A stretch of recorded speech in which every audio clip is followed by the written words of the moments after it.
MSNBC's Meet the Press. Take a listen to how he answered. There's a big difference between saying we will always do our job and investigate any case and act independently of the White House.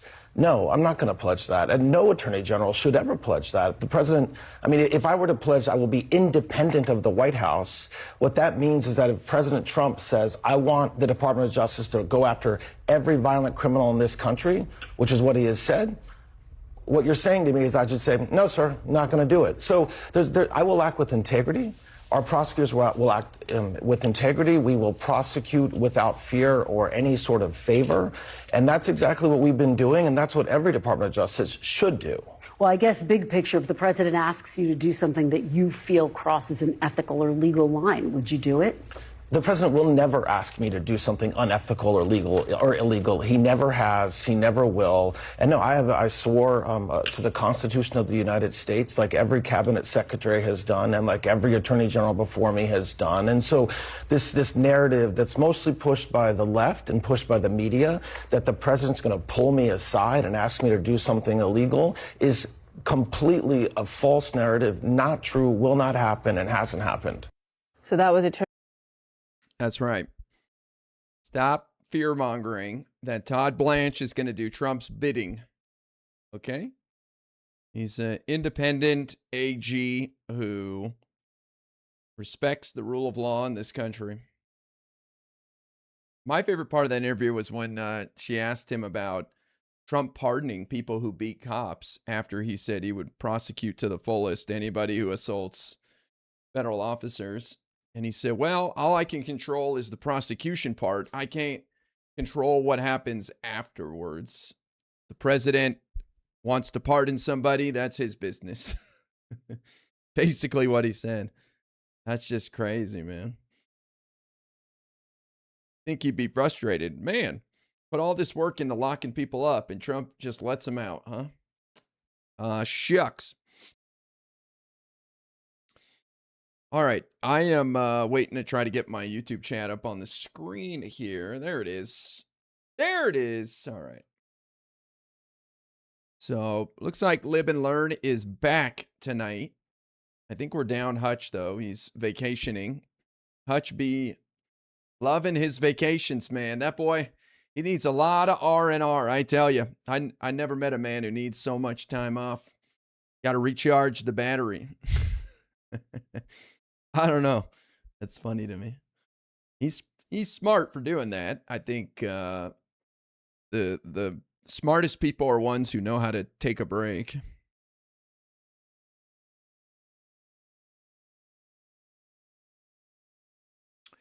What else? We got John Ossoff triggering Trump's administration last night by saying Trump loves palling around with Natalie, who is a mid-30s blondie who hangs around Trump and prints out good articles for him and is one of his closest personal aides. Just kind of weird. 80-year-old man hanging out closely with a 35-year-old woman and even younger with some of his other aides. It's a little weird. It's a little weird, not gonna lie. Is Deepak still to visit? I don't know. He canceled. Supposedly he had some engagements related to his book, but I'm not the one talking to him, so I have no idea. It happens. I've had people, just recently I had a guest who we were all set, had a time booked to come on the channel, sent over questions, and you know, the night before it's like, we got to cancel. And I say, okay, I'd love to reschedule whenever. And then I never hear from them. So who knows? It happens. Shit happens. This is why I don't really pursue a lot of interviews, because I just don't, like, that's a lot of work to just get ghosted, you know? Like, all right. Just tell me straight from the beginning, like, hey, we appreciate the interest, but not doing interviews right now or something, you know? Some people struggle to say no for whatever reason. I want to test this out. So this is my full screen scene for now. But I got to live in it for a little bit and see if this is something I could hang out in. I think it'd be nicer to have a scene like this for talking to people or just hanging out when we're not focused on something. Plus, this is my scene for podcasts and YouTube, if I choose to do any YouTube. But I want to see what the issues are with it or if it's fine and good to go. 4K. Yeah, this has been months in the works. First getting the camera, the lighting, figuring it out, then designing the background, figuring out more intentionality with the posters than just, hey, look, I've got 1 million posters because I'm super involved in politics, which is kind of the vibe that I had before. But the goal here is to kind of have a little bit of a campaign office aesthetic. I think the lighting looks great.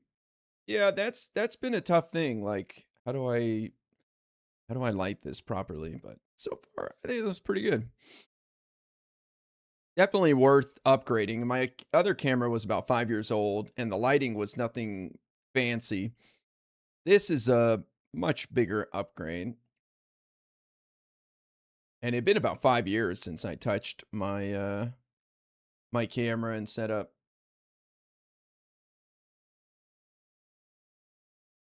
All right. Let's see what's up with this Ossoff thing. I don't see what the big deal is. I feel like Trump should just ignore this, but of course they can't. And for whatever reason, Ossoff gets under their skin very easily. Promised to lower prices on day one. You remember that? This has been interesting that Ossoff has these rallies. From what I understand, it's pretty frequent. He does them on a Saturday night, from what I read. And that's because there aren't a lot of political events on Saturday nights. And so he's able to kind of dominate the headlines in the evening. And then he can do interviews throughout the week based on little clips or any moments that go viral or get some attention. Pretty smart media strategy by Ossoff. And I want the president's remaining supporters to hear this, because it was all a lie. They made you pay more for everything and took us to war on lies and spent most of last year trying to cover up for the world's most famous pedophile while the crook president and his crook family raked in billions. Whoa! And while the sailors on the Lincoln fight his war, while he fruitlessly drains our munitions and oil reserves, the president sleeps through his meetings. He golfs and trades stocks. See, he doesn't want to do the job. He wants to build his ballroom and travel with Natalie on their apparently defenseless flying palace gifted by the Emir of Qatar. Who wants to fly with Natalie? Who's Natalie? Everybody's asking. Who is Natalie? Wow. Trump very sensitive about that for some reason. Maybe I have something else above the filing cabinet. I've thought about it, but I'm going to wait and see what I can get naturally. My idea is to have like some sort of flyer taped to the wall behind it because it's a small space and it needs to be something vertical. So I'm just leaving it for now and hope to fill that organically in the future. That's Democratic Senator Jon Ossoff of Georgia calling out President Trump yesterday at a rally in Atlanta. That clip went viral real fast. Join the conversation, we now have co-founder and editor-in-chief of Semafor, Ben Smith, and politics bureau chief and senior political columnist at Politico, Jonathan Martin. Claire McCaskill still with us as well. So, Jamar, a couple things to you here. First, Ossoff, is in a re-election fight now. Polls look good. People are already looking around the corner and saying, hey, this guy could be a 2028 contender. He delivered, the full clip is pretty punishing, Is Natalie the human printer? Is Natalie the human printer? The diaper nurse? The diaper nurse? What? Why do I have double alerts? It's interesting. Hold on. I have to think about this for a second. It must be something with my full screen cam, but how could an alert play through that? That doesn't make any sense. What the fuck? Let me see. Yeller, thank you for the $5.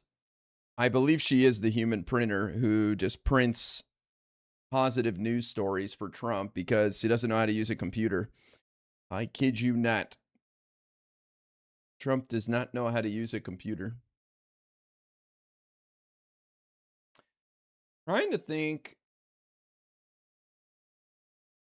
what would cause the double audio.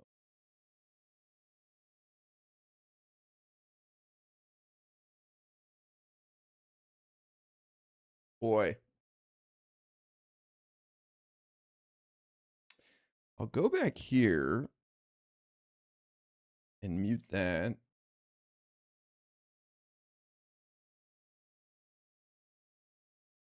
Yeah. Bleach blonde, bad built butch body. Oh, what now? Bleach blonde, bad built butch body. Baby girl. Bleach blonde, bad built butch body. Oh, what now? Bleach blonde, bad built butch body. Baby girl. Bad built, bad built body. Bad butch, bad butch body.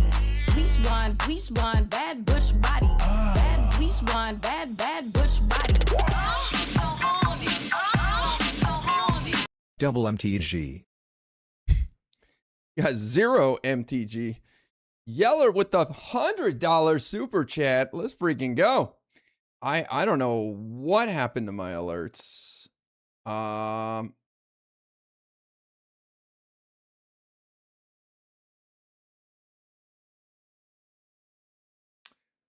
Well, how are they playing audio? What the actual F? I honestly have no idea, but it's not even showing up. Honestly, I have no idea what is going on.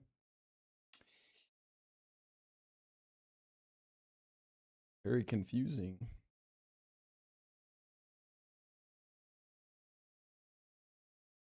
Well, I'll have to figure that one out another time. Scan Rick, thank you for the $100 or 100 bits. Marjorie the Gathering.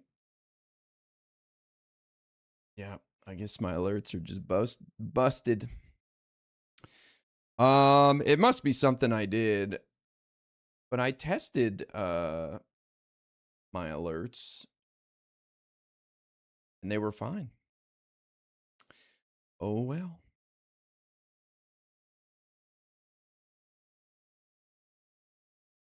I don't know what Natalie's job really is. We just know she's a personal aide to Trump that follows him around.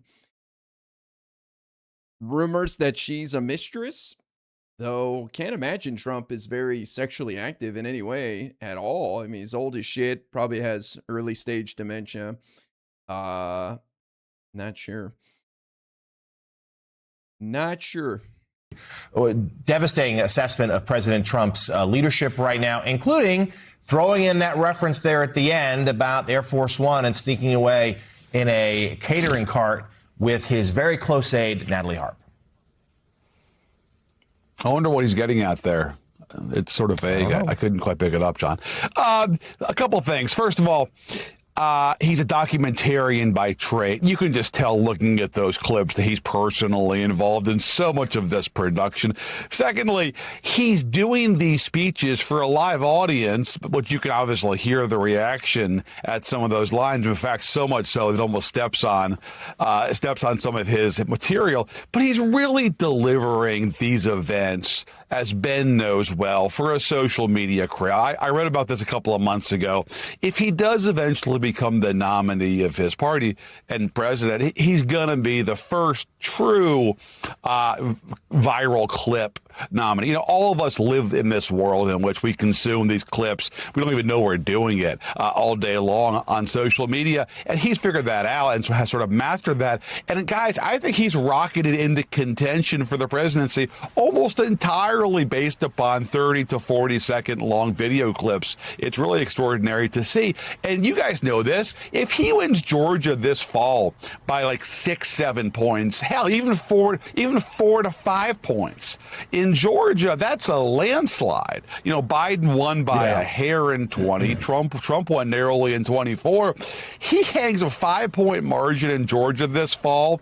Katie bar the door. There's going to be a huge push to draft him into the race. Beto O'Rourke, guys, lost in 2018 in Texas, 3.5 points. He still got pushed to run for president. What's it going to mean if Georgia, who looks and sounds like that, wins Georgia by 5 this fall? You can see this thing really taking off in November if that happens.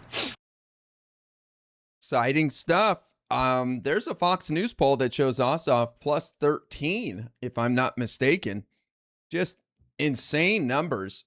Same poll shows El Sayed losing by 4 in Michigan and 5 flips for the Democrats. Pretty wild.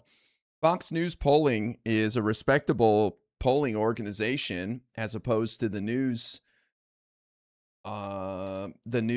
channel associated with the name. I mean, if he has a resounding victory down there in Georgia, that's definitely going to get some 2028 talk going. That's going to catapult him to the front of the line right there. I wonder, though, is he resonating with people in the South? Is it a Georgia specific thing? Is it, is it with the right demographics? Like, I don't know what it is with Ossoff. Like, I don't hear a lot of people talking about him. I don't see a lot of excitement about him except from like an occasional person here or there.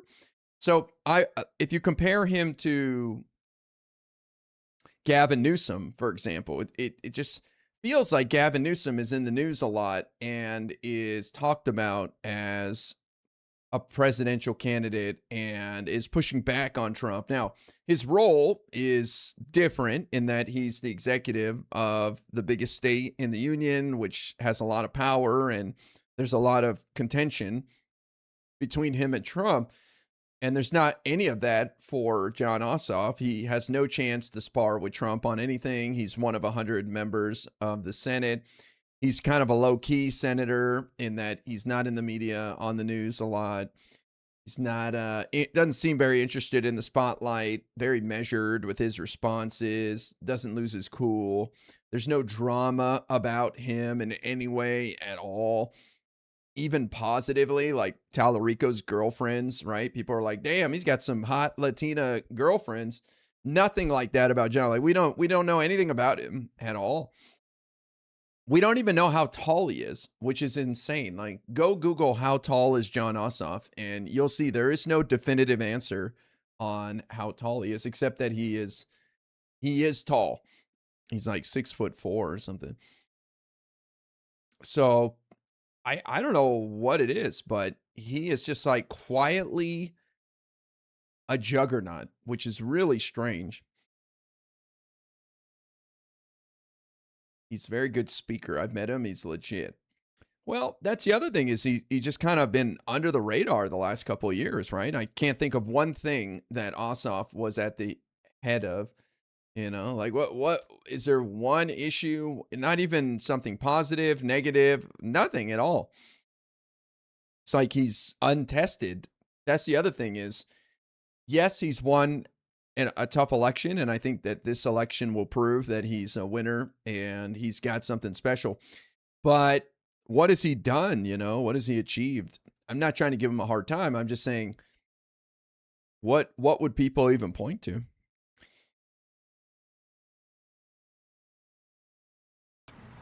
Yeah, and Ben, it's so interesting how times have changed, and J. Mart's exactly right. That's custom made, that speech. You see all the angles, you see the quick cuts, you see the Hollywood lighting. That's all for social media. I used to always tell everybody, It would be, hot in June or July. I'd be making my campaign announcement, and I would tell everybody, hey, this isn't about the campaign announcement. This is about getting the best shots we can get for the ad I'm going to run the last week of the campaign, my closing shot for the campaign. That's how things used to be. This is now like, we're doing this not for 3 months from now, not to buy a lot of ad time on WEAR, the ABC affiliate in Pensacola. We're doing this to put it up on social media tonight. And I think what Jay Moore said so brilliant. This guy is getting talked about as being the next Democratic nominee based on the power of, well, some good hearings in the Senate, but also mainly on 30, 45-second clips that he's delivering to his social media followers. Yeah, and I think people think that being good at social media means doing kind of informal, dress down, kind of get ready with me, sort of videos that make you seem, relatable, kind of the way Mamdani did. But I think what you're seeing is these things keep changing and there are various paths. And what Ossoff is doing is these almost very conventional, it's like a Mr. Smith goes to Washington kind of traditional suit-wearing, formal speech, in which he is also, as you see, kind of winking at what's happening on social media, which is rumors about Trump's relationship with Natalie Harp, which are not, I think there's not been detailed reporting on what's going on there at all, but things that I think are being kind of whispered about in newsrooms, joked about on X, and Ossoff's just running right at that, but in the style of a very old-fashioned politician, which I think is actually part of what Democrats like right now about him. Yeah, and not.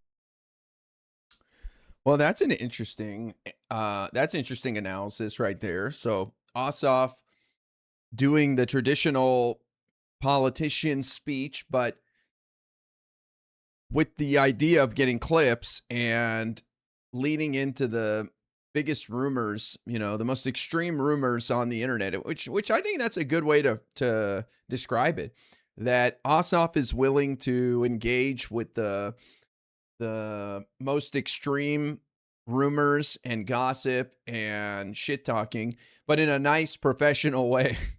It's pretty smart if you think about it. Like, I wasn't thinking about the Natalie thing, and I've heard about it and people have mentioned it before, but now he's lit a fire under it by highlighting it in kind of a cheeky way. He didn't say that Trump is having an affair. He didn't say she's his mistress. He just said that Trump doesn't want to do his job. He just wants to travel around with Natalie, which is an interesting way to put it.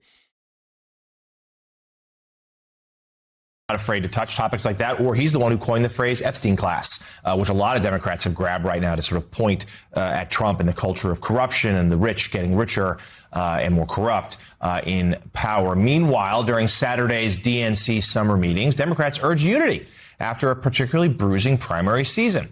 Former DNC chair and governor of Virginia, Terry McAuliffe, was one of those voices. And I don't care about that. I care about Jon Ossoff. Calendar, we are 78 days away from the midterms, and for Democrats trying to take back control in Washington, and I'm pretty sure that is all of them, there's one primary objective in mind: protect this election. My dear friend and colleague Chris Jansing had the very rare opportunity to speak with Democratic Party leaders in Texas, South Carolina, Nevada, Michigan, and Kentucky. And here's what the party head in Texas had to say. As the state party chairman in Texas, I get out of bed every day figuring out what I can do to build a voter protection team. I'm are still going up, not coming down. And so as long as you're talking to people and engaging them about their lived experience as opposed to all these other amorphous concepts that are being kicked around, you're going to get more traction and you're going to maybe have a bigger impact. Affordability and accountability. And by accountability, I mean holding the Trump administration, holding this moment of mass corruption accountable. We saw Jon Ossoff, who you just mentioned, who is a money-raising machine, speak at a re-election rally yesterday, and he went directly after Donald Trump, even mentioning the new Air Force One, and I just want to share some highlights of it. And while the sailors on the Lincoln fight his war, while he fruitlessly drains our munitions and oil reserves, the president sleeps through his meetings. Just look how much better this buttoned up shirt, rolled up sleeves look is than the t-shirt with all the random bracelets cringe that some other politicians do. This is it, man. This is the look. He golfs and trades stocks. See, he doesn't want to do the job. He wants to build his ballroom and travel with Natalie on their apparently defenseless flying palace gifted by the Emir of Qatar. Defenseless palace. Just talking shit.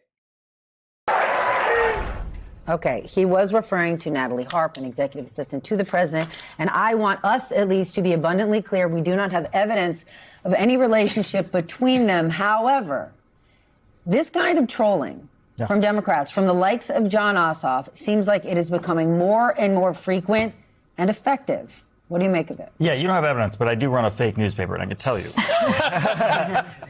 People do refer to her as the human printer, and that's not me. She prints out all this stupid stuff that Donald Trump reads on Truth Social all day, and he loves her for it, and that's just the way that is. So, look, it's good stuff. I'm glad that somebody is playing in this space. Also, Jon Ossoff's lighting guy, give me a ring. You look great.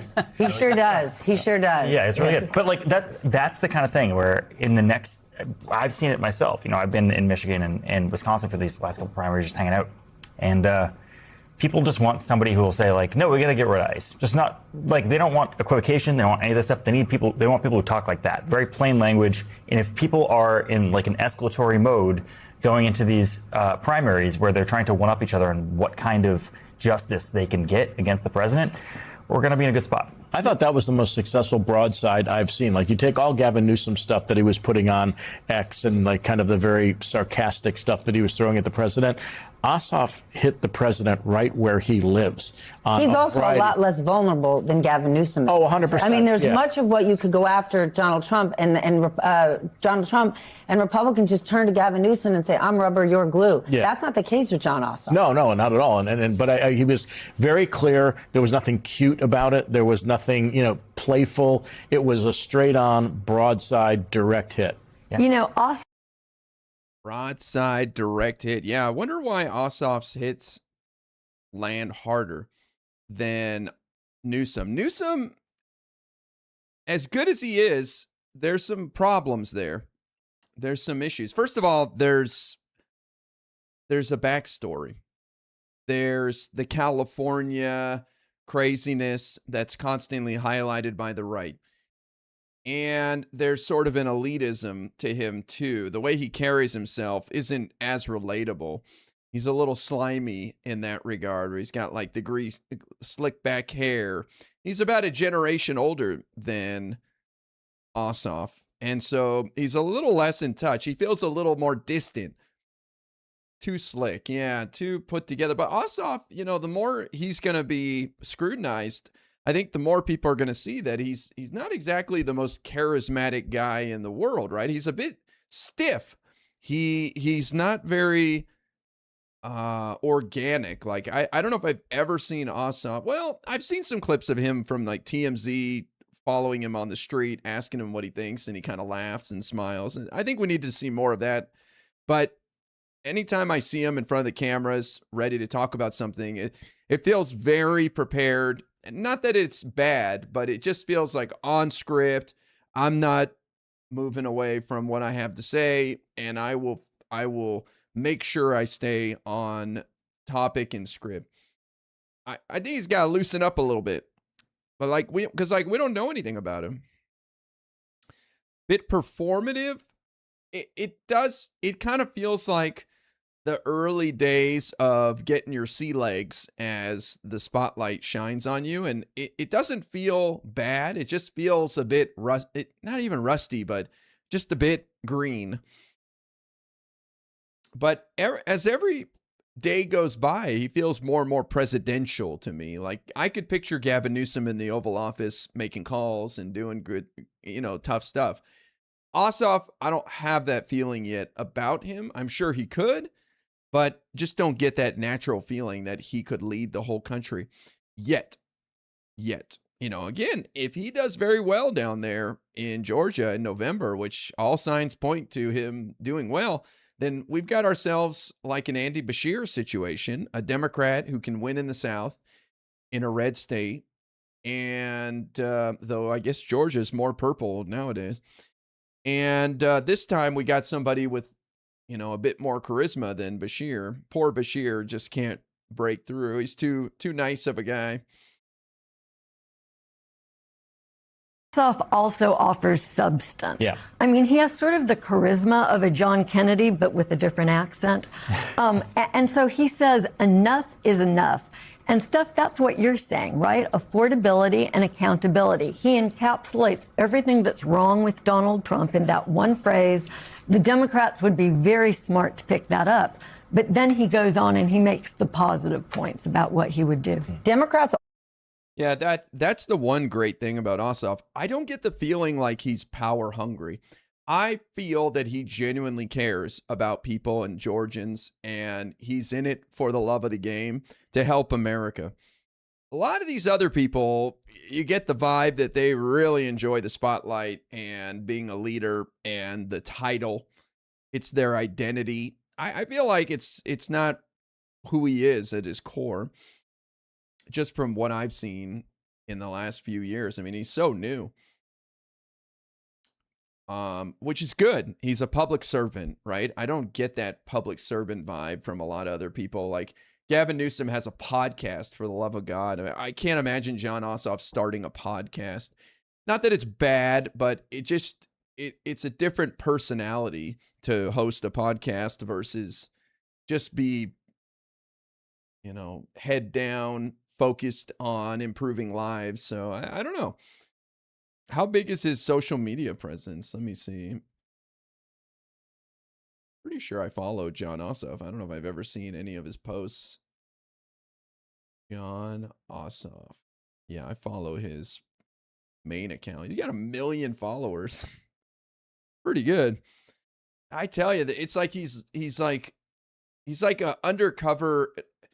No, he's like an underground artist where they're getting hundreds of thousands of listens, streams, or whatever on SoundCloud, and they're just everybody's favorite artist that nobody knows about that's just dominating the internet. Also voted on a new presidential primary calendar for 2028, making South Carolina the first state to vote on candidates instead of Iowa. Nevada. Yeah, that helps Jon Ossoff a lot. The fact that South Carolina is going to go first, that helps. That's good for him, man. New Mexico also moved up in the calendar. What do you make of that? That, to me, is a very clear diversity play. Yeah, and you want to see happiness? Talk to the Democratic chair of South Carolina. I mean, but look, these folks have been ignored, and I think part of what this is accomplishing is taking where they know the votes are, in Nevada, for example, where they know people have not gotten the kind of attention that, nothing against Iowa, but that Iowa has gotten. And so that's also energizing in their own communities, right? It's also energizing their possibilities for putting more people in office, which, again, has a huge impact. But I think I really, maybe with a few rare exceptions, it was unanimous. They understood that something needed to be done, that there needed to be a change to really speak to what the voter base looks like now. 40% Hispanic in Nevada. I think that's right. But in any case, look, they see an opening. Trump and the economy have made a huge opening. This is a way they feel like they're going to walk through it. They're going to walk through it with this. They're going to walk through it with the diversity of candidates they have. They are not talking. I'm sure you heard Terry McAuliffe this weekend. Don't blow this. Don't take what is being handed to you on a silver platter. Terry didn't say that. Those are my words, to paraphrase him. And get over this infighting. As one state party chair said to me, the candidate who works in New York City is different than the one that works in Elko, Nevada. And we have to recognize that and figure out that the big issues that our voters are telling us you have to address, we all agree on. Affordability. Great edit. Wonderful job there, guys. Could you explain what difference the first up state makes? Well, you have to understand that candidates will spend a year mostly focused on the first state that votes in the primaries, because whoever wins that state is usually gets a lot of momentum to move on and lead in the primaries and has a very good chance of winning. I don't know what the stats are of in the past who won Iowa and went on to win the nomination, but it's a pretty good sign. And so if you're going to spend a year in a state, then you're going to be focused on the issues that state cares about.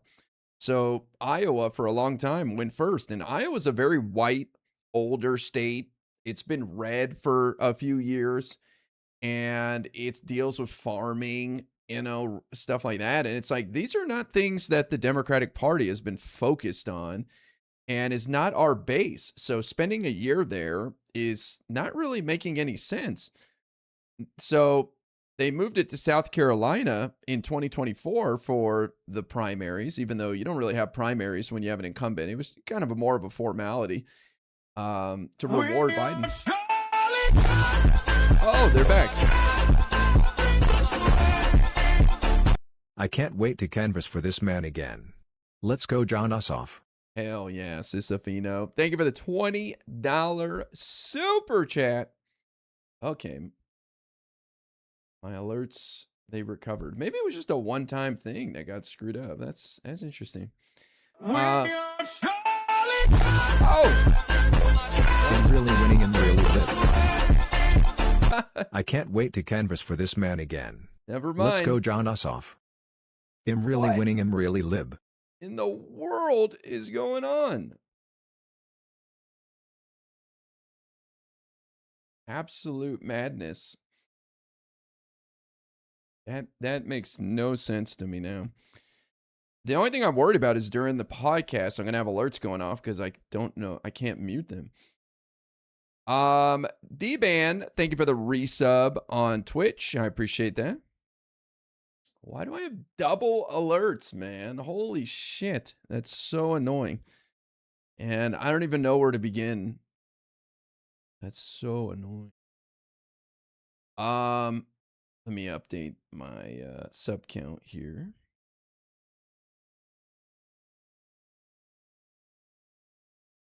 I have to figure this out. Mute the open tab. They're all muted.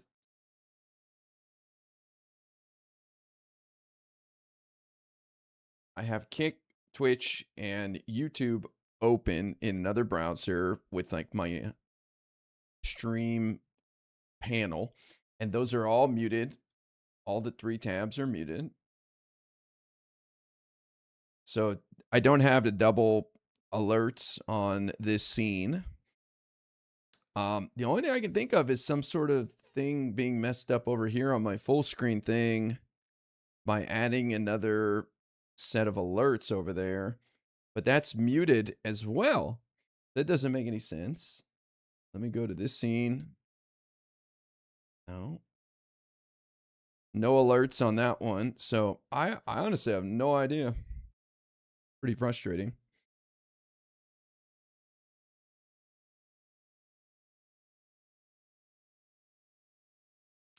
I think I'll just have to see what happens when I go on the podcast and try to mute things. If it doesn't work, then have to turn them off within Streamlabs where they're all set up. But weird.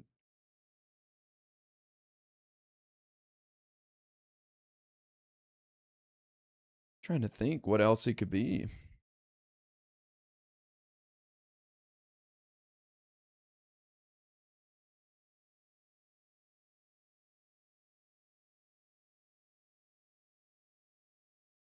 Is already helping normal Americans get more value for their buck.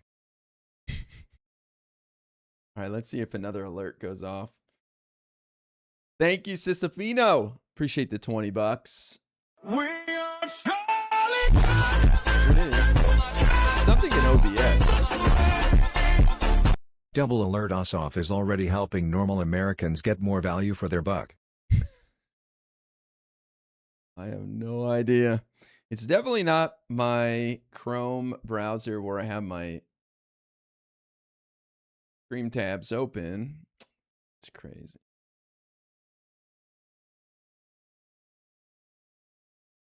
Do I have something over here? No.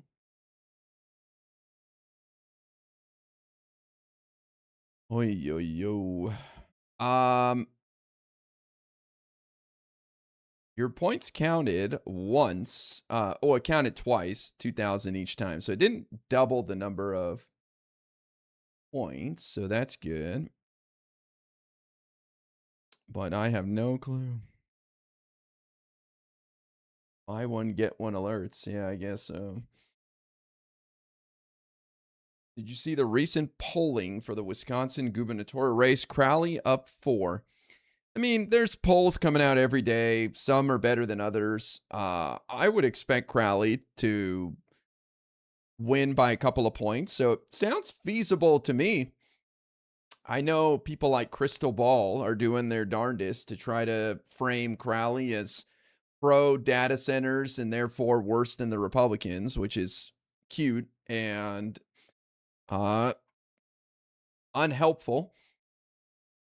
Like quote tweeting Tom Tiffany, basically spreading misinformation and bullshit on behalf of the Republican MAGA party is not something I would expect from someone like Crystal Ball, even as bad as she is, but she knows what she's doing. And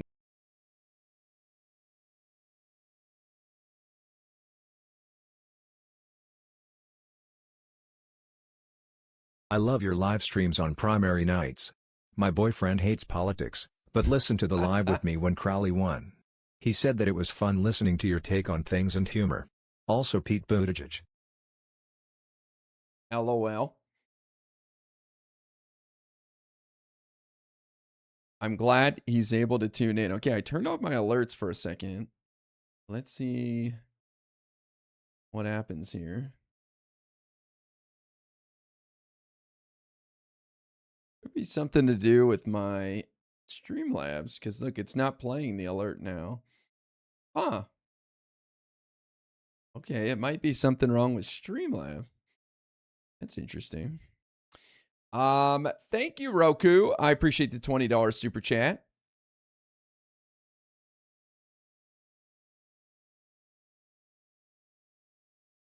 That's cool, man. I just got to reach more non-politics enjoyers. That's good feedback. I appreciate that. I'm glad he was able to tune in and, you know, you're having fun listening and obviously you want to, you know, your partner wants to be hanging around with you, and it would be annoying to have to listen to some podcast or live stream that they don't enjoy. So that's cool. Are we in sub only mode? No, we just have a lot of subs. A lot of gifted subs around these parts, so plenty of people have a badge. But isn't that gross by Crystal Ball to put that quote tweet out? She quote tweeted Tom Tiffany, the Republican nominee for governor of Wisconsin, who made an attack on David Crowley and a nasty little edit that made it look like he supports data centers. But David Crowley has a position that the local community needs to be involved and the data center needs to pay for everything and the community needs to benefit. That's it. That's his position, which I think is totally normal. Like, I know people are riding that populism wave of a moratorium on data centers, but that's not a realistic long-term goal. I mean, the reason why people want a moratorium on the building of data centers is because they've run roughshod over local communities so far, and there's concerns about drinking water and energy bills. And so those need to be addressed moving forward, or there will be no data center built in someone's community. That's Crowley's message. Like, I support people building infrastructure and leading with this technology in Wisconsin, but you're going to have to do it the right way and not the way you've been doing it. And we will make sure of that. I think that's perfectly fine position.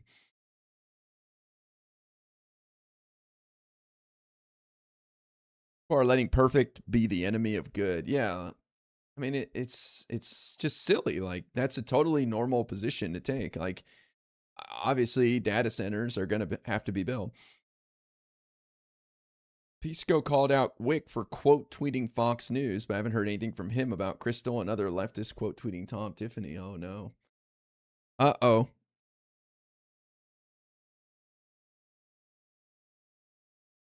I personally want a moratorium.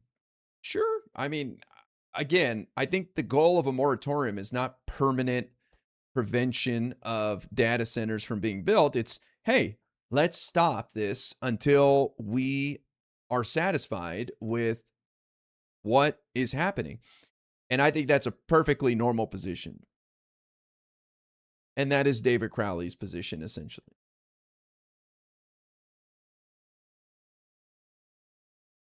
But my point is that Crystal Ball deceptively posted a deceptive edit by Tom Tiffany and basically spreading Republican misinformation.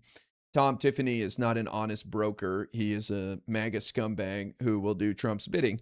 Anything that his office puts out there should be treated skeptically, if not doubted outright, until proven otherwise. And she gleefully quote tweeted some of their bullshit. It's like, okay, whose side are you on here, man? Like, you guys cry about fascism is on the horizon, her and her husband, Kyle Kulinski.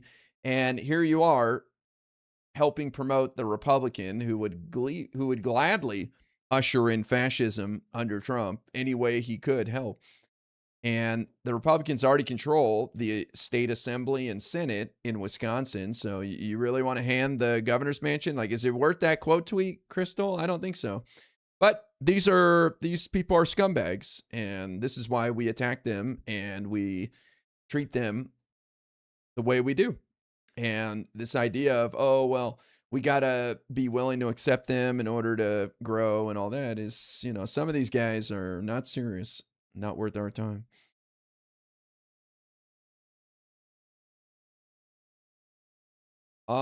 Okay, we got the podcast in about 15 minutes, so I can't do too much else. I wonder if Fox News addressed this. Doubt it.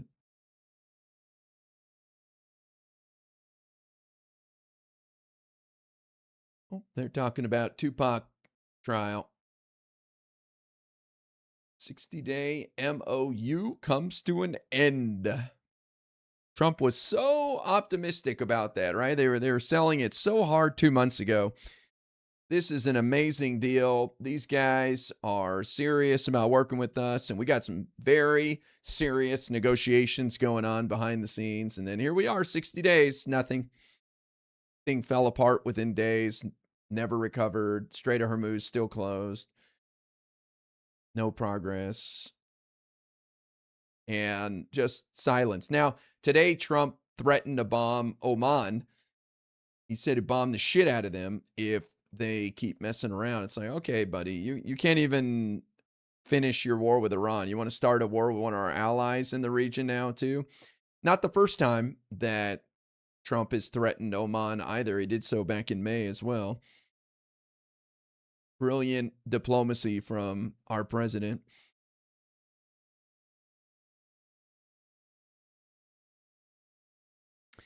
I don't see anything on Fox about Trump's mistress. No surprise there, but figured I'd check. Figured I'd take a look.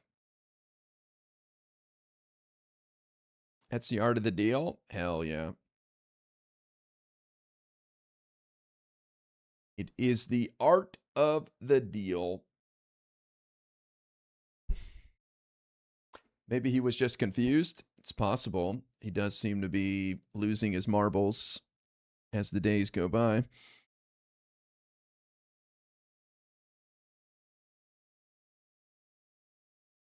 I am excited for the midterms. I just want them to get here already, man. I'm tired of living in this, like, depression mode that the Democratic Party's been in for a year and a half now. Just actually almost 2 years now since Kamala lost. Everybody's just been depressed and hates the Democrats and feels so bad about everything. It's like the cavalry is coming, man. I don't think the Democrats are going to change America and turn things around if they win the House and maybe the Senate. But they can really start to check Trump and shine a light on some of the crazy stuff and bring it to light and get people talking about how bad Trump is and set up the 2028 elections. And it's got to start somewhere. So I'm excited to see that new face of the Democratic Party very soon. Oh, I got $1 on Venmo. Whoa. Thank you, Pedro. I think the bug you're experiencing affected my Venmo. I don't know what's going on with my Streamlab alerts, but I think it's something with Streamlabs now. Let me look over there while I have a moment here. What the hell happened?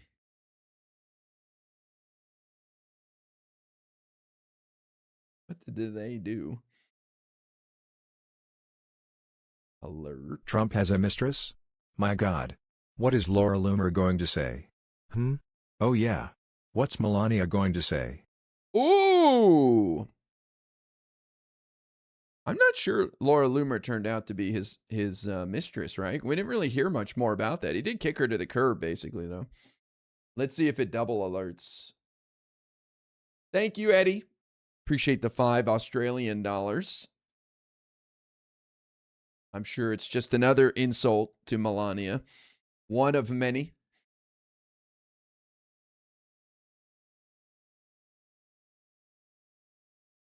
Let's see. I'm going to be very depressed if we don't win the Senate. That's 2 more years of Trump packing the federal courts with sycophants. Oh, I would prep yourself because there's a good chance that happens. Though that Fox News poll that came out last week had 5 flips. 5. And that didn't even include Alaska, Nebraska, some of these more fringe, tougher races.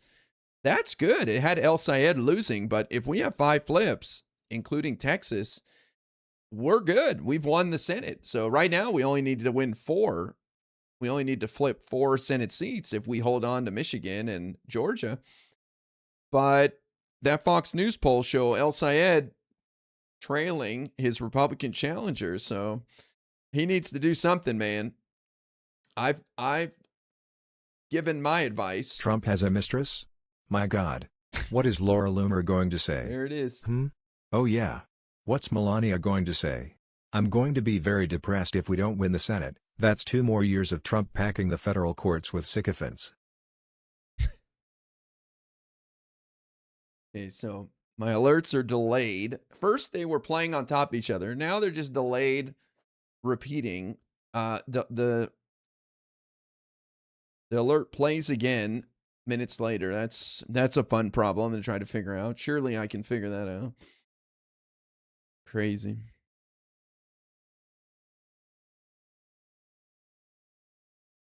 I'm going to be pissed if El Sayed costs us the Senate. I mean, if him holding on to Hassan ends up what costs us the election there, then that's really sad because it's so obvious what he should do with that. He should throw that guy under the bus and just become his biggest critic, right? Like he should join the snark wars against Hassan and lead the charge. That would be the best thing he could do for himself. Well, look at that. So it only played the first one twice, not the second one. Nice. These alerts are all screwed up.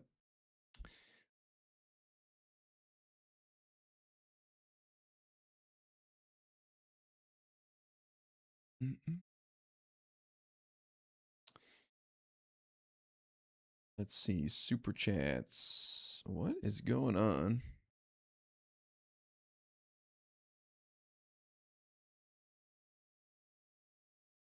We are Charlie.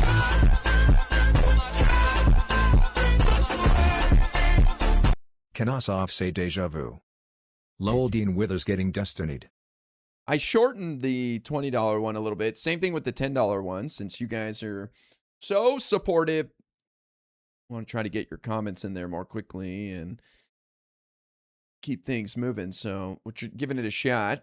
Stay Space, thank you for the $20 super chat. We'll see if that plays again. Thank you for the Ossoff points. Ossoff coming for Mark Kelly, who launched to the top last week. Yeller with the $5. Dean Withers getting Destinied. I heard that is really brutal in that somebody just created AI bullshit to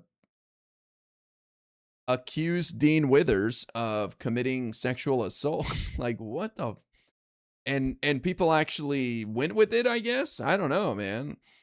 That's crazy. And he voted for, Obama. Kelly. Obama.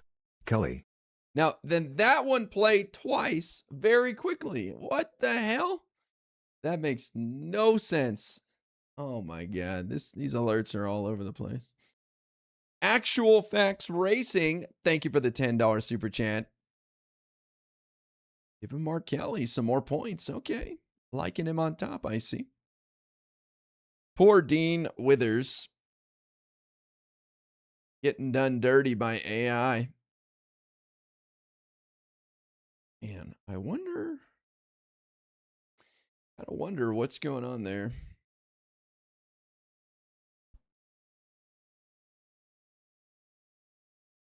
It's really bad. Newsweek picked it up about Dean. No shot. Let's see. Dean Withers, Newsweek.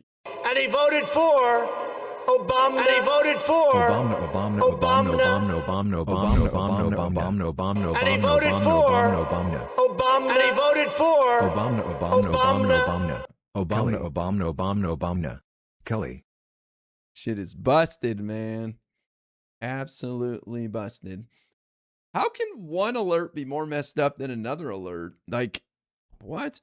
That's definitely seems like a Streamlabs issue. Yeller with the $10 and Actual Facts Racing with the $10. You guys are crazy.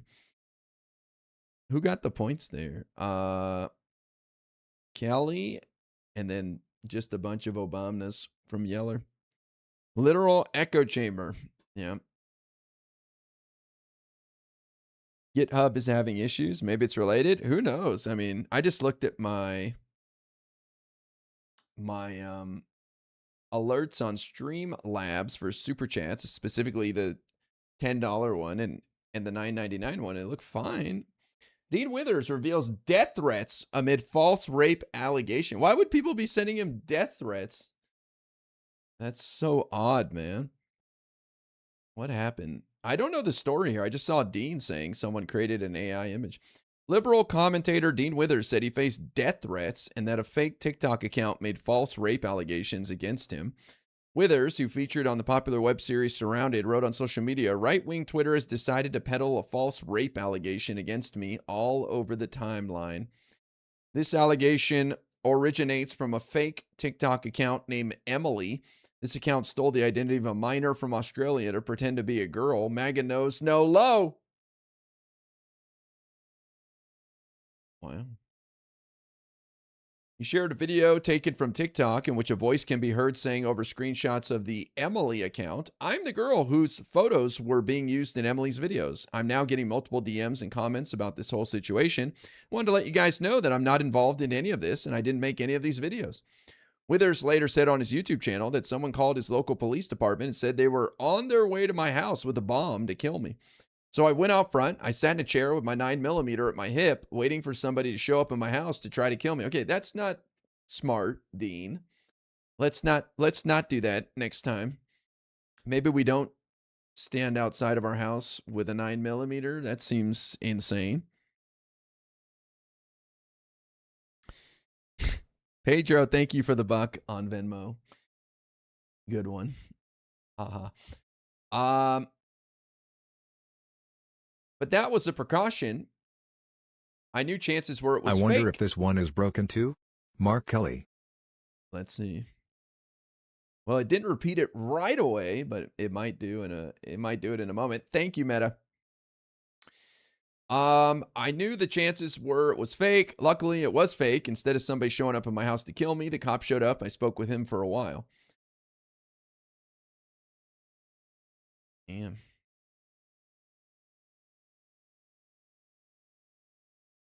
Yeah, I would not recommend sitting outside of your house with a 9mm if the cops tell you someone just made a bomb threat against you. Probably, I would leave that to the police. In fact, I would probably leave my house. I would go somewhere else. You know? Leash one, bad built butch body. Oh, what now? Leash one, bad built butch body. Baby girl. Leash one, bad built butch body. Oh, what now? Leash one, bad built butch body. Baby girl. Bad built, bad built body. Bad butch body. Leash one, bad butch body. Bad leash one, bad butch body. Leash one, bad built butch body. Leash one, bad Marjorie built Taylor butch Obama, body. Marjorie Taylor Leash Obama. one, bad built butch body. Oh, what now? Leash one, bad built butch body. Baby girl, bad built, bad built body. Bad butch body. Leash one, bad butch body. Bad leash one, bad butch body. I wonder if this one is broken too? Mark Kelly. Marjorie Taylor Obama, Marjorie Taylor Obama. I just played the other one. That's funny. Yeller with the $100 super chat. Let's freaking go. Hell yeah. Thank you. I appreciate it. All right, I got to get on the podcast. You guys are hilarious. I'm going to mute these alerts, though, once I'm on the podcast. All right, let me see. How do I get on here?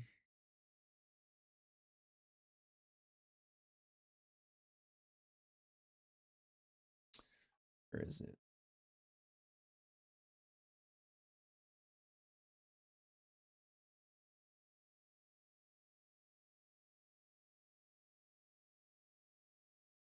Let's see. Yes, it is.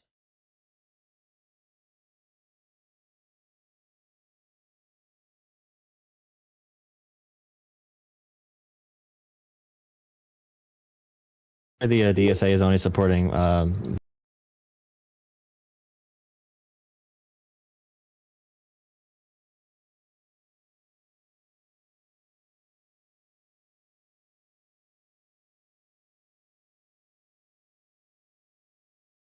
Still working on it. It's on vacation, bro.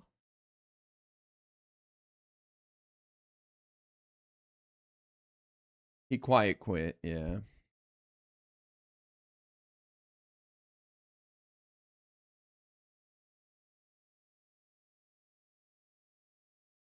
Oh, look at this fancy intro.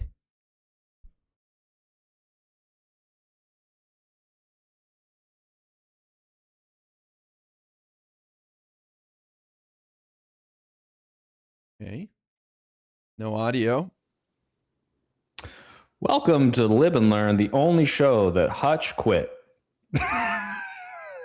Is that intro supposed to have audio or anything, or is it just quiet? Is it? It silent? has audio. Oh, okay. I don't know if it has royalty-free audio, so I'm just hedging my bets right now. I don't want to break anything.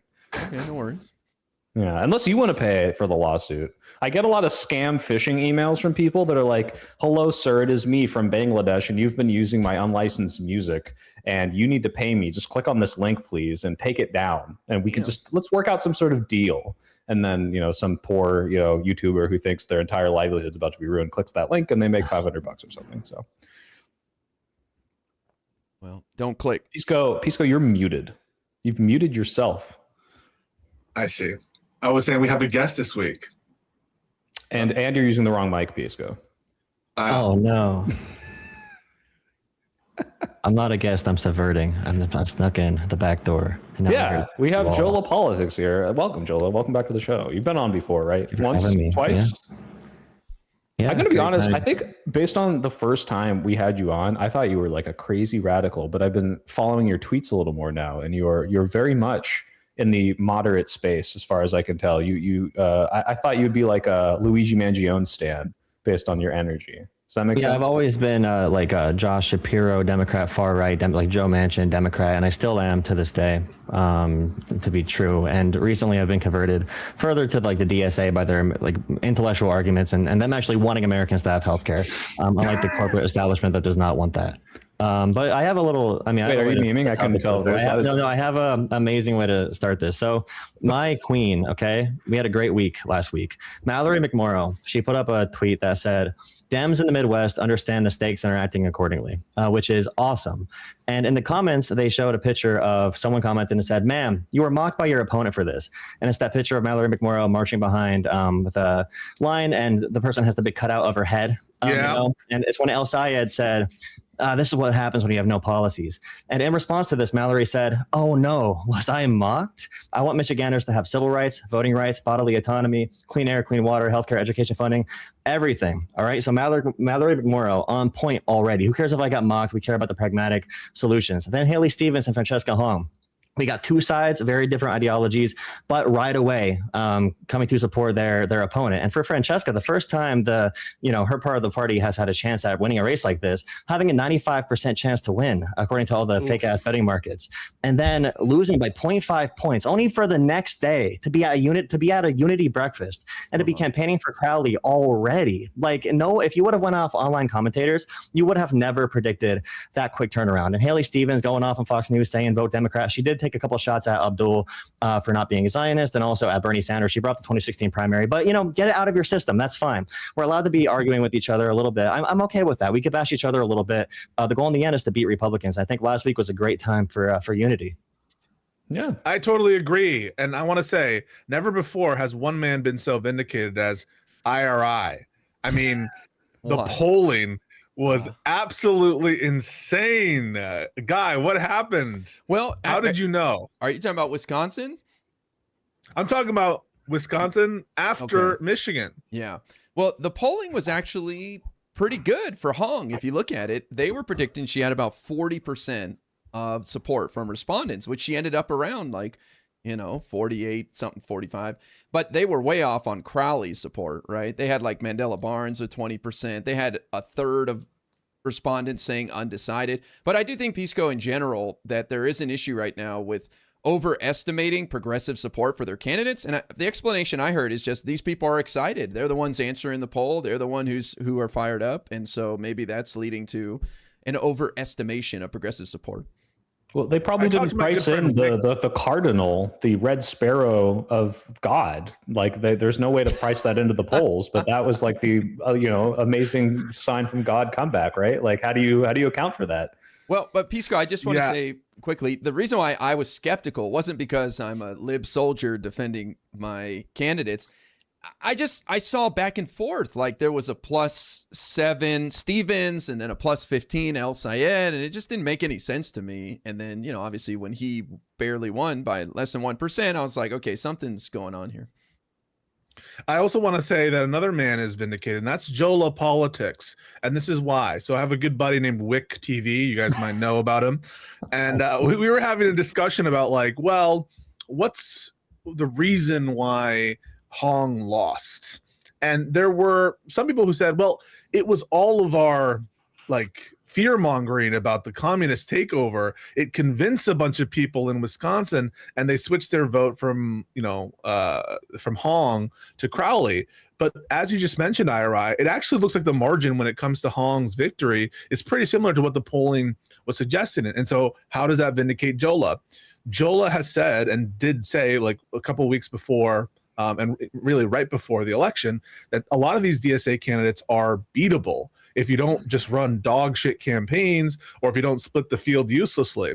And so not to sort of discredit all more left candidates, but I think it also shows that the moderates aren't dead yet. They can win these campaigns, and if they consolidate and using the power of friendship, they can have massive victories over their DSA opposition.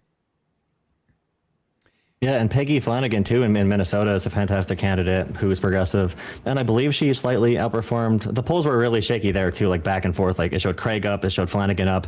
Then, Tim Walz's wife endorsed, but Tim Walz did not make an endorsement, which was really weird. I don't know what that was all about. But Angie Craig as well endorsed Penny. And I don't know. I know there's a conversation about Minnesota. I'm sure IRI has the best idea of this, about who they might be putting up for Klobuchar's former seat. Doesn't she have the chance to appoint someone? Do we have any idea about that yet? Yeah, if she becomes governor, then the seat's vacant, so she would be able to put someone up. But I haven't seen any analysis saying who she would put up. No idea. Yeah, I saw some weird stuff. It's like, do you put the loser of the primary in that spot, or do you go for a completely different person? Because it's like, at that point, did we just have both candidates who are going to get in to begin with? Why even have a primary at that point? But it showed that Democratic voters are pretty split in the state who they want. So I wouldn't mind if they chose Craig, but yeah, that's really interesting, the process, in making that decision. Craig lost by like 20%, so yeah, that's what I'm saying. Yeah, it'd be a little bit weird. Yeah, I don't think that'd be right. I have a feeling it'd be someone else. Yeah. But then, guys, what is your takes though? Like, why are these polls overestimating so much? Is it like bad sampling? Is it like YouGov where it's like online, like where you got all these like terminally online people? Like, why do we see these like massive surges and like, oh, like there's no path to victory? What's going on? Although that might have been not true. Like, why are we seeing these huge discrepancies? And is it because the media landscape is shifting so quickly, like a week before or 2 weeks before, or is it just the polling just wasn't that accurate? I'm not a fucking data scientist, but I read Nate Silver's tweets and messages about this, and this is what he suggests, and among others, people as well, that number one, primary election polling by itself isn't super as good as general election polling. So number one, we're starting off from a less sort of good basis in terms of polling.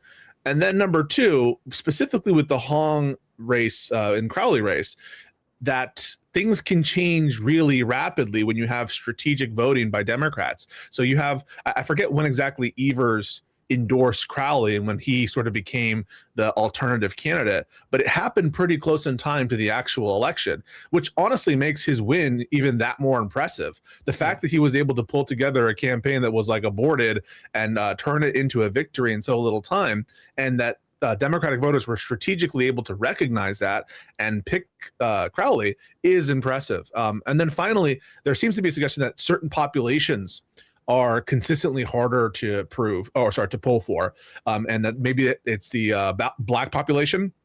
And that might explain something like the Stevens overperformance relative to polling and the Crowley overperformance relative to polling. Yeah, there's Democrats everywhere, especially in Wisconsin. You had, like Pisco mentioned, a bunch of candidates get kicked out, like Rodriguez's like campaign staff was triple reporting finances and lying about expenditures and ads. And then Mandela Barnes, there was a scandal with a former partner of his came out and said she feels he abused their power dynamic, so he was knocked out. And then you had all these Democrats, just like I was saying last week, begging for a moderate option they could support. Begging. Same thing with, I think Maine would have gone more progressive anyway, but they were begging for an option that'd be a good up-and-comer who has skills, who is able to identify with the voting population. And if you look at the politicians right now dominating the airwaves on both the liberal and center of the party, you have people who are very skilled at emotional appeals, at pathos, at being able to say, this is what I want the soul of America to be. Perhaps what Biden failed the most at. You have Jon Ossoff and Mamdani, who are both products of film and theater. Jon Ossoff made investigative documentaries, I believe, so he knows how to frame a story, how to speak. He knows what lines to put together. He was a huge movie nerd. You can find his clips talking about Star Wars. And you also have Mamdani, who was an actor, rapper. He was everything growing up, and his mom was a famous film director as well. So we have the theater kids. The theater kids are taking over the party, but we might need that because the theater kids on the right wing, the Ben Shapiro's of the world, the Michael Knowles, they also run the propaganda on their side. The Benny Johnson, he's a theater kid at heart and in the bedroom. Like we have to be able to make sure we understand how to combat this with our rhetoric. And I think the leading Democrats are leading for a reason. Well said. Well, I have to push back a little bit, Joel, on your characterization of what happened with Rodriguez. My understanding is she just wasn't polling well and dropped out. And as she fall out, like as a reason to drop out because she wanted to. Well, that was the same thing with Crowley, that he just wasn't seeing the juice in the poll, so he bailed. But I heard about the scandal with Mandela Barnes, but it was that he was abusing his position to sleep with younger staff members. I didn't hear anything about like abuse. I don't know if you meant to say that, but No, I did not hear any abuse, but the accusation was that the way I heard it reported, I think it was Politico or something, and Politico has reported as well. I guess shared the article. Sarah Rodriguez dropped out of the Wisconsin governor primary after a huge scandal, citing her campaign's mishandling of financial reports. She was actually favored in the betting markets at that point, and the financial reports came out, and there was mishandling, and then she dropped out. So maybe she used that as a fallout. I don't know, but there were duplicate contributions counted and undercounted expenses in that campaign.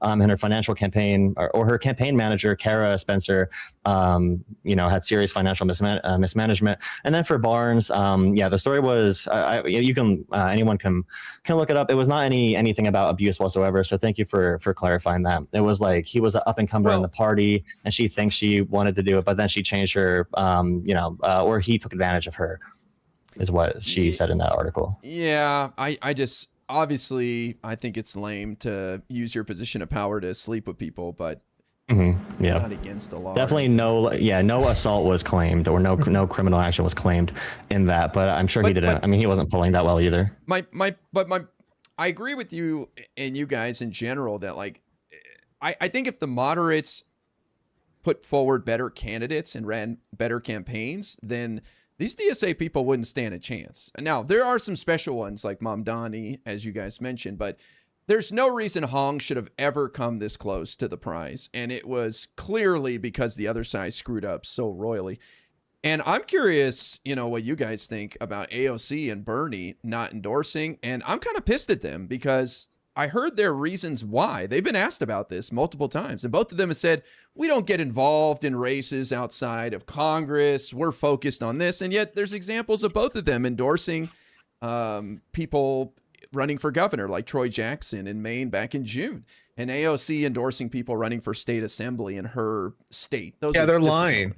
Yeah. Well, why? But okay, so I feel like it's almost something we can't say out loud, that AOC and Bernie are lying straight to our faces. And I've never felt like that before, and I hate to say it. It's like political lies where it's just obvious that they don't want to have the soundbite of them saying, I don't want to attach myself to the person who hates Thanksgiving. But they don't, so they just say, oh, I just don't do that, which is a lie, but it's less harmful of a lie than just going out and trash talking a person. They don't want to make enemies. So I get it, but it is one of those just be truthful and say I don't like her that much. But it's kind of already, they're on the back foot because they're on a show and they're like, hey, now you have to give your position. You're not allowed to just be silent. They just want to say, look, I don't want to endorse, but I don't want to tank this person. But now this interviewer has said, you need to give a position on this right now. And so they try to give something that's not. It's deniable.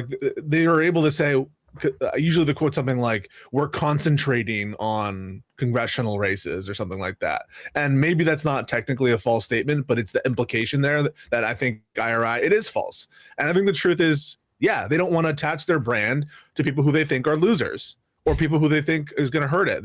They want to be successful kid makers and they want to win. Now that I think is a strategy, and it's one which involves a lot of people being thrown under the bus or being sacrificed. And honestly, there have been some comments from left-wing people who have been like, where was Bernie Sanders? Where was AOC?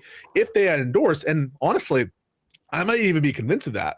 That might have been all Hong needed to go over the edge. Yeah, she would have won, definitely. So I don't know.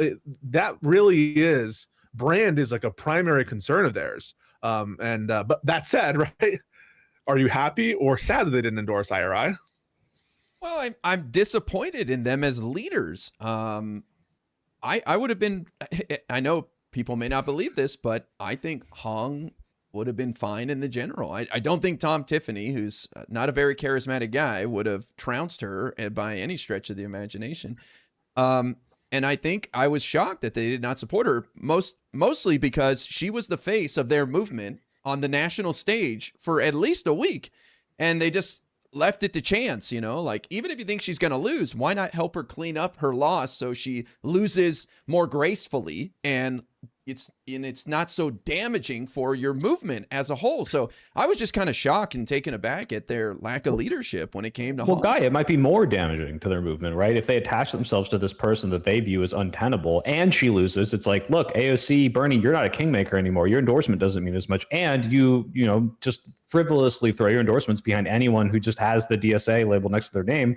I can understand being a little more hesitant and wanting to have more weight. Especially if they don't necessarily agree with everything. I mean, like, people were memeing about this, but I asked about the polls. It could be very well that she lost because of the fucking Thanksgiving thing. That's like, saying I hate American apple pie. I hate the flag, I mean, Daria Liza didn't get tanked for it, but it's hard, But Crowley also had some interesting tweets. I don't know if you guys saw about certain things, What do you say? I don't know if they're TOS, but anyway, we won't get into that. I like the bird memes where it's like the red bird and different like poses and shit. That makes me laugh. Well, but hold on, let me press you a little bit here, Soy Pill. Don't you think that AOC and Bernie could have helped clean up her act to any degree? Gotten her to moderate. Well, for example, they could have helped her. Like Jola seems to agree that their endorsement probably could have got her over the finish line since she lost by less than 0.5%. But then over the next 80 days plus, they could have helped her clean up her act and, really won the seat maybe. And boy, that would have been huge for their movement. I mean, they're acting like think she it's was impossible, but that's a diddler or calculation they were making, right? And I think they said that's not worth it. I don't think I can dedicate that time and change enough for it to be palatable. And I don't know. I can't read their minds. I mean, maybe they really do believe that she's a governor. I just don't do that anymore. But obviously, that's probably not true. Yes or no? Should they have endorsed Soy Pill? Go. No, I don't think so. I don't think they should have. And part of that, I think, has to do with, and Guy, I think what you're suggesting is that it's the leadership qualities that like kind of takes you aback of AOC and Sanders, even though you like the result, right? You did want Crowley to win because you did think that he was okay, got it. But you would have been fine with Hong. Yes. Yeah. So yeah, I think I can see your point, IRI. They're being very judicious about their endorsements, and that's probably pissing off a lot of people, including in the, oh my God, now I'm not remembering the California race, the primary that occurred, where they had the former AOC staffer. Shoykot versus Scott Wiener. Yeah. So I get it. I understand because I think that they are being disingenuous when asked that question, Ira, and so I think you got onto something real. Well, the other last. Go ahead, Jola. No, I was gonna say Hakeem Jeffries did something similar. I'm not sure how he phrased it, but he definitely did not want to be seen endorsing either like Cuomo or Mamdani when they were the clear two favorites, and many Democrats did not want to be seen that way. And then even after the primary, Hakeem Jeffries waited 4 months and waited to endorse the day or the week. I think it was the week before the mayoral election. So yeah, I think Bernie and AOC made political calculations. I mean, look at the margins.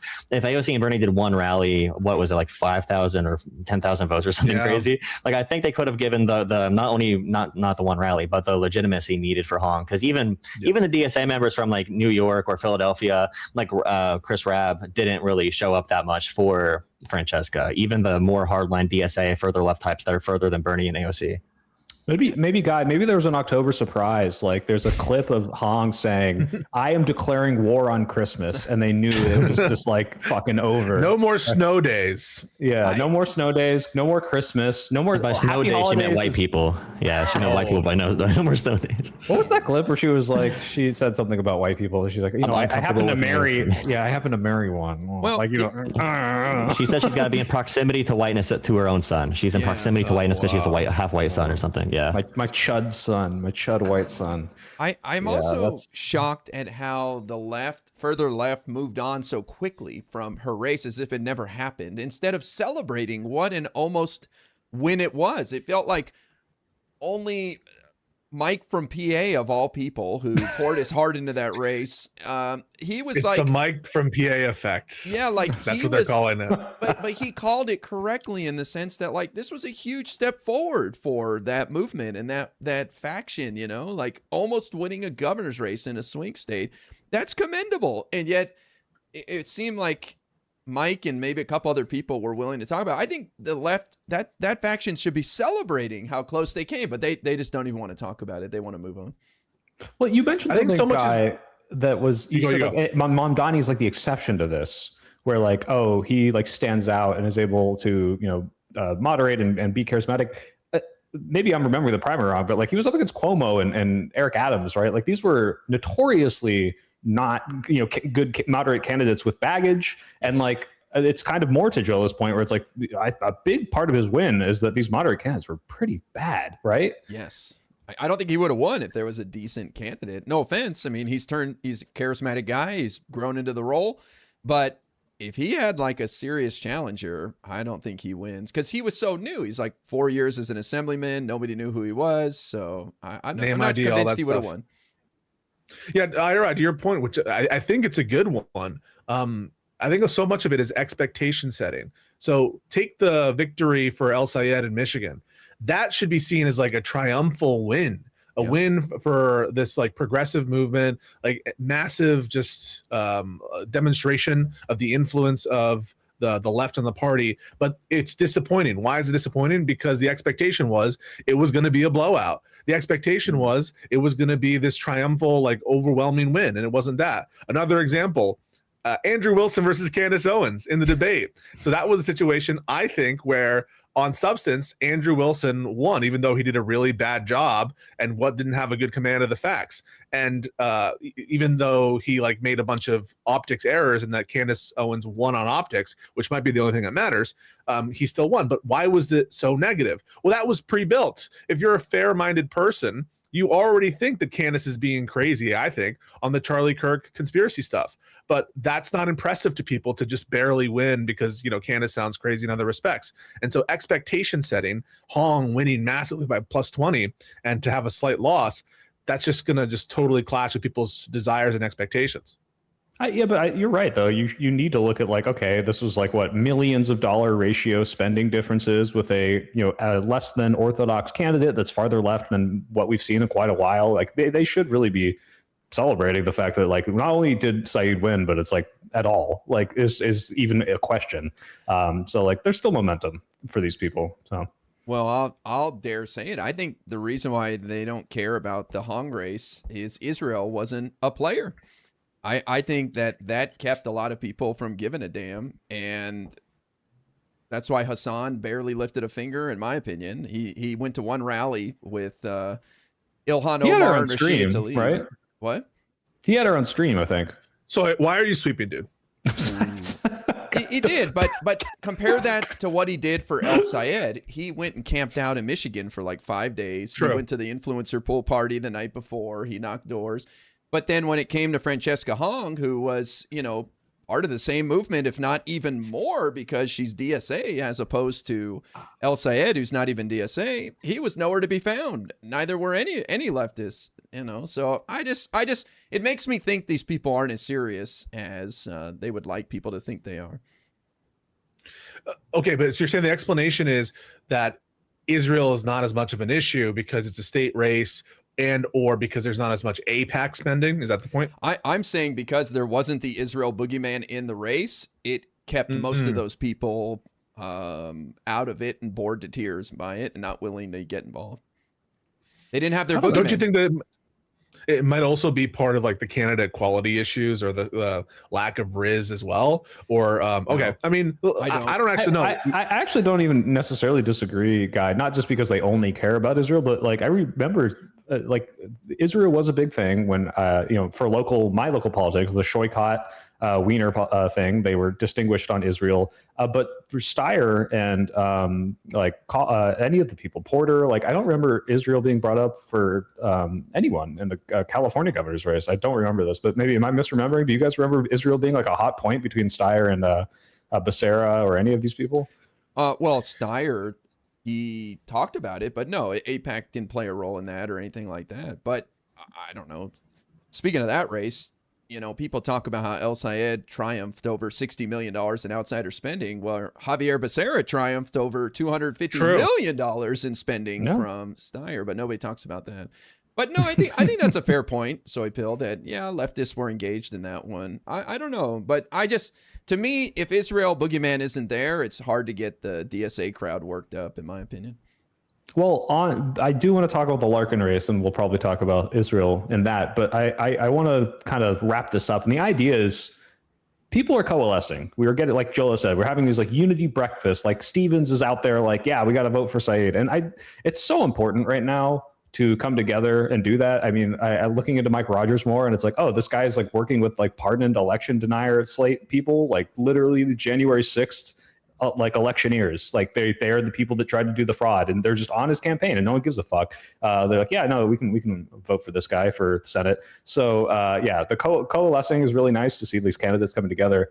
I think Joe, like you saw this, and I tweeted about this too. This crystal ball, like retweeting Fox News like anti-Crowley clips, like after the election. This was, she quote tweeted Tom Tiffany, who is the Republican nominee and is a total liar, bullshitter, and acting like he's a legit source with some deceptively edited video of Crowley. I would love to hear your guys' thoughts on that, because I don't know, I just don't like her. Pisco, you've interacted with her, and Kyle, do you think she's an ally? I love Crystal. I mean, this is an op at this point after that, no?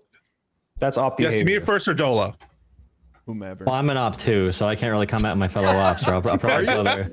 We'll blow their cover. According to the one angry gamer community that doesn't like me. But like, when we talk about Crystal Ball, I think we have to go for both sides. Both sides are bad. So whether it's Crystal Ball sharing a deceptively edited video of Crowley, and by the way, like, you should be, as a progressive, you should be happy that Crowley is considered a moderate Dem at this point. This guy's pro like universal childcare and pre-K. This guy wants to tax data centers to make them pay us instead of us paying the data centers, them paying for us for our electricity and giving us 100% green renewable energy. And there's so many other policies that are pro-union, pro-worker. If Crowley's a moderate Democrat, we're in a freaking good ass place. So when Crystal shares a deceptively edited video about Crowley, when his policy is way better than Tom Tiffany's, it is really cringe, especially because she never addresses it or cleans it up or gives any credit to Crowley as a candidate. And if we want people to go after people like Michael LaRosa, who's a former Joe Biden press secretary guy, he works for like a Trump firm now. He's on Fox News every day. He endorsed Mike Rogers over El Sayed. And if we all need to criticize whether it's Crystal Ball sharing pro MAGA slop, or if it's that guy on Fox News sharing pro MAGA slop to attack El Sayed. We have to make sure we call all of them out, and we can't just sweep for either side of our coalition. As Democrats right now, we know the focused goal is beating these freaking Republicans. And if there's a bad candidate against a Republican, that's even better for me, bro. I want the shittiest candidate, the shittiest Democrat, to beat any Republican in the country, so they know how bottom of the barrel they really are. Yeah, no, I agree with that completely. Wait, I would kind of just add one, as someone who went hard on Wick for posting Fox News pretty much uncritically, I have the exact same flack for Crystal Ball, not just retweeting Tom Tiffany and Fox News clips as deceptively edited, but not to shit on Crowley for any good reason other than to compare him to Hong, who already lost. This wasn't before the primary. This was after. This was sore loser shit. And it's like, yeah, look, is this worse than Thanksgiving? It's like, one, no, it's actually a pretty well articulated position. Even if you hate data centers, it's not like I love data centers. Like, as a semi-pro data center person, I'm like, yeah, this is great. Like, he wants to regulate them. He wants to like do something that helps them work for us, and they're not going anywhere. So it's not like we could just ignore them. And the idea that you're like coming after them after it does nothing but hurt them, like that, that's like attacking Joe Biden in general. This shit, kind of the stuff, Kyle and Hassan and stuff are doing in 2024, and it's bullshit. You'd like, this is the time where you don't do that. So anyway, now it's Pisco, your turn to defend your friend. Yeah, Crystal Ball, my good friend Crystal. So listen, the first question IRI asked was, do you consider Crystal Ball an ally? And I guess I just want to ask IRI what he means by that. So somebody who's on the same side pushing for the same goal, because I don't know how you look at that quote tweet and think this person is on our team. The best you could say is she's trying to get Crowley to do better, but that is being as horrifically charitable as possible. Yeah, so my response to that is, in general, I have a great window of tolerance for people doing stupid bullshit. And is it stupid bullshit to quote tweet a selectively edited clip without giving the condition and proviso, or either letting people know that it was selectively edited afterwards, or doing it in the initial tweet? Hopefully, yes. Is that stupid behavior? Is that bad behavior? Yes. But I am going to interpret a lot of this shit charitably, to be honest with you, whether it's liberals who are pointing at shit that El Sayed is saying and saying, look, we're so cooked for the general, it's so fucked, or whether it's Wick TV, the other, big titan of the media in the left-wing spheres, saying, like, retweeting Fox News, I don't really give a shit. And to me, yes, it's a faux pas, it's bad. Like, is it changing my overall perspective on Democrats or the left? No. I basically price that in for a lot of commentators that I watch, that they do stupid bullshit that I disagree with.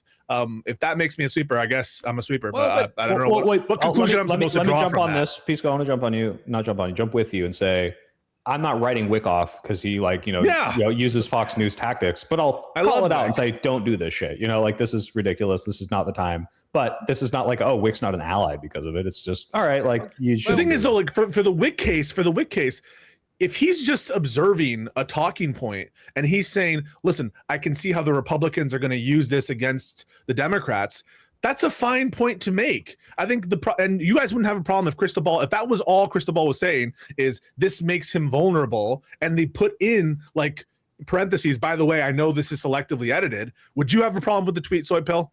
No, if she's like, this is vulnerable, he needs to improve on this. It's the same way, if the uncommitted movement was like Joe Biden or Kamala Harris needs to improve on their position on Gaza, right? That's very different from, hey, obviously it should have been Bernie, and then like, retweeting like a Fox News clip of him or some shit like that. So I don't have a problem with that. I think it's similar to me saying El Sayed should drop Hassan. He's a liability. Yeah. But she didn't do that, so Pisco. I agree. But to defend Wick for a second, I did not see his tweet that you're referencing, but I'm assuming that was during the primary. This is a 1v1, Democrat versus Republican, and her tweet does nothing but help the Republican and hurt the Democrat. No, I agree that there are differences in the Wick tweet. And listen, the comparison Wick versus Cristobal, I get it. It's just demonstrative of the kind of thing we're talking about. And I don't give a fuck that there's a kind of like, it's the Republican talking points. It's the Republican talking points. If it's a critique, I'm okay with you criticizing candidates for the right reasons, whether it's the primary or the general. And that's true, by the way. If liberals want to be, which I count myself among, I don't use that pejoratively, if they want to be snarky about like some faults with El Sayed and him continuing, let's say that he continues to campaign with Hassan Biker, you're not going to shut up about it, will you, IRI? You won't say, you won't hold your tongue. I don't, but I won't shut up about it, but it's because I'm saying it. Every time I say it, it's because I'm saying this is holding him back. I think he can be a great senator. I'm worried it's handicapping his campaign. He can win, but it's making it harder. So I'm not like just, this is worse than the Republican. Yeah. I mean, that's basically what she's saying. The equivalent would be if Guy had a Fox News clip of them being like, look at the elect for the Democrat Senate position. He says that America deserved 9/11, and Guy just retweeted it and said like, should have been Stevens, yeah, Stevens didn't have this fault. Or like if that's all he said, it's like destructive in your mind. It's like it's purely just to tear them down. Okay, so I agree. She should have done the Josiah, which is after any criticism, Josiah will put after it. And by the way, the worst Democrat is better than the best Republican. I'm objectively right, and you never. Okay, so I agree, and I think that it's lame to not put in the tweet that it's selectively edited, that it's not representative, and that Tom Tiffany is worse. And I know that bears poorly on Cristobal tweet and on like her intentions, 100%. But like, what then? What is what of it all? Wait, Pisco, have you disclosed that you regularly go on Breaking Points? I regularly go on Breaking Points. I want to put that out there. And Cristobal is a. This is why I'm asking you about this, Pisco, because you know these people much better than me and probably everyone else here. I don't watch a lot of their content, but I feel like you are being incredibly charitable for her. And what's the charity? That was just an attack on the Democratic nominee and portraying him as worse than the Republican on a very important issue of data centers. So I 100% agree with you that the tweet, as I saw it again, and I didn't watch the clip compilation that was underneath it. I just saw that this was a controversy, just to be clear, was bad. I condemn it wholeheartedly. And I think that you should have put the proviso in there that, by the way, you should vote for Crowley, and you shouldn't be so destructive about it. But you're acting like she didn't. Yes, I know. But you're acting like that's how she feels, where I think those were her feelings. She was very clear. She had a chance. You think she prefers Tom Tiffany? I think she is so disgusted with Democrats for whatever reason that she would rather see the Republican win at this point. I don't know. I will ask her this. I will ask her this. Wait, guy. We will get to the bottom of it. Okay. What answer would make you happy? What could Pisco say to make you happy right now about this? I will look into it, Guy, and I will ask her, and I will ask I want to know what would make you happy. What do you want Pisco to be? What do you want to be Pisco's position? What would make you happy right now? I want Pisco to recognize that this was an attack on the Democrat that helped the Republican, and I don't think it's because she worded it poorly or left something off. I think that she, for whatever reason, cannot stop wants attacking. Republicans to win. No, I don't think she wants I should clarify. I think she would rather see a moderate Democrat lose than win. Okay, that's disturbing if true. Yes. And I will inquire into that. Is that fair? I think that there's multiple explanations potential. I think one explanation is she's brain broken on the data center point, and she, has this kind of both sides. No, listen. No, I will investigate, because what you're suggesting is she wants Crowley to win. Hold on. And trust me, I'll get to the bottom of that. Let me use your strategy. Pause. You're telling me she's brain broken on data center? There's nobody in America that's brain No.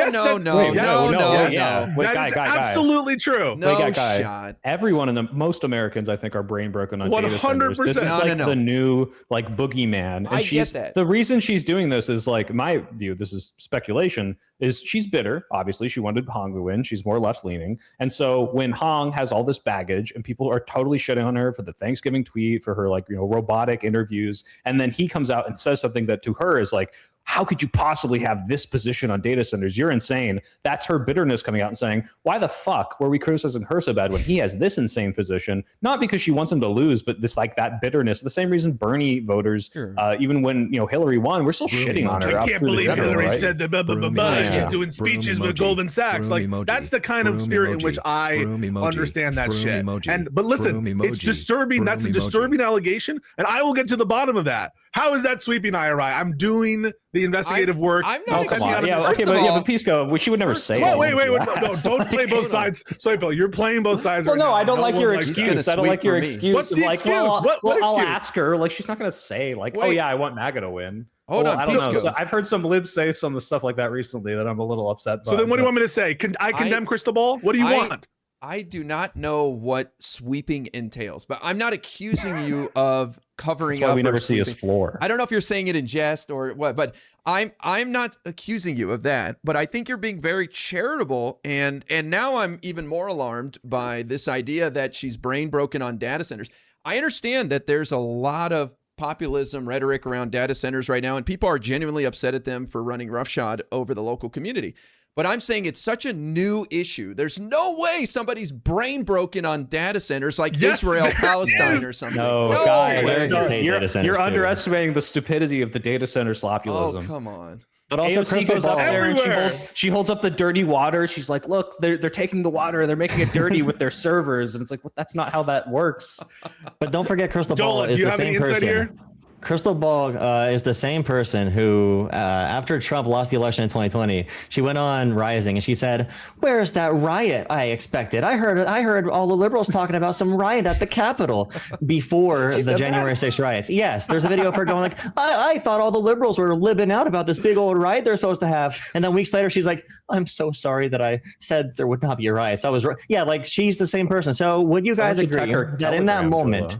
Yeah, in that moment, Crystal Ball was being sassy and petty, and in that one moment, she was willing to spread something that would hurt our Democrats' chances to win. And we all do that to some extent, but people like Crystal do it more than most of us.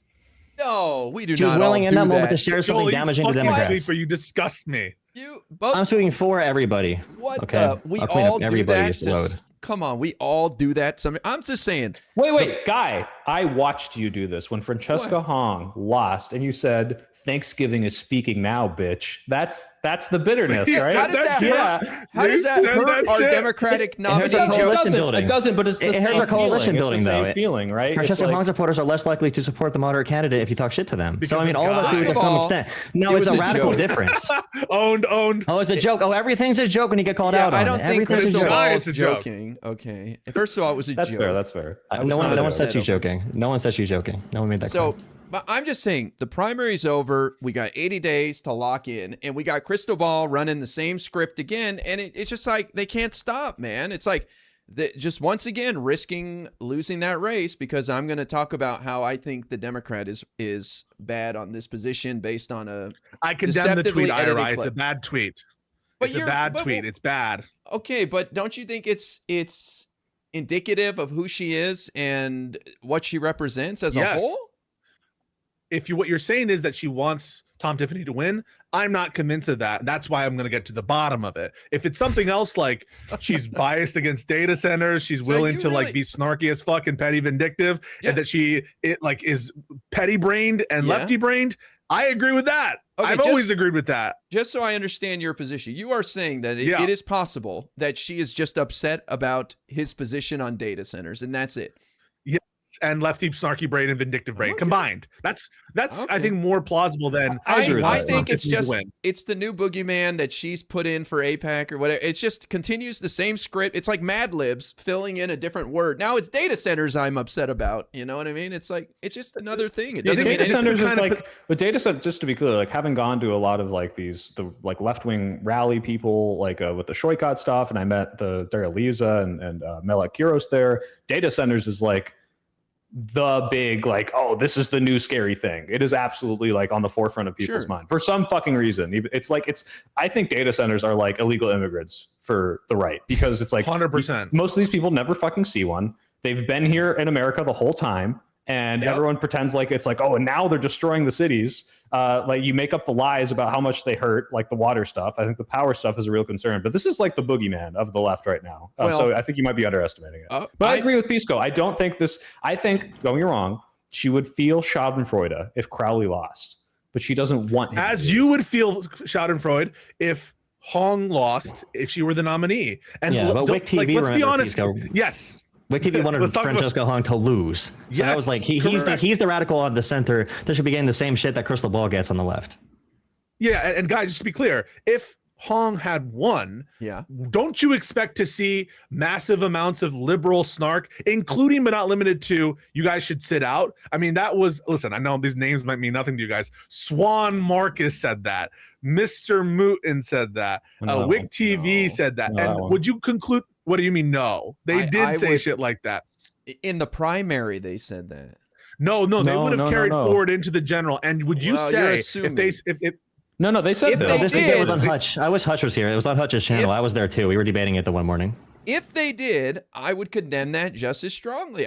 I'm not convinced I would say that they're ops in general, because she has a pattern of this kind of nonsense, shitting on the Dems over and over and over. I agree. Then it just matters what our conclusion is. If our conclusion is she's an enemy, well, like it just really depends how you use that term. Well, if you're using that term to mean like, I don't like that shit, I'm with you, like, right? But if what you mean is she wants MAGA to win, I don't agree with that. I think that it's better explained by brain brokenness, lefty snarkerism, all that stuff. But do you agree that the data center issue could be prominent in November and this could cost us the race? Yeah. Okay, so then why do specific tweet or the issue? This specific tweet or the issue? The issue of data centers. Yeah, I'm not sure. Tom Tiffany relative to Crowley, but it might be a big issue. And so, yeah, I think that it's bad. But like, again, you're just reiterating things that I already agree with. I don't agree with the tweet. I think she should have indicated the overall positions. Yeah, it hurts us. It hurts us, but Pisco is not saying that. One, she probably didn't even intend to hurt the Democratic candidate by doing this. She's just like, I don't like this. It's spiteful. No, not like you seriously. Can't say that. Not like now seriously. Are you serious about this? Okay, wait. What I mean when I say hurt, what I mean is like, when Crystal Ball says this and criticizes Crowley, do you think in her head she's like, I hope he loses 500 votes on the data center issue come November? I don't think so. She's way too shallow for that. I can't imagine what she hopes to gain from that electorally. I think here's She's what I talking think. shit. Let You're me be charitable. overthinking it. Yeah, Well, exactly. tell me then. Maybe let me try to be charitable. Steel man. She thinks he's gonna win. She thinks it's safe to criticize. Let me get some internet points and ride my populism wave. There you go. Okay, but that's not helping. Where she could help right now. I agree. Yeah, no, we agree with that. Yeah. Okay, so fuck her then. Yes. No, we're on the same page there, guy. Fuck We all you, tweeted Crystal this. Ball. Oh, okay. Whoa. Hey, she's Well, come on the it's show before, bullshit. Guy. She She's might be on the a show former again. guest, Ira. Former This is and potentially performative. future It's performative. guest. I'll tell her to her face. Guys, if you had the opportunity, if you had the opportunity to ask her about this and talk to her about it, would you Actually, say, wait, hey, well, no. Gibbs? Pisco. Let's go beyond that. Let's do a little role play, okay? Yeah, let's. I are you pretend gonna- I'm not Crystal gonna- Ball. Pretend Yeah, I'm you are. Crystal Ball. All right. Guy, I heard you had some thoughts on my tweet, and I was really upset about that Tom Tiffany thing. What Yes. did you want to say to me? I think you're playing into the hands of MAGA and risking everything, our democracy, our what we're supposed to care about on the left. I mean, if anything, you are helping the Republicans with that bullshit because you think it's safe to play games, and you need to lock the fuck in, Crystal. Okay, see, that's a lot nicer than "fuck you, Crystal Ball." I That's felt nice. I'm not gonna listened to. just scream at her. I felt constructive criticism. Yeah.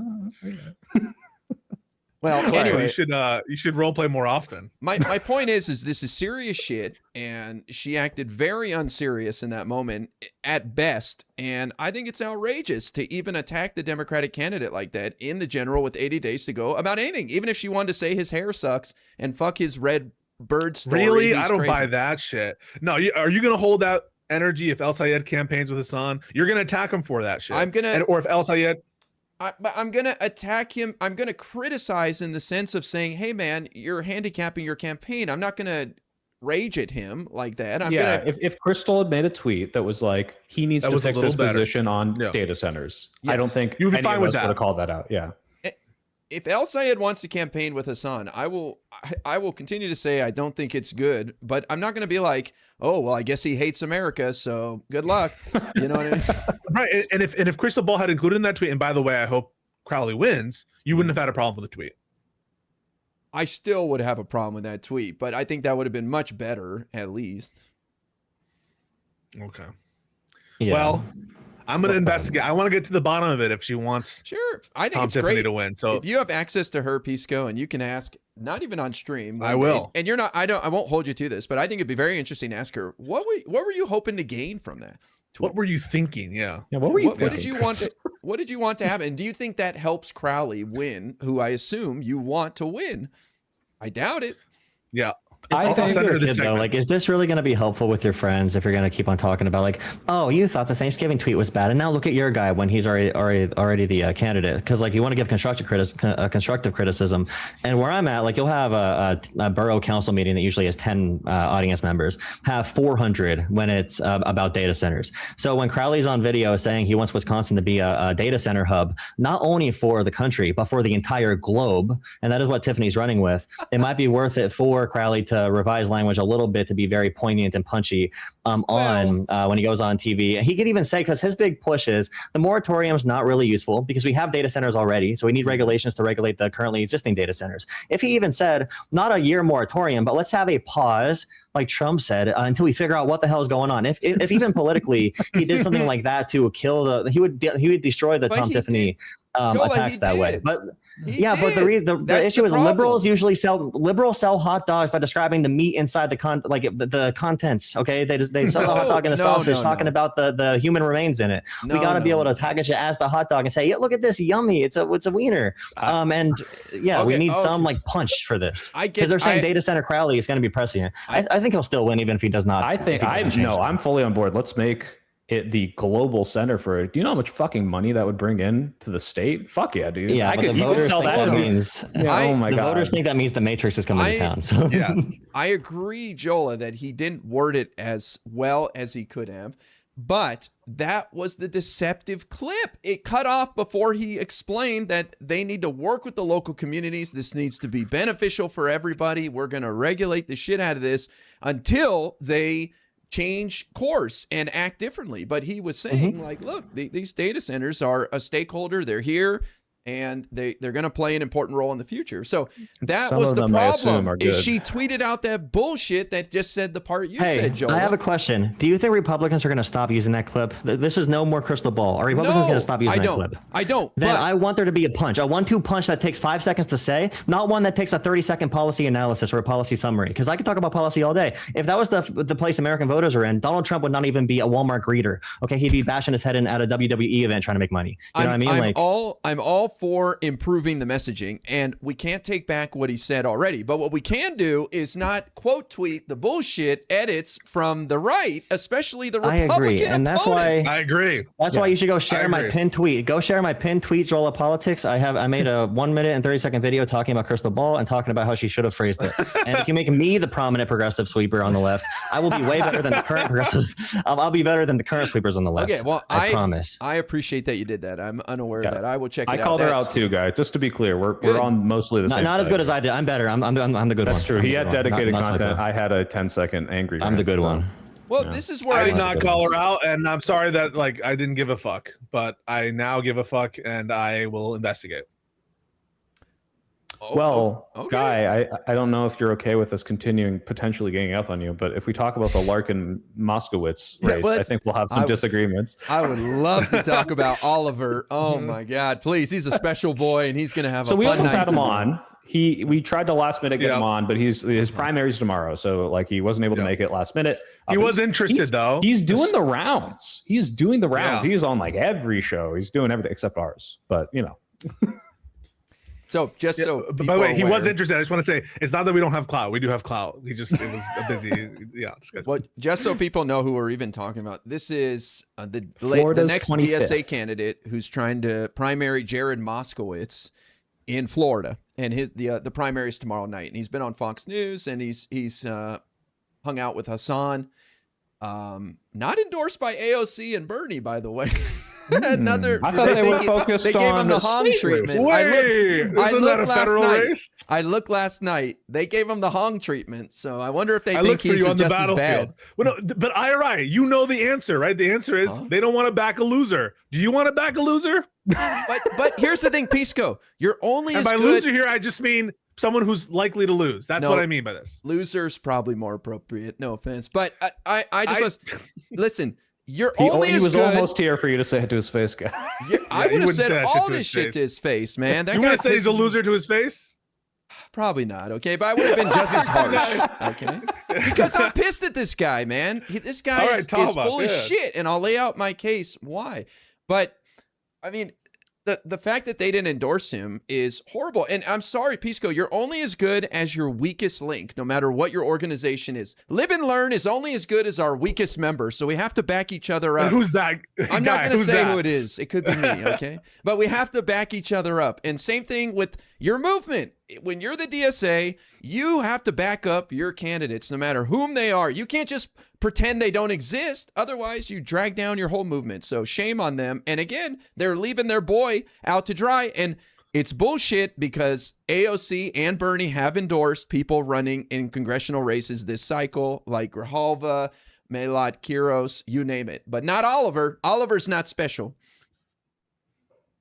Oliver. Now, if you want, I'll continue my rant Yeah, about it. I want you to talk about the race. Yeah. Okay. Because listen, Moskowitz has pissed me off. And this is why. Why? The fucking around war shit. Where he's a little bit, I don't know. Maybe I'll vote for war powers resolution. Maybe I won't. Fuck out of here. That shit pisses me off. And so I want there to be some pressure on him when it comes to the Iran war and this apologism to Trump. And so, yeah, I don't really know a shit ton about this race. That's why I was excited to have Oliver on. Why does he piss you off?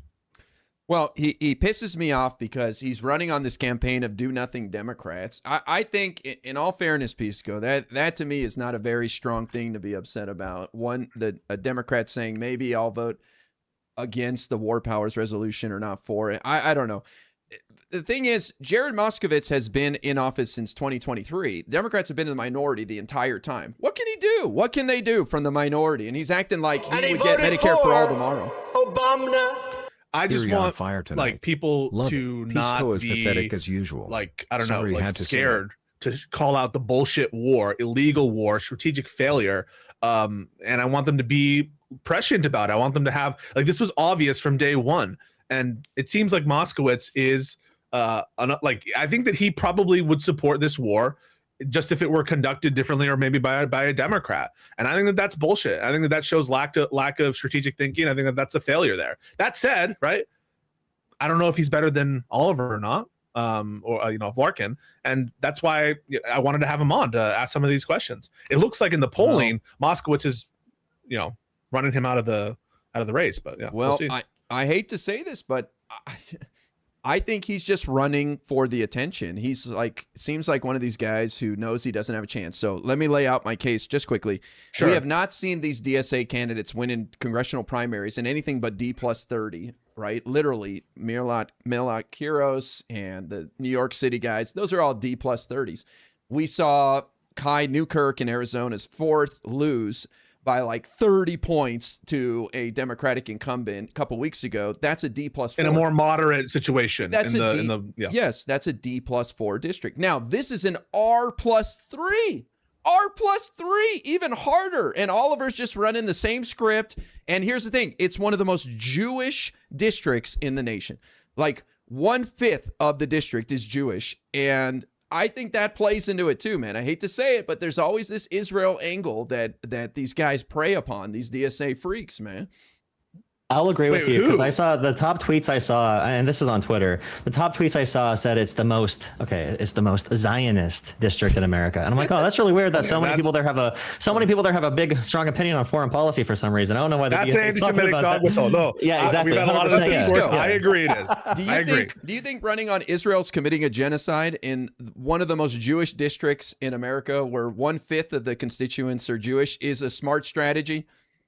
Well, what do the Jews in the district think? I mean, they might be against the war. Are you assuming that Jews have a particular view? Most Jews are not calling it a genocide. I'm going to spare my opinion or anything, but most Jews are not out there saying Israel's committing a genocide. That is a fringe opinion among Jewish people. So among Jewish Democrats? Yes, Jewish Democrats as well.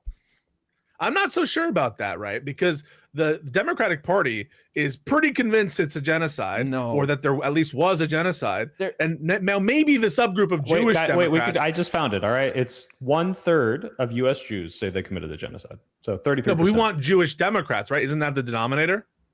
Oh, that's true. I don't know about Democrats specifically. And if it's 1/3 overall in America, what must it be for Jewish Democrats? I mean, listen, I don't know. Electorally, maybe you're right, Guy.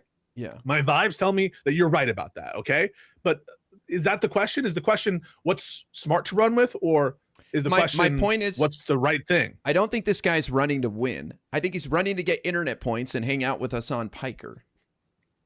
Oh, what? Okay, why? Like because he's like a charismatic, bloviating kind of like internet personality. No, because I mean, like he's got a good chance, right? It's like 40, he doesn't 40. have a chance at all. The polls are like Moskowitz +30, man. He's getting his ass blown out tomorrow. I saw a close one recently.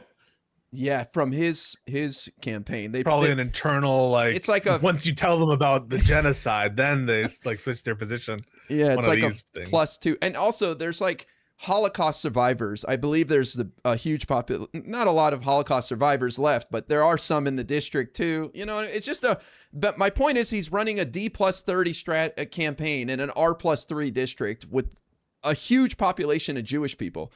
And lo and behold, he's getting people like Hassan excited for him. Like, to me, it's all like the Israel connection. And it's just, I found a district where there's a guy with the most Jewish last name in the world who supports Israel. And I'm going to go get Hassan and everybody worked up over it and get internet points. Like, really, this is where, So you think he's doing it because they're Jewish? He wants to be a streamer, or what does he want to do? I think that played a big factor in his decision making. Like, yeah. What's the next play? He wants to be a streamer? I found the number. Does he want? This is from AP Nork. It's 51% of Jewish Democrats say that U.S. is too supportive of Israelis. That does not say they support the genocide. That's different. Yeah, there's a that's gulf different. between there and calling it a genocide. There is. I agree. Okay. I can't find the specific thing on the fly. We're looking for the number, Guy. All right, but like, let's assume you're right there. But let's just say it's too supportive, right? Like, assuming it's 1/5, that would mean that 1/10 of these Jews would say, hey, like,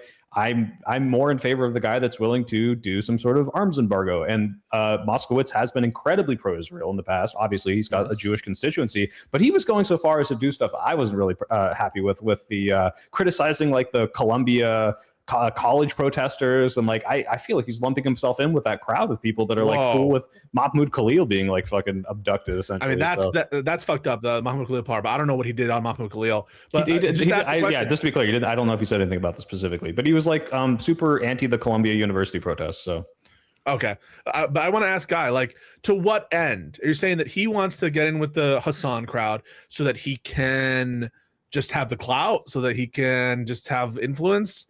Like, I don't have the answer, but I don't think he wants to be a streamer. I don't think that, but he wants to be one of these like online personalities. He's involved in digital media. That's what he's been doing for work. So I imagine he just wants to build his profile so he can do something in the future with that. You know, having 100,000 followers, you can do a lot with something like that. So I don't know, but I don't think it's to represent the people of, I believe, Florida's 25th congressional district.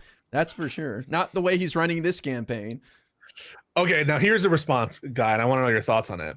We've seen massive polling errors in primary elections. Now, to the obvious counter is those have been to the favor of more moderate candidates. If there were a massive polling error here in this race, would you support Larkin in the general election? First of all, your argument means that Larkin loses by 60 points, not 30 points, because the polls have been overestimating progressive support. So let's say there's a miracle and I don't know, there's like an outbreak of a virus and all those old people in that district don't go out and vote and Larkin squeaks out a victory. Jesus. Yes. Wait, Guy.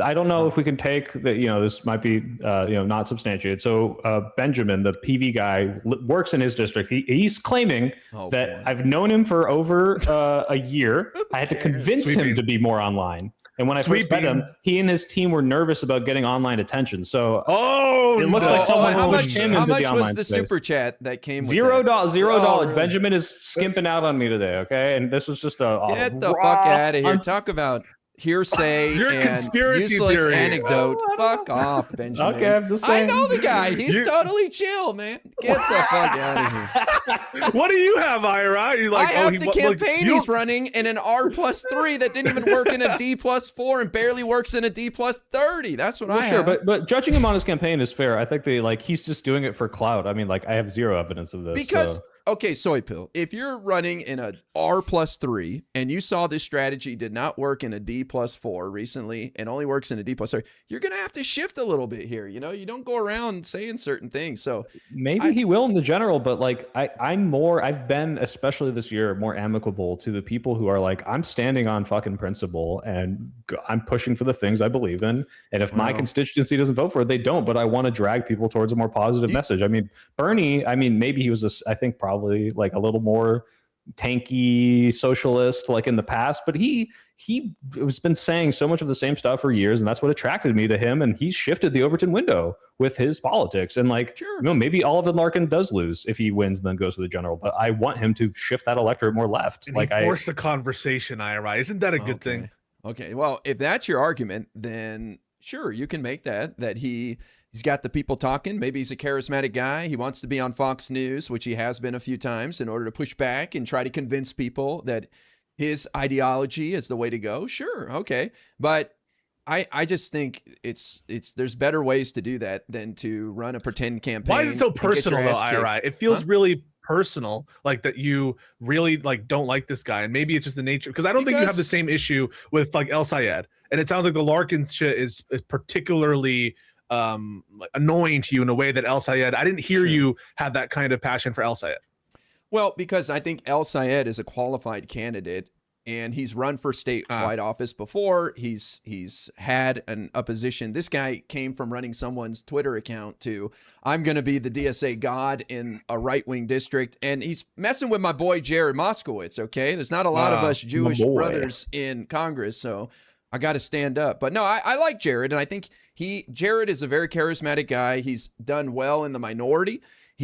And I can't wait to see what he does in the majority. And I already lost Dan Goldman, who I think would have been a stellar asset as a former prosecutor in holding Trump accountable the next 2 years. And we can't do shit in Congress the next 2 years. I'll wrap it up here. But the best we can do is fight Trump. And I want fighters, man. I don't want people out there talking about Medicare for all for the next 2 years. But that's why Pisco. Yeah, Moskowitz, who was like voting potentially with Trump on the War Act, he voted to end the COVID national emergency. Like only 11 Democrats want to do that back in 2023. He joined the Doge caucus. Like this is not a fighter against Trump that we want. No, first of all, the Doge thing was to try to work with these guys. Jerry Moskowitz has a unique bipartisan history, so that's kind of his thing. Okay, he's not trying to enable Trump. He's trying to actually get shit done for people. He's the real deal. He's not just some like. He voted for the Lincoln Riley Act. That as well. So did John Ossoff. I don't Fuck everybody. that I don't like that. Yeah, and I don't fucking like when that. John Ossoff did it too. Yeah, Okay. I don't like that shit. I want fighters too. Now, I think that Moskowitz has had some good moments, but yeah, he pisses me off when he sounds a little, I don't know, about the Iran war. Even if he ends up eventually voting for the War Powers Resolution, he was, signaling that he was going to be against it initially. And that to me is like, that's a big miss, because for me, the Iran war is like a really, really big deal. It's unconstitutional. It's a strategic disaster. It's a moral failure. It's all that shit. And so people who don't see that, I'm going to hold it against them. Now, at the end of the day, this race, maybe Larkin sucks, and maybe he's unable to win the general election. But I don't really like have the same heat for them as you do. And go. What sorry, you asked me why am I so focused on this. I think he's an egregious example of these clout sharking people riding the DSA wave in this lull in our Democratic politics. We're still coming off of the Kamala defeat. Democrats have been the minority. There's people taking advantage of the moment saying, do something, Democrats, do something. I'll get in there and I'll do something. So I think we're risking losing someone who I think can be a huge asset. And I'm sick of this shit. I respect people like who are serious candidates, but this guy's not a serious candidate. All right. I mean, and Bernie and AOC agree with me because they didn't endorse his ass. Wait, this might be the smartest thing Bernie's ever done, considering he's a former Bernie staffer, and we've seen the history of former Bernie staffers. Right? Like, if that's the biggest criticism I've ever had of Bernie Sanders. Was Nina Turner a former Bernie person, or was it a? She was co-chair of his 2020 campaign. If I'm not Brianna mistaken. Joy Gray. Brianna, Turner, She endorsed. What's happening?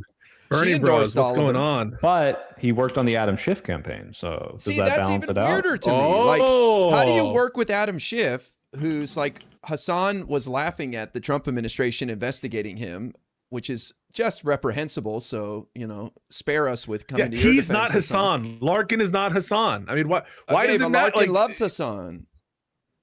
Okay. And Larkin worked for Adam Schiff, and now he's the DSA messiah. Maybe that's what radicalized him, guy. Maybe he was like, I've seen the Schiff campaign, and I'm not happy. I'm a DSA guy. Wait, change of heart. Did you know? Because I've been fed I gotta admit, this was fed to me from chat, and I looked it up. It's true. Trump was considering Moskowitz as like the FEMA head. Like that. Yeah, that's how work with Trump this guy is, and not fight against Trump. So I don't know if this guy's a fighter. That's not someone I would consider. Soyfield, he ran emergency response in the state of Florida. He's known as like this Democrat who won. He was in the state house, and then after 2018 with the Stoneman Douglas stuff, he became like a big champion of gun rights and helped usher in some gun reform. Wait, do you think Trump cares about DeSantis appointed him to run like FEMA in Florida?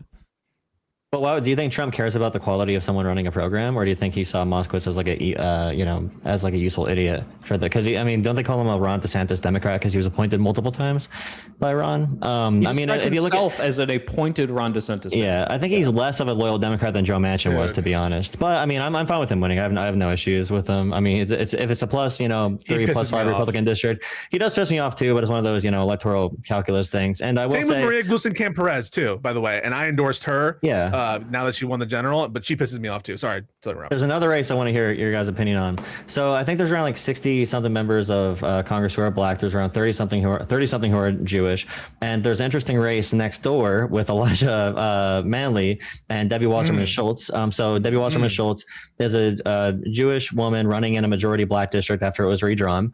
There's 4 black candidates splitting up the race. Elijah Manley is the biggest competitor, the DSA candidate. He is black, gay, and also also a Jewish convert, so he's kind of like Thanos with the Infinity, the woke Infinity Stone. We just need disabled, That's a lot of trans. buffs. Yeah. Yeah, so I was wondering, I feel like Blind. if the DSA was going to push hard for a race, I feel like that'd be the one to focus more energy on. But I'm hearing more about the Larkin race for whatever reason. I wonder if you guys have any intuition for why they're not focusing on it. I mean, I do. They give some attention to it, but why do you think? I think it has to do in Israel. Yeah, I think it has to do with the last name Moskowitz. But I know Debbie Wasserman Schultz is Jewish as well. But I think it's, I don't know. It's the large Jewish population. I don't know what the makeup is in that district, but. So Wasserman Schultz will be one of the only. She might be the only representative, if she wins, of a majority black district who is not black left in the country, or one of the only left over. And then Elijah, I know the politics are complicated when it comes to someone who's Jewish versus someone who converted to Judaism as a religion, obviously. So those are complicated issues.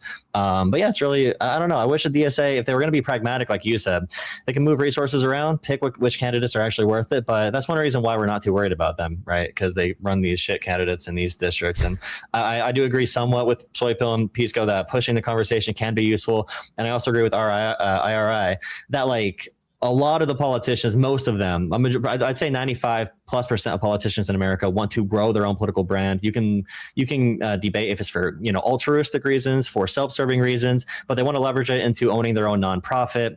So like Stacey Abrams has a great nonprofit. She does great democracy work, but it's also self-beneficial to run and make her name bigger in politics. And she ran some great races for Democrats. So that's why politics is so hard. Sometimes a lot of it's in a moral gray area, but I'm sure IRI would say that what's his name? Oliver is probably mostly in the negative part of that gray area, I'd assume you'd say, and then like someone like Stacey Abrams would be in the positive side of that, who leverage her star potential and views into something good with her nonprofit work in Georgia for Georgia democracy. I do want to add Larkin, to his detriment, his stance on Taiwan I thought was atrocious. What'd he say? And he was basically like, "Oh, it's not our position to like defend them. China wants to do it." Like I'd have to go back and watch it. I just remember being very, very not happy with that answer. That's but the also Hassan influence. It's the Mao in him. Or maybe it's manufactured consent. That's why Hassan likes him. Who can say? Yeah. But yeah, but it also, just to be clear, like Moskowitz is not like a fucking Republican. Like I want him to win if he wins the primary. Obviously, I'm just trying to push him back. I'm like, he's a big fighter. I think he works a little too close to the I think he's not a fighter. But he was on the oversight committee, right? Yes. Yeah. I think that he's good on committees at times, and certainly better than a lot of these like old fogies who are just like, Mr. Secretary. Like, I think that he is personable and exciting for when he's in those spaces, and he plays well to the camera. I think that's why IRI is sort of more backing him. And Goldman, by the way, this was true of Goldman as well, where Goldman I thought had some really good moments in committees. And so I get it. I get the appeal. I get why people like him. I just find a couple of his positions, and me, people who are conciliatory to Trump. Anti-Semitic Pisco. We know how you think. Stop. Also, I was going to ask a question, but I think it's problematic. I won't do it. Wait. What is it? No, it was Ask about look, there was at least Joel, are you Jewish? Joke. We got 50% representation here, okay? So Joel, are you Jewish? I'm called Jewish because I have a big nose, but no, I'm not. And also, Okay, so it's a 50% I'm known as representation. racially ambiguous. No, I'm not gonna in the ask town you. I You're grew not up gonna in, So bait me. I've heard a lot of. oh my god. Oh, do it. No, he's a Jewish convert, right, Elijah? Yeah. Yeah. So, like, do you think that was? It's just a question. Did he marry into that, or what explains the conversion process? Isn't it pretty difficult versus Christianity? That's what I'm You can join wondering, Christianity doing anything, basically, but Judaism is harder and Islam's harder to join. I've never heard. But anyway, my whole point is. Go ahead. For it. Yeah, go ahead.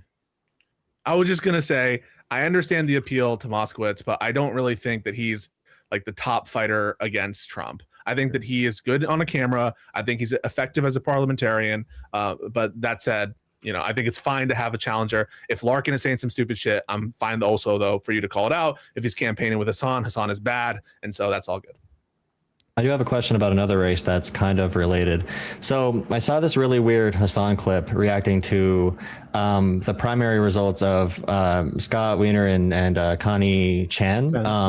And he was saying how Scott Wiener is the more openly anti-AIPAC candidate, but he is a deceiver and he's very slimy behind the scenes and he's lying about his positions.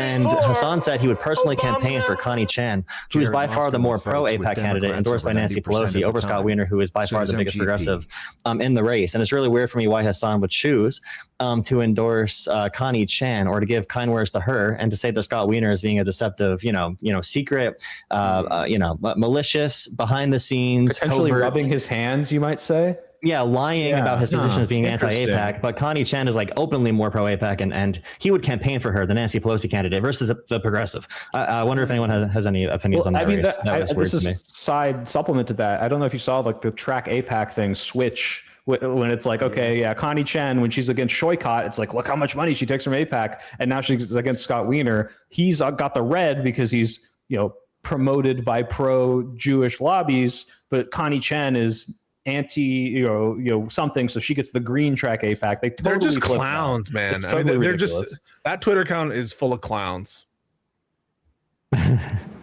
Well, I mean, Hassan, I think it has something to do with the last name again. Scott Wiener, I don't know. Well, that's what Jola said. We should run on Yummy Wiener, right? That's the Democratic position, right? Bro, well, he is a very good looking man. Is he like 50 or 60? He's very young. Yeah, he is a very good looking man. Yeah. So go ahead. I also want to call another good looking man, a really good looking man, Hutch. He just had a debate with Guy Politic Punk or something. I reviewed it for a little bit.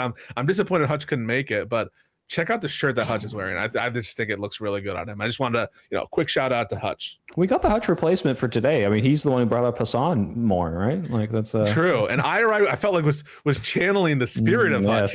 He was. I felt his presence around me. I really did. Wow. Yeah, but no, Guy, we interrupted you. Go ahead.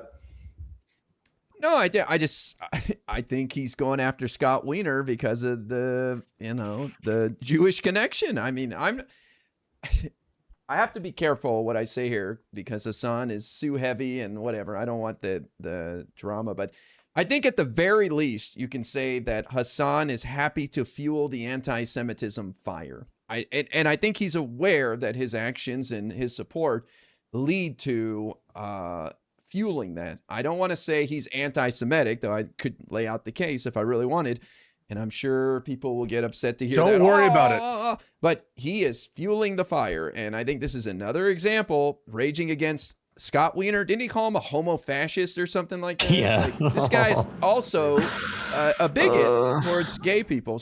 And he hates white people, too. Well, I just think he's can I speak his for ass. Hassan? I think we talked about this, but isn't it the meme where it's like the drone and it's like Republicans and then it's like a drone but with a rainbow flag and it's like Democrats will do like the pride bombing and it's like you guys just want homo fascism, which sounds like global homo, which is like a fascist slur or whatever. But I thought it was the idea of like you want fascism but with a rainbow pride flag because he is gay, but yikesy. And why is Scott Wiener on the a fascist anti-Semitism anyway? thing? Yeah, I'm curious. Oh yeah, exactly. He's not. Well, okay. To be fair, was he not like he swapped his position on Israel Gaza like relatively recently, like in the primary, I think, right? Yeah, right before the yeah. But I don't know why that bears on that. But he didn't call it a genocide hard enough, is what you're saying, Soypil. He needed to do it with a capital G. See, the goalposts move, man. They just keep on rolling. Well, I think it's fair to, is it not fair to question? Is it not fair? Wait, on that? No, on that though. Is it not fair to question? Pisco's an expert in anti-Semitism. Okay, that's fine. Go ahead, Pisco. Okay. Pisco, I'm going to say real quick, tomorrow on the definitive anti-Semitism discussion we're having at 12 p.m. Eastern with a true defender of Israel and of these discussions. That's Avi Bitterman. He's going to make the case that Hassan is anti-Semitic. And so if you want to see that coverage, that's 12 p.m. with Loner Box as well. You can watch it on my channel. I'm sure Loner Box will stream it. And so when is that tomorrow? That's tomorrow, 12 p.m. Oh, cool. Tuesday. That'll help me prep for my anti-Semitism discussion with Loner Box on Wednesday. Beautiful. Yes. Yeah. You had a Okay. question. Well, so no. What I was Yeah. going to say was, if someone is vehemently one position and changes it during the election in the middle of the cycle, I think it's fair to call into question how authentic they're being. I don't think that's ridiculous to be like, are you seriously doing this, or was this because of pressure and you're just saying it? Like, these are things that if you changed it before and you say this is why I changed it, I don't know like how much it's unfair to say I'm not quite so sure how authentic that person's being. So.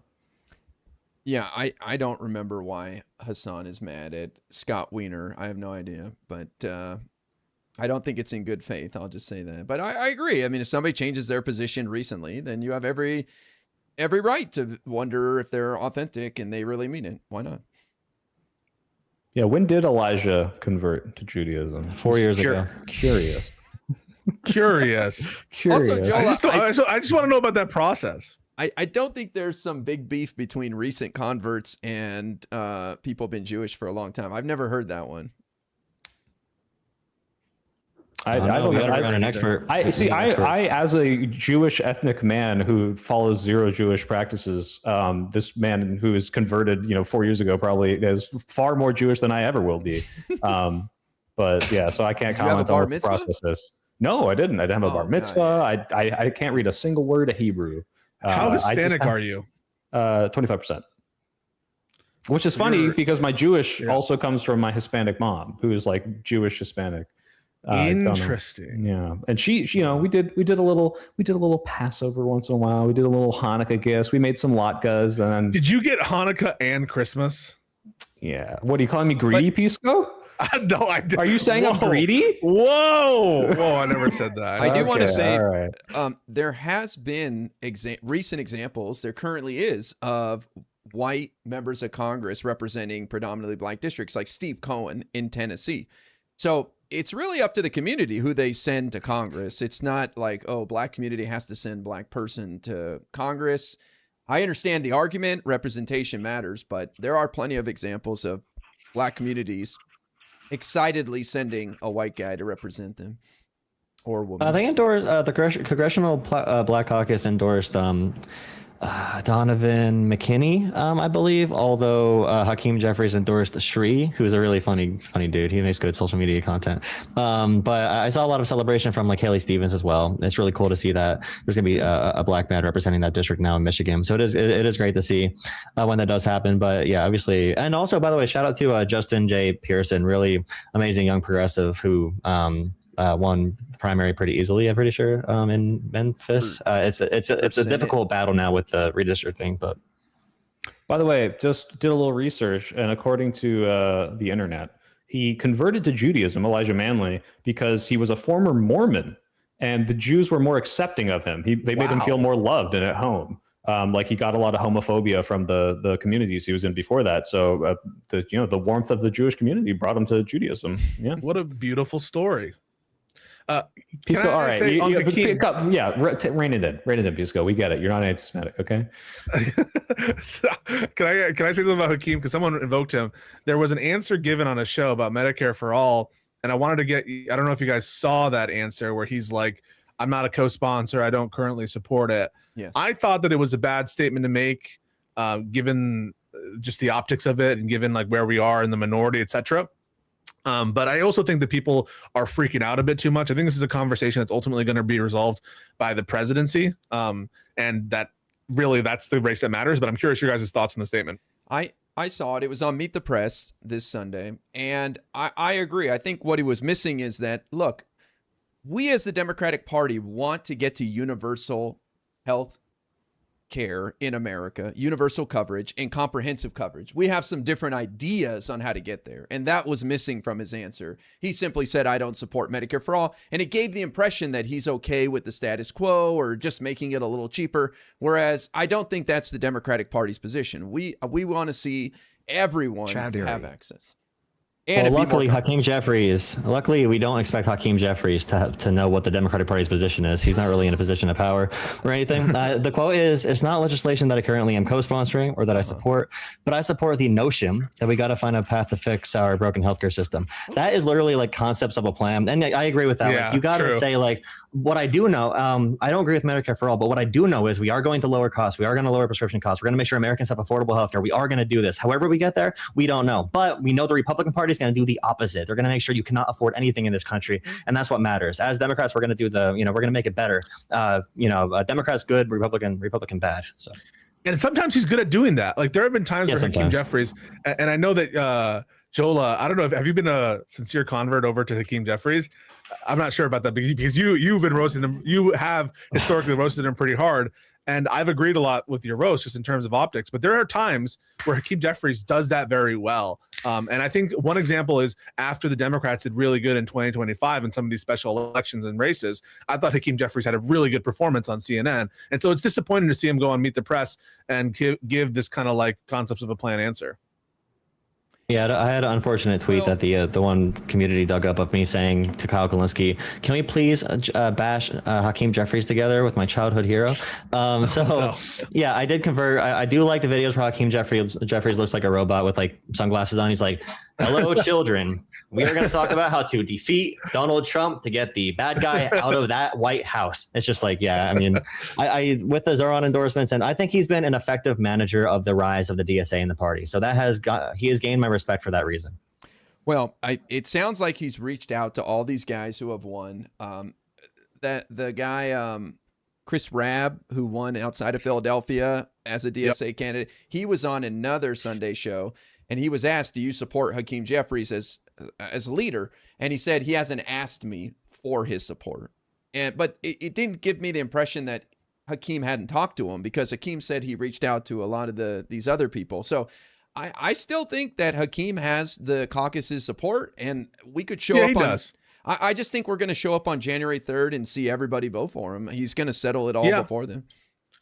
100%. I mean, I don't think that there's any chance that if the Democrats take the majority, doesn't get the gavel. I think that he absolutely will, and so I'm resigned to that. Even though there's some things about him that annoy me. And to be honest, he said, it's not legislation I support. It's not something I'm co-sponsoring.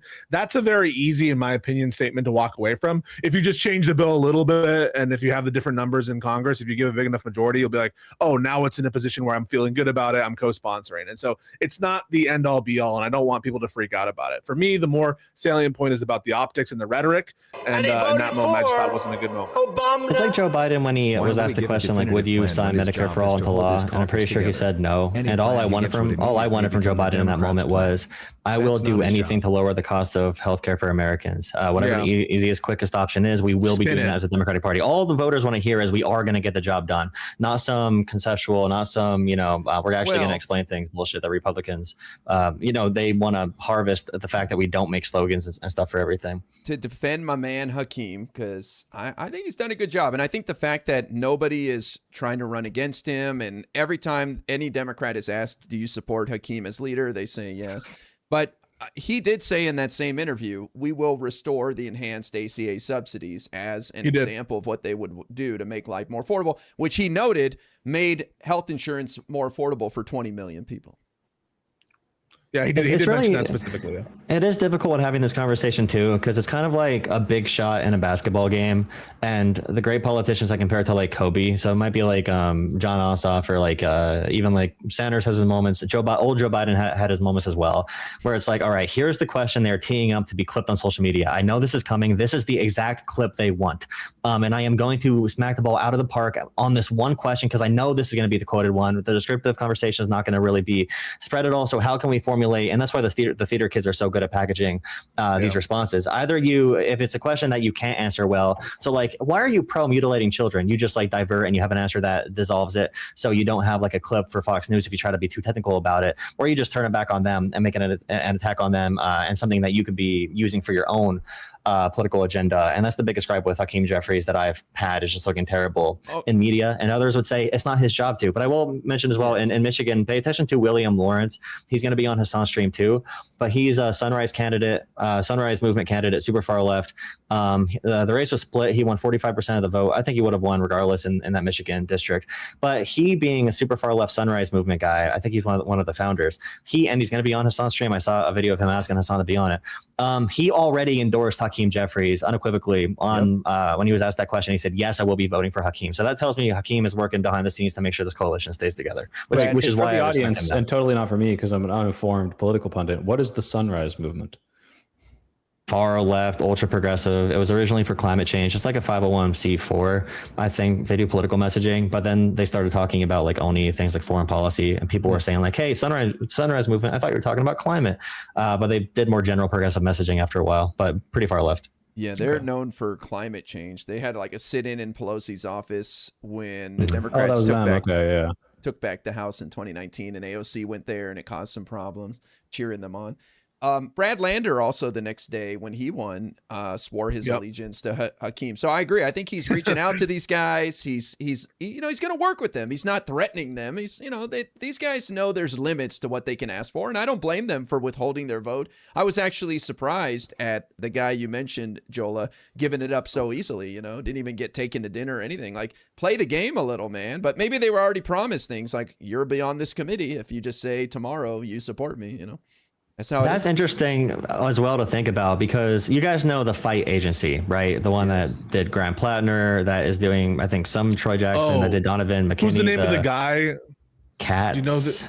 Is it Maurice Katz? Morris Katz. So the candidates that are endorsing Hakeem Jeffries off the bat are from that Fight Agency. The Fight Agency has worked with all of them. But the more DSA candidates who are not Fight Agency aligned are the ones who are refusing to endorse Hakeem right away. So there's something happening with these different interfactional coalitions that I don't have a good descriptor of what's happening exactly yet, because I don't understand enough about the Fight Agency. But definitely pay attention to that. The DSA, 100% DSA candidates are not doing the Hakeem Jeffries coalition building, but then the Fight Agency and then even like the AOC and Bernie's are going for that, changing the party strategy and leveraging their power in the coalition to get concessions eventually and to be complementary instead of destructive within the party, which is I don't know if it's positive or not. It's hard to say, but yeah, keep a lookout.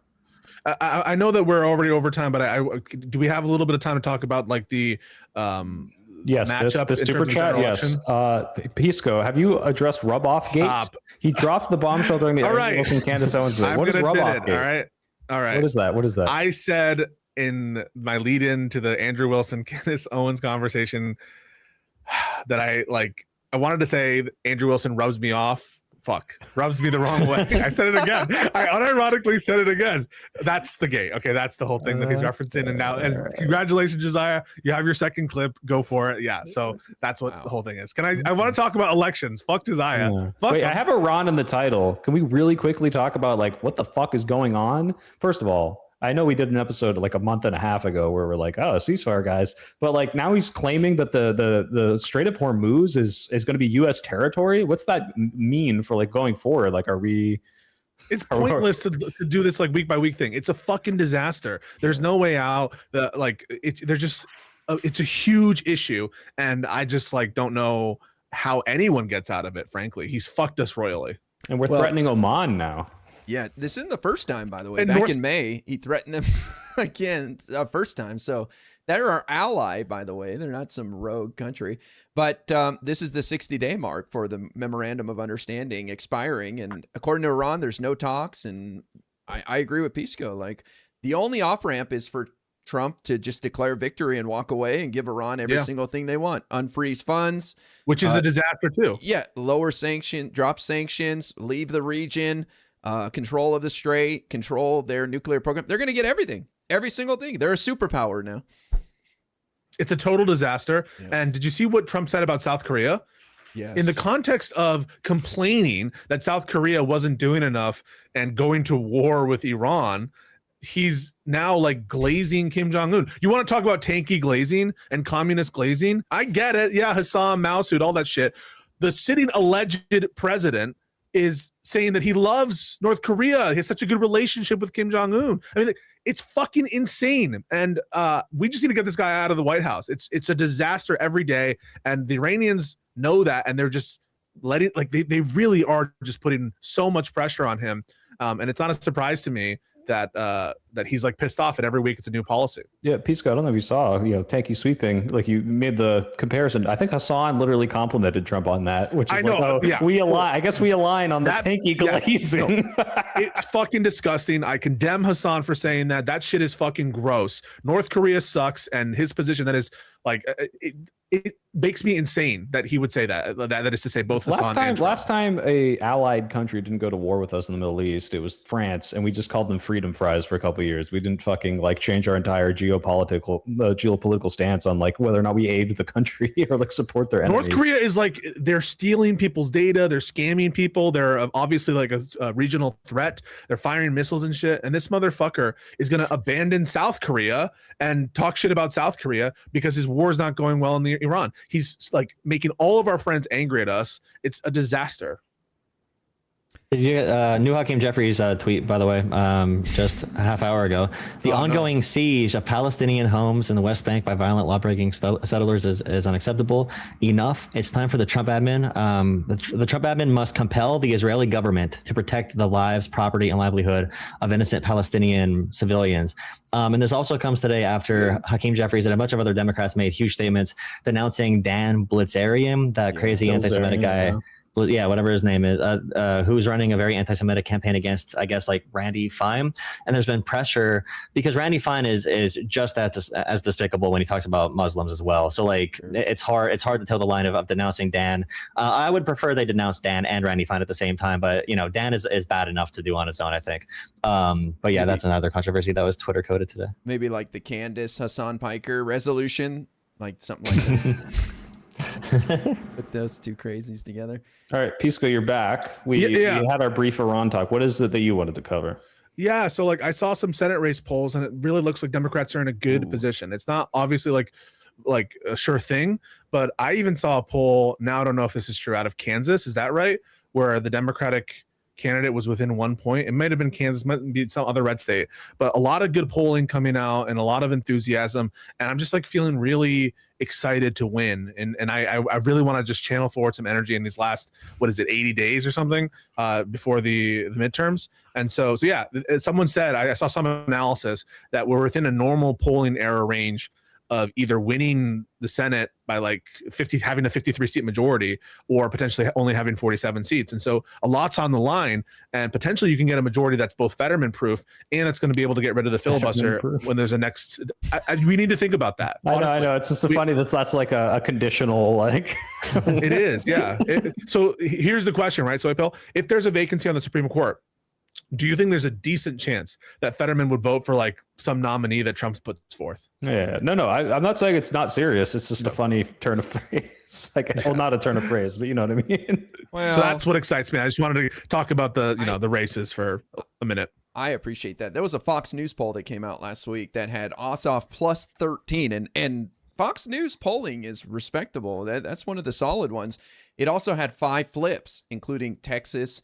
It didn't have Alaska on there, but it had in the same poll, with Democrats just doing a stellar job. Remember, we only have to flip 4 if we hold on to Michigan. It had El Sayed down 4 to Mike Rogers. So, I keep putting this out there. Throw Hassan under the bus, denounce him, do something. But El Sayed's going to have to change something here, man. I just want to see the guy win, I think more Blues Clues memes. Oh, and those are great. Yeah, we need that. Did you guys see, speaking of Alaska, Mary Peltola rejecting the Kamala Harris endorsement? What did you guys think of that? I don't give a fuck.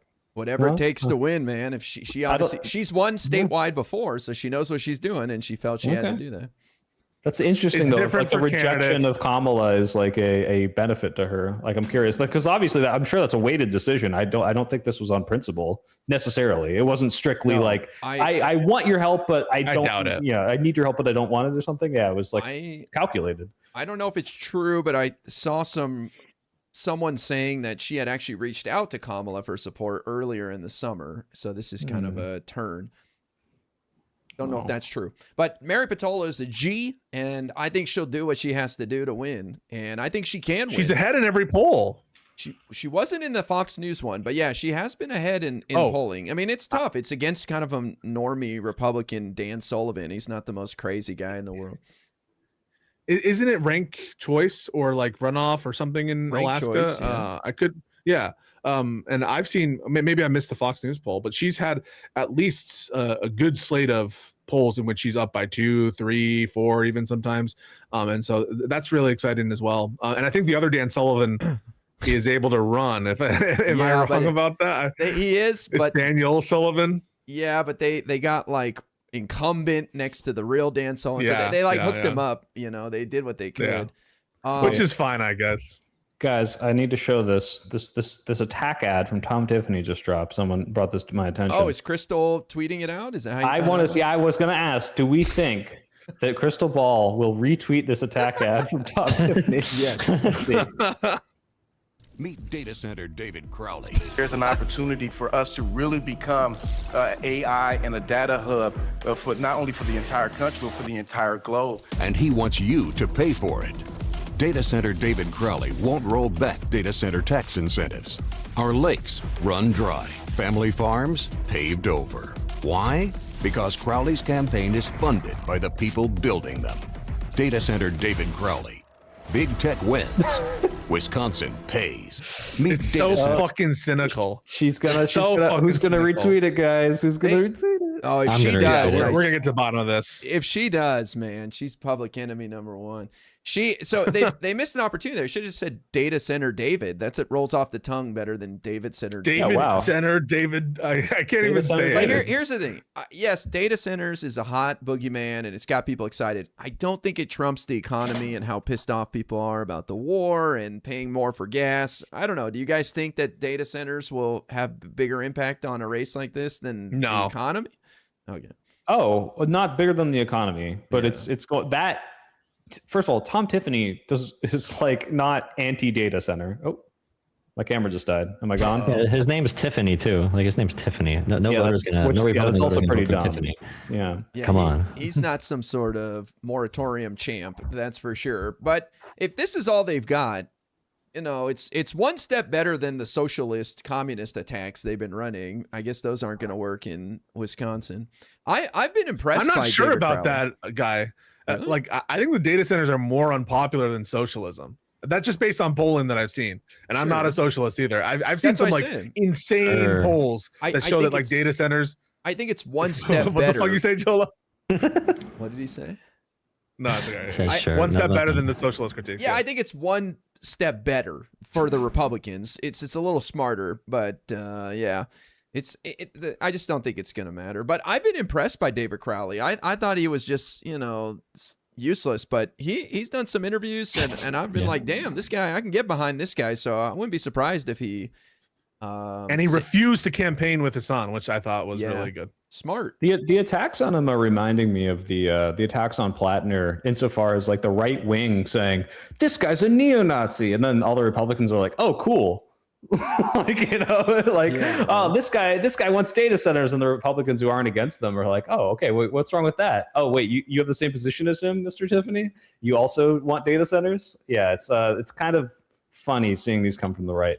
But I think we have to be really open about how bad MAGA is and how not bad like the DSA is, just in this respect. Sure. I'm seeing more MAGA conspiracies about like Wisconsin being rigged and stolen, like MAGA conspiracies about this race, than I did from any of the DSA types. I want to give them like credit for at least adhering to that basic principle. And with the results of this election, with the polling and the chances they had to make that claim because of the 95% like betting markets for Hong to win, they really could have done that. And I still want to reiterate, like Francesca, her entire personal medical history was ripped apart, like mental health, her relationship with her son, her family life, like everything was ripped apart about her life. And for her to concede so willingly and so quickly and to be at a unity, I could not imagine being at a unity breakfast the next morning. Same for Michigan and like Minnesota. And the Midwest is built different because like Texas, the candidates in that race are not campaigning together. They're and in still all these feuding. races that were they're still feuding down in Texas. I can't talk about that or I'm whatever. But like when we talk about the Midwest Democrats, they are doing the job job, bro. They are doing the job that we need done.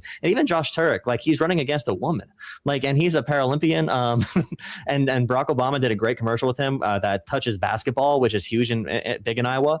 I'm feeling really good about him. I think he might be a sleeper. I'm feeling good about Josh Turek too in Iowa. So Midwest Democrats have killed it the past 2 weeks to round out Midwest the Republicans, however, Mike Lindell, who has still not conceded his primary race. Fight. And listen, let's give Republicans credit where it's due. We say that Trump is able to decide all these primaries. He wasn't able to push Mike Lindell over the edge. Terrible. I just think that's just it's just such a good reflection of the health of the Republican Party.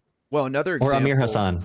Another example was Darlene Graham in that special primary election to replace Lindsey Graham on the ballot in November. She only got like 32% of the vote. She's going to a runoff with Ralph Norman, who, Trump's endorsement did not clear the field. And there's a very good chance she loses and that's in like 1 week from now. So we're going to find out very quickly. But Trump is looking quite weak right now. But Mike Lindell was a terrible endorsement. What was he thinking? My God.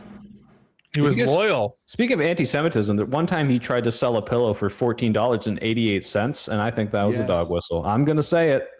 I think he's a secret Nazi. It was on accident. I own a MyPillow too, so I might have to. Do you really? Yeah, I own a MyPillow. How is it? That's like owning a Tesla. I only bought it because of how much he sold it for. That's the reason I bought it. It's pretty good. And I got it for $5 at a discount store. It's not, honestly, it's a sleeper pillow. It's a decent pillow for $5. Is that a pun? And Is that a fucking pun? By the way, Joel, the Fox News poll that had 5 flips included Josh Turek in Iowa flipping that seat. So I'm feeling good about Turek. It'd be really funny.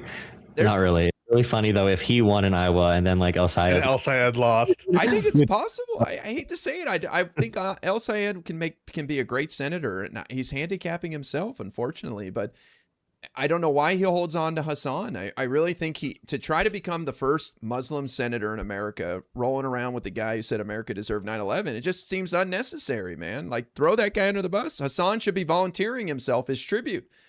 He should be. Don't you think? What? Do you think that number one is a significant campaign issue in Michigan, and then number two, do you think it comes off a little bit disingenuous if you like campaign with a guy in the primary and they're like, I disavow Hassan, fuck Hassan, like, wouldn't that make you look a little bit weak? I think I just think more people are paying attention as we get closer to November, and if he says something forceful, it'll have a bigger impact than just like continuing what he's doing right now. I just don't understand the advantage of holding on to Hassan. It doesn't make sense to me. And poor AOC, again, I hate to beat up on her, but 2 weeks ago, she was on a Sunday program and said that Hassan apologized for those remarks about America deserved 9/11. That is not true at all. He's got the framed photo behind him that he put up recently as a joke. And when his uncle confronted him, back when he said it, he was like, English is my second language, and I didn't say Americans deserve 9/11. No, he didn't, really. Yeah, go look it up. He said, I didn't say Americans deserve 9/11. I said Americans. Wait, hold on. I got to bring out my broom. Was this not the concept of blowback? The whole idea of like, we brought this on ourselves for, sweeper motherfucker ravaging the Middle East. Really? We had it coming. That's different from Americans deserve to be killed, right? Sounds better. We had it coming. 3,000 of our fellow Americans deserve. Look, when I say 9/11 things, it wasn't much just more Americans. But I'm English first language, so. True, though. That was a lot of people. Wait, no, he didn't say I don't understand English. But Pisco and Soy Pill, I challenge you guys. What is the value of holding on to Hassan at this point for El Sayed? I'm not saying there's value to holding on to Hassan. I'm not making you guys do the argument, but I'm curious. What do you think is the value in holding on to it? Why do you think he hasn't abandoned him? I think that he went with Hassan in the primary because he probably thinks that there's some value in the primary to Hassan, and the present thing that he needed to do was to win the fucking primary. Yes. And I think that in the general, it makes sense also for him to not be as like Hassan focused or whatever. But I also think that like this whole now disavow after you had him in the primary, you kind of look two-faced when you do that. I'm not so sure that will play well or assuage the fears or assuage the like attack ads that are going to come no matter what. And so I just don't know why we think it'll be that impactful. And obviously he has support from the community. Like this, my whole thing is like, hey, if this guy's going to help Democratic candidates, we should accept that help. If it's going to be the general, I don't know, maybe he thinks he'd lose more, ground game from the people who would otherwise, go out and canvass and door knock. He's got to engage community when he actually fucking uses it, Hasan. But yeah, I don't know. I mean, it's a calculus. Maybe he doesn't want to seem two-faced. Maybe he wants the support. I don't know. I think it's reckless. I mean, I think that the Republicans are going to run like $100 million in ads highlighting. I'm going to Hasan's challenge you, comments. IRI. But here, I'm really going to challenge you. What's the statement? What's the statement that you proposed that you make? I know it was a mistake to campaign with Hasan. I apologize for like. How would you make the statement? It's an easy out. I've learned more since new clips and comments have been brought to my attention, and I have to take a stand. I can't chalk this up to just streaming for hours. At this point, I have to say something and distance myself from Hasan. And here's the thing. I love America. I hope Hasan finds a way to love America too. I don't work on El Sayed's team, but I'm just saying it's unfair. I admit it's unfair what El Sayed has to do. But this is what happens when you're the first and you're trying to do something. Like Ketanji Brown Jackson, the first black woman on Supreme Court. She had to put up with a bunch of shit to get to that point. And it's unfair, but it is what it is. And I just don't understand why he's holding on to this clown. If I was convinced that was going to play well for an audience, maybe focus test it or whatever, then I would agree with you. Do it. I'm obviously throw influencers under the bus to the extent that it's good for the the election chances. Well, I'm just not convinced that it's a super big issue or that doing this is going to like help. It almost seems like you're just begging people to focus on it. No, the Republicans, their first ad that they ran was associating him with Hasan, and they're now just saying that Abdul believes America deserved 9/11. They're skipping the Hasan part. So people may not believe this, but I actually think this could have negative impact on the Muslim community in America as a whole if he doesn't create that distance and throw Hasan under the bus. Like, you want to talk about Islamophobia and attacks against that community, him continuing to associate with Hasan and those comments just getting played over and over and over on Fox again and again and again, and no distance between Abdul El Sayed and Hasan, I feel like the greater community is impacted by that. Do you disagree? I don't know that it will be significant is all I'm saying. And I don't know, like, there have been so many examples of people and Democrats trying to, act very concerned and act like fearful and shit. And I think it plays off as weakness. That's my intuition. I don't have any sort of empirical proof of that, but my intuition I don't have empirical proof, but to Guy's point, this is a bad sign. My friend's 70-year-old dad, who does nothing but watch C-SPAN, sent me an email a couple days ago, and he said, "Do you know who Hasan Piker is?" Yes. Wait a second. By email. I have an anecdote. And I'm like, this is like your grandma saying, "What's Bitcoin? Sell Bitcoin right now." If your grandma asks you what Bitcoin is, sell Bitcoin. Wait. I also have an anecdote. So I'm not telling you that, like, I have vibes that pull in both directions. My mom texts me like, "Who's this Hasan Piker?" And I'm just like, what is happening? The fucking streams are crossing. Something's going crazy. But no, I hear you. I don't know the best PR strategy. I'm not a PR guy, and I'm concerned that, and I'm not convinced that it's a big issue. Maybe it is. Maybe Guy is right. And I don't know that, like, apologizing for it or seeming like your apology is going to keep it out of the news. It almost feels like it'll be a vulnerability that will be identified, and it will just, people will be like, "You made a mistake, you condemned him," and they'll keep talking about it. So I'm just not sure that it's the right political strategy, but I can be convinced otherwise. I agree with that, Pisco. And also, like, we have a political model where Americans have voted for despicable criminals who don't apologize for literally anything. So I think if the attack back is powerful enough, playing defense doesn't matter. You could just say, "I don't care about that guy, he's a Twitch streamer," and move on to issues that Americans care about more. I personally, I've talked to a lot of swing voters. I live in a very swing area.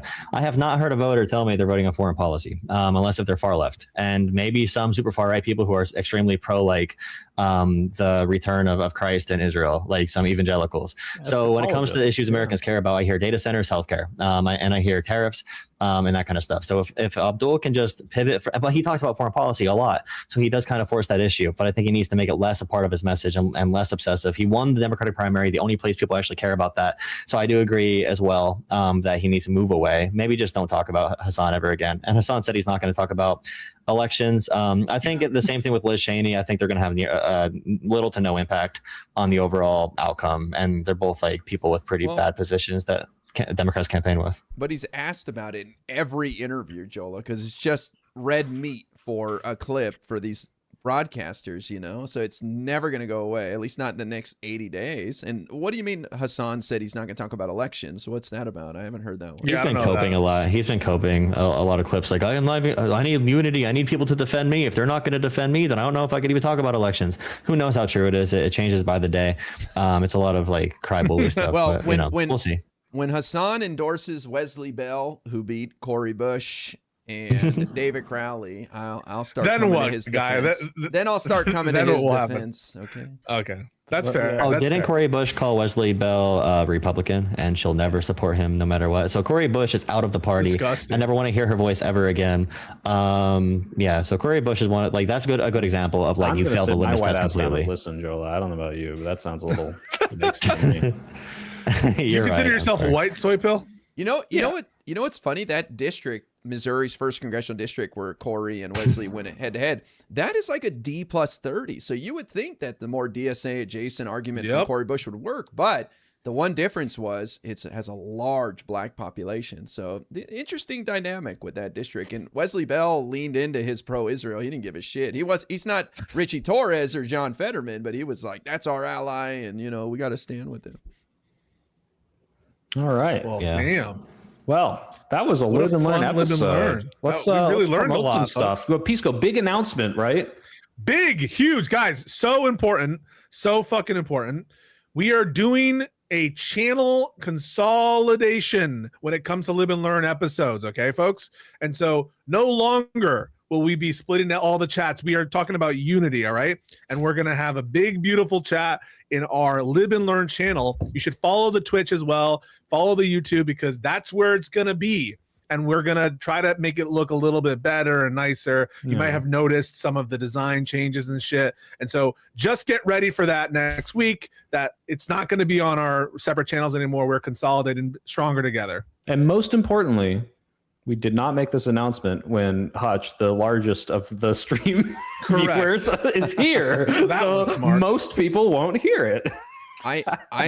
I just want to say also, we're doing it because we want to show proof of a larger audience so we can get bigger guests to come on here and continue to just make more noise and be more of a presence and do bigger stuff. That's all. And I want all the Hutch chatters and the Pisco chatters and the soy chatters and the guy chatters to fight. I want y'all to fight and make that chat go like crazy. It'll be so We'll have moderators from all the different channels come in and make sure shit doesn't get too crazy. So, but I don't know please, about that. I don't know how that don't works. Do moderators fight each other? Is that what's No. happen? The different communities and shit. So just try to be normal, please, and just let's not make this an issue, please. And remember, guys, there's a block button, okay? If somebody bothers you, you block them. I block a shit ton of people, man. I got no problem blocking people. You'll never see them again. But go subscribe to the Live and Learn YouTube, because that's the only place you're going to get Live and Learn ever again. Okay? Ever. You'll never, ever get it anywhere else. It's exclusive.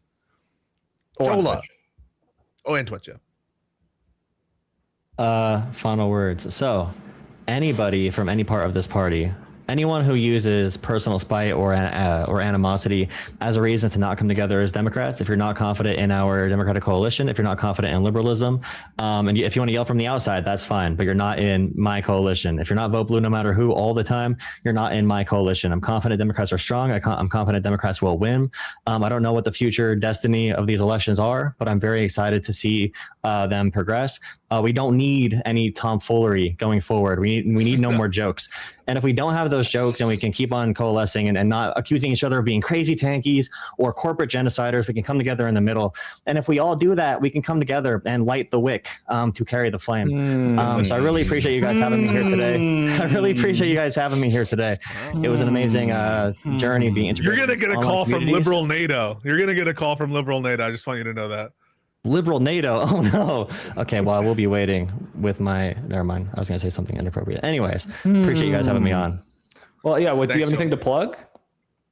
Yeah, Jola Politics on TikTok, Facebook, TikTok, Facebook, YouTube, and I don't really stream on Twitch, but I have the multi-stream running. So whatever platform you enjoy, Jola Politics. Okay. I usually debate Trump supporters. I appreciate it. Again. All right, Guy. Anytime you need someone, let me know. Anytime. Yeah, thanks for Jola for coming on, man. It was fun chatting with you. No, I don't have anything to promote. Just come hang out on my channel if you guys want to keep talking about this afterwards. I don't know if anybody else is streaming, but yeah. You've been killing it, dude, by the way. I mean, I've been seeing your numbers. I've been seeing like the chat's all hyped up, and I now like want to go to your channel for whenever there's an election. So I just really want to say that IRI's been killing it and doing a great job. Appreciate it, bro. Pisco, what you got? Oh yeah, so tomorrow we're having the big anti-Semitism discussion with Avi Bitterman and Loaderbox. Beyond that, I think the bigger anti-Semitism discussion on Wednesday with the soy pill and Loaderbox. True. Yeah, it's a big issue. Anti-Semitism is a big issue, and both on the left and the right. And so you can tune in to my channel or Loaderbox's channel tomorrow, 12 p.m. And then additionally, there's some debates that we're trying to line up and some collabs. So just stay tuned on my Twitter. Pisco, I have to ask this because you're still in Japan. Do you ever pass as Japanese? Because the eyebrows. No, you never. No, passed? I'm like walking around like lording over, and like I'm taller and wider than most Japanese people. Right. And so like I stick out like a sore thumb, and then I like try to use my hands to be like, Mizu kudasai. I want ramen. Yeah, give me some of that ramen. Yeah, but no one is mistaking me for a non-foreigner. You can't hit them with you don't know any Japanese after you've been there? I'm learning. I'm doing my Duolingo. I'm doing my Genki. I'm learning little by little, but I'm not conversational at all. I got my hiragana down, but it's a long road before. Can you say I don't speak Japanese? That's really important. No, I can't actually even say that. Nihongo ga something. Nihongo ga hanasemasen. Yeah, that's how you would say that. Yeah. Nice job. Way to fucking take the opportunity to like mog me. All right.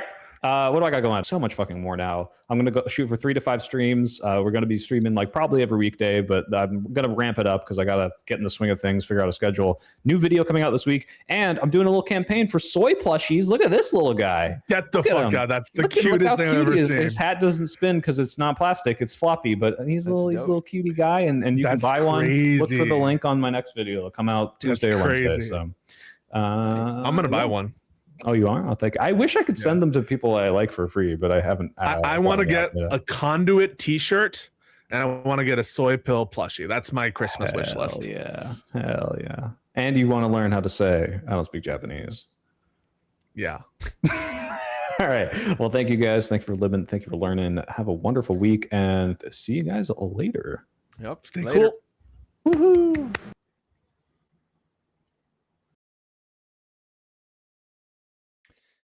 Wow.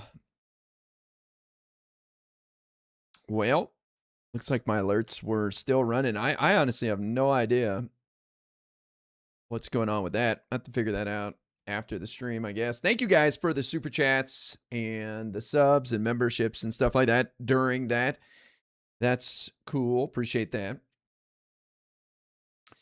That was an interesting show. I don't know why I had so much to say, but when it comes to like electoral politics, that's where I'm focused on. So I guess the topics were more about the Hong election and Oliver Larkin, and then what's Cristobal's bullshit. So I was able to weigh in a lot more. Some of the other topics I don't have much to say on, but I guess today I had a lot to say. So that's good. But I'm really annoyed by Cristobal. Like, we don't That was a 3v1. Yeller, thank you for the $5. Yeah, like we cannot be messing around this close to the November elections. And that Cristobal post is an example of some bullshit that she should be screamed at by everybody. Like, what are you doing? Pisco 100% was dog whistling against you by asking why you cared why Moskowitz might lose. I mean, I understand his argument that Moskowitz is more of a conservative Democrat in some ways. But I just think that's who he is. Like, and I'd rather have conservative Democrats than a Republican in that seat. You know what I mean? And Oliver Larkin is not the compromise. He's not like a more progressive, good candidate. I think he's a clown. Hutch on a beach in Mexico smiling. I think Oliver's just playing a game of, let me run for a against a high profile Democrat in a district that I know I can get people like Hassan worked up about, and with the Israel hate, and increase my social media presence and grow my name and make some money. I mean, I really think he's just an opportunist. So those kind of people piss me off. Hutch is on a beach in Mexico, maybe. I think he is in Mexico, right? Oh, Lockie's with the 5 gifted subs on Kick. Hell yeah. Thank you, bro.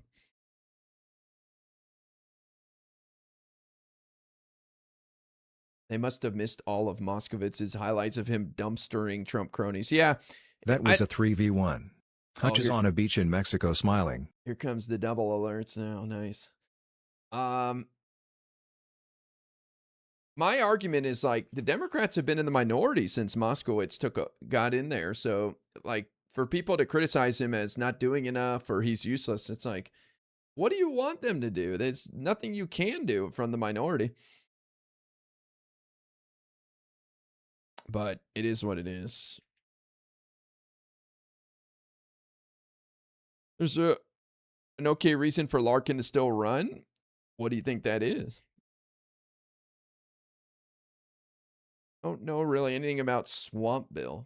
You mean the race that Oliver Larkin is in? It's Miami Beach, like that area. Buy one, get one alerts. Yeah, I got to use the restroom. I'll be right back.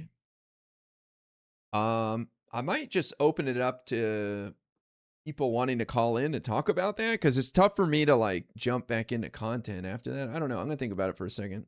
Attorney General Todd Blanche on NBC talking about his new role as Attorney General, who has now been confirmed and taken his oath. Now, another story we're tracking this morning, Barb from Long Grove, Illinois, wrote about it.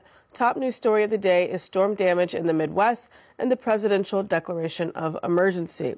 I'm looking, you can see right now on your screen, here is some of the storm damage.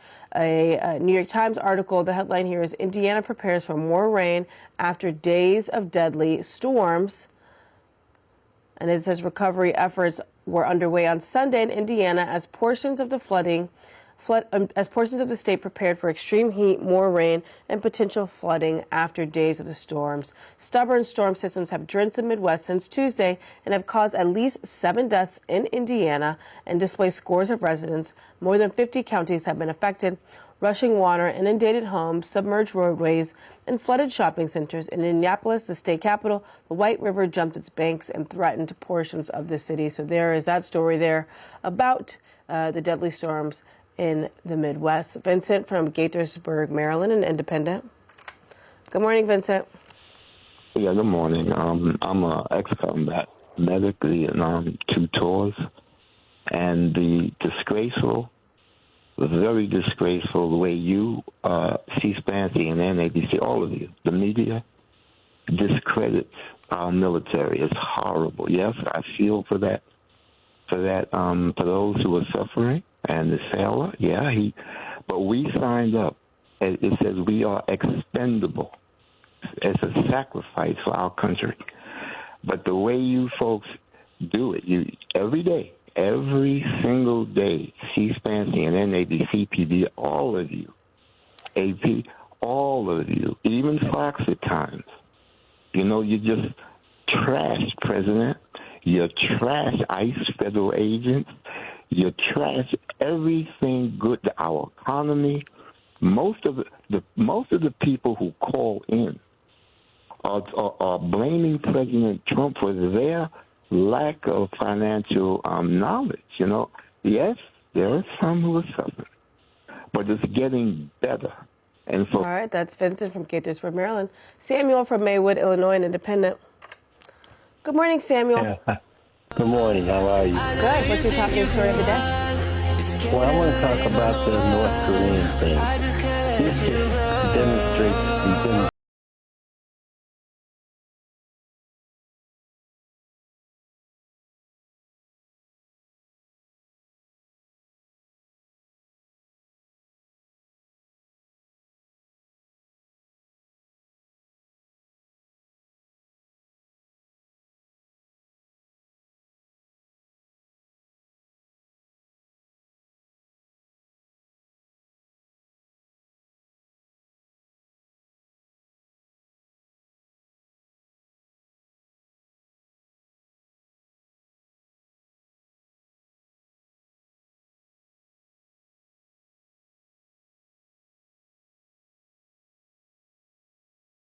My God. Pure chaos, man. What the hell? These alerts are so scuffed. Yeah. Yeller, thank you for the $50 super chat. I appreciate that. And M. Willie, thank you for becoming a member on YouTube. Wow. I don't know what happened, man. I really have no idea. Something weird is going on with my alerts here. I know you think you can run. You're scared to believe I'm the one, but I just can't let you go. God. Yeller.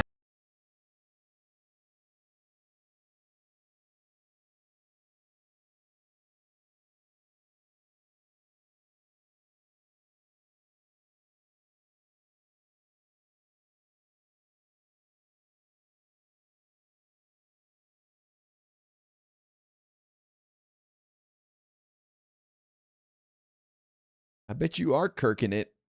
I know you think you can run. It plays the double over here. I'm the one, but I just can't let What's wrong with this shit?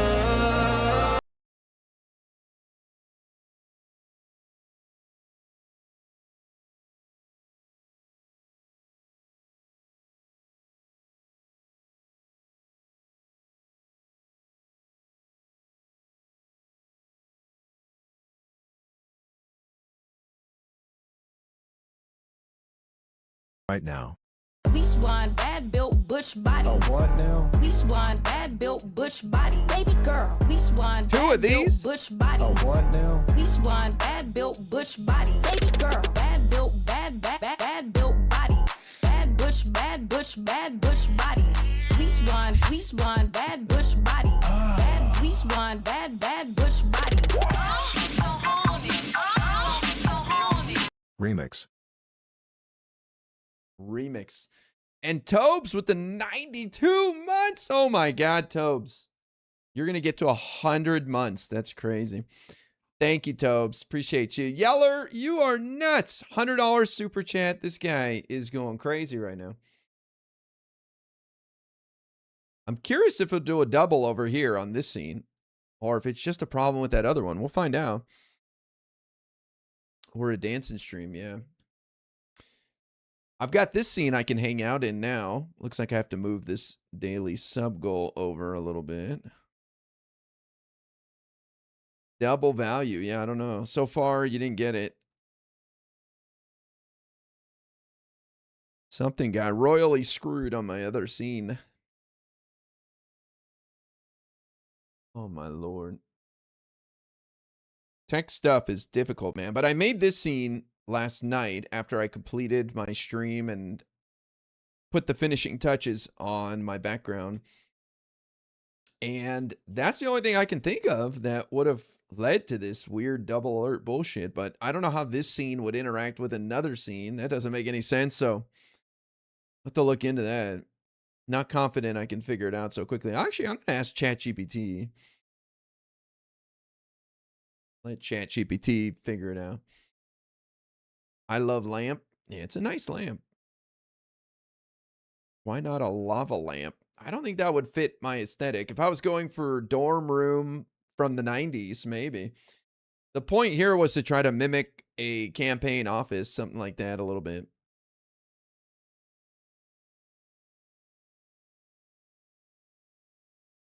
But hopefully this inspires me to do some YouTube videos or something. I don't know. I'm going to play with it a little more. But this is pretty much done. I want this scene, too, to be able to sit here and just hang out. Check that you don't have two alert elements sitting on one on top. Yeah, that's not how it works. But it would make sense that that would be the case over in that scene. But no, I didn't add any new alert on there. It's crazy, man.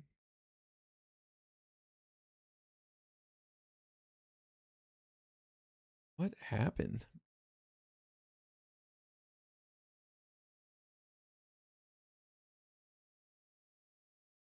Dorm room stoner vibes. Looks like a scene from a Terry Gilliam film.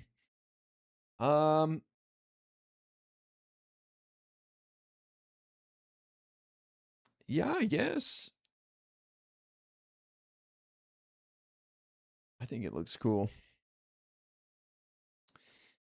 I don't, it's tough for me to jump right back into some content after that. So what do I do? Let's see.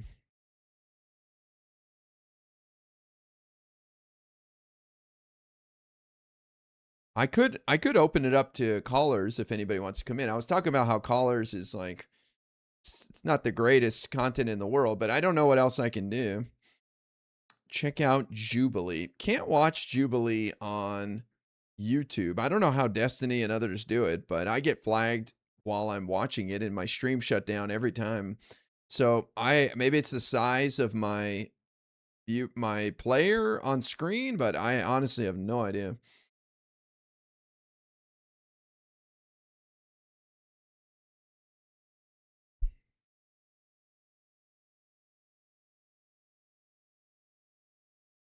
No, it would be to call in about the podcast, what we talked about on there, if I did.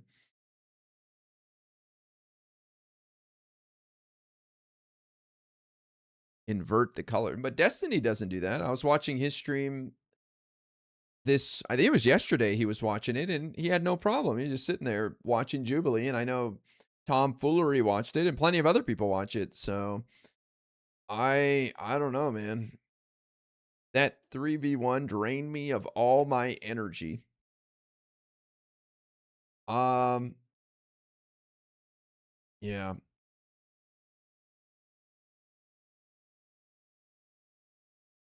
Try testing. I've already tested watching Jubilee, and it gets things shut down.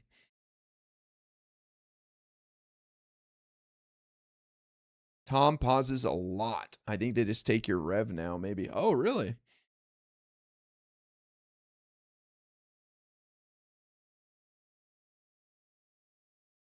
I don't know why why I had so much to say and debating these guys so much. And I guess these are things we've been talking about on this stream for a while now. The Oliver Larkin and Hong being abandoned by leftists, the crystal ball bullshit. I mean, these are all things that at least I've been kind of focused on. I'm really pissed off about that crystal ball tweet. Like I could talk about that for hours and hours, because that is exactly what we're talking about when it comes to these further left people being unhelpful and downright dangerous. It's a game. Like, how can you sit there and mess around with that and attack David Crowley with 80 days to go to the midterms? I mean, what are you thinking? What in the world are you thinking? Like, she'll say, "Oh, well, I'm not a Democrat, so it doesn't matter. I'm neutral in the race," or something. It's like, "Oh, okay, so you'd be okay with Tom Tiffany winning?" Well, I wouldn't prefer it. What Was Hong really abandoned by leftists? Takes two to tango. It's alert. And he voted for Obama. Best live and learn I've seen Mark Kelly. Now it's just instant echo. Now that makes no sense. I think it's something with I think it's something with Streamlabs, honestly. How can it be an OBS setting? But before, the delay was like a minute and then it doubled. Now it doubled right away. That makes no sense at all. That's crazy. Was Hong really abandoned by leftists? Takes two to tango. You think she bailed on them? I think Bernie and AOC deserve a lot of grief for letting her hang out to dry with a bullshit excuse too. Mr. Wrinkle, thank you for the $10, man. Best live and learn I've seen. Damn. I think she genuinely has a problem with his data center position. But she knows that there's more to his data center position than that bullshit clipped moment that Tom Tiffany, of all people, bad faith Trump writer, the Republican nominee, like, why would you tweet that out? You're basically on Team Tiffany by doing that, right? Like, it's one thing to feel that he's not good enough on data centers and you're concerned about that, which I would say hold your tongue to before the November election because of all the other things that you supposedly align with him on. So saying this to Crystal Ball. right? Like our democracy, gerrymandering, whatever happens in Wisconsin. Universal child care, free lunches for kids, whatever. Like let's put aside your nascent hatred of data centers that is a new obsession. That's why I was kind of challenging that idea that people are brain broken on data centers. Like, dude, this has been an issue for like a couple of months. How can you be brain broken on it already? Like, are there some people out there that are balls to the walls and this is all they care about, data centers? Sure. But not a lot. Obama. And look at that. No doubling on that one now. Yeller, thank you. Obama. So yeah, let's put aside your anger about data centers for a minute and let the guy win, and then you could put the pressure on him, right? Like, come on. But that's one thing to go out there and voice your concern and criticism of him about data centers. But why would you do that by quote tweeting the Republican challenger and his deceptively edited video? Like, really? That tells me she's not playing on our team. No sound clip for $5. There is no alert for $5. It just reads it off. That's why she's paid by the ill. Yeah. I think there's no excuse for that. And that's why I was kind of aggressive towards Pisco on that. It was all in out of love. But I think anyone defending her doing that out of her personal gripe of data centers is really giving a lot of charity there. Number one, it's a pretty new issue, data centers, and I doubt she's that pissed about them that she needed to say that right then and there, And number two, And he voted for Obama. And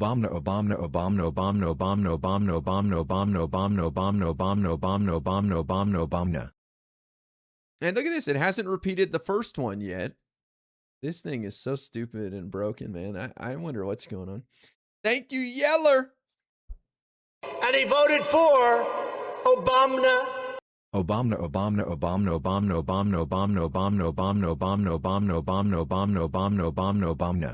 So it repeats that one, but it doesn't repeat the $5 one. Make that make sense.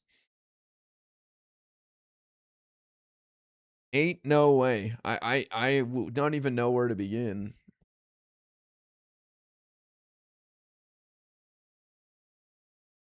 If she wanted Crowley to win, she would seek out the full clip and defend his actual position. That, or she would just stay quiet about it and then put the pressure on after he wins, right? But you definitely wouldn't go quote tweeting the Republican challenger's deceptively edited clip to make your point. That's bullshit. You're just helping him. So fuck her for that. And she knows what she's doing. Data centers will be here. Implementation is what needs to be done properly with care. Yep. Leftists making it a pet point is stupid. L. Crystal W. Dave.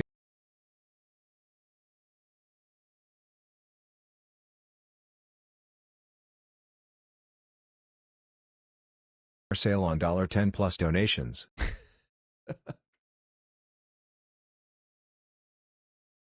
I don't even know, man. Thank you, Yeller. Here she is mad in April 25, being mad about Microsoft canceling data centers. No shit. Oh my. That's funny. Yeah, this is why I'm like, this person is an op. This person is bad. This person is not someone we should be cozying up to. This is someone who's not on our side. So April 2025, last year, Microsoft given up on building data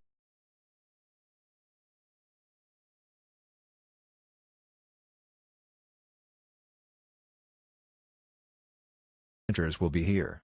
Implementation is what needs to be done properly with care.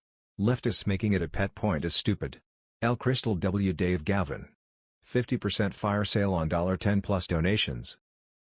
So it repeated the $5 one First, it played the music for the $20 one. Then it replayed the $5 one. Then it replayed the text of the $20 super chat. What? How would I even begin to clean up this problem? Like that is insane, dude.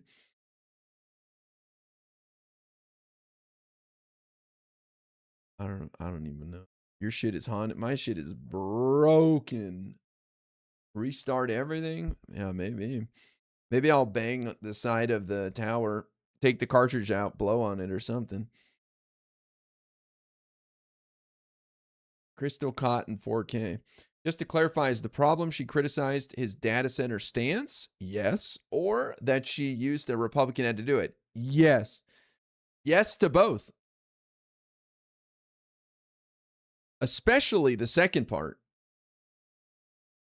That is huge. You know, like the second part is the worst part of it all. Like, why, like, both are terrible 80 days before the election. I mean, what's the point?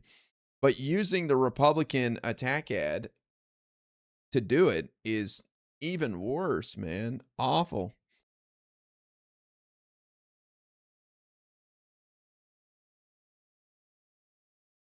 Such a weirdo, man.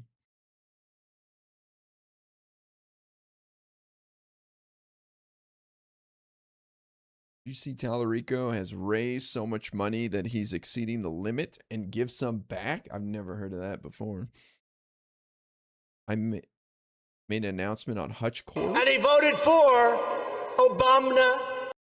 My sprinkler goes like this: STSTSTSTSTSTS. TSTSTSTSTSTSTSTSTSTSTSTSTSTSTST. STSTSTSTSTSTSTSTST. STSTSTSTSTSTST. Attacking Crowley's just petty. I agree. I think it's nasty. I'm not positive about the chances of us getting the Senate in the midterms. I'm really hoping people just really dislike Iran. If it's not done by November, that's an easy free win. Trump is stupid. Could be. Could be. I tend to agree using a Republican ad is bad practice, but it's in line with her history. I don't know about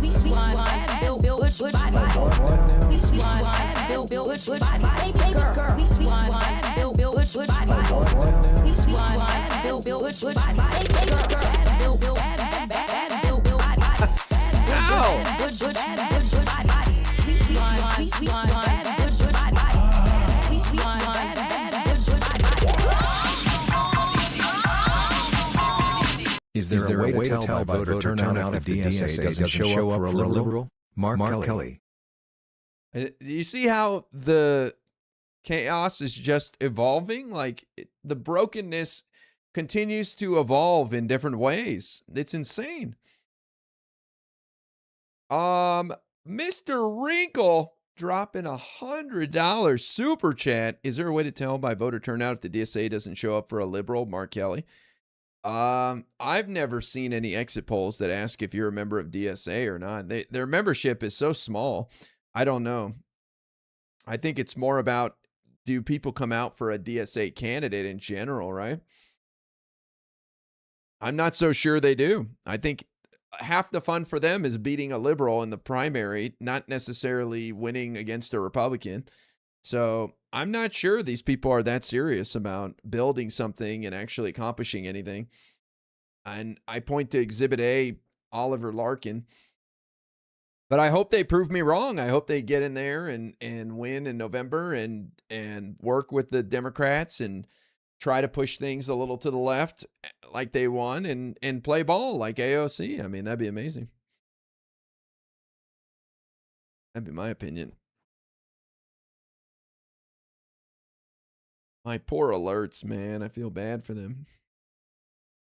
That needs to be a permanent $200 TTS. What, just the crazy double?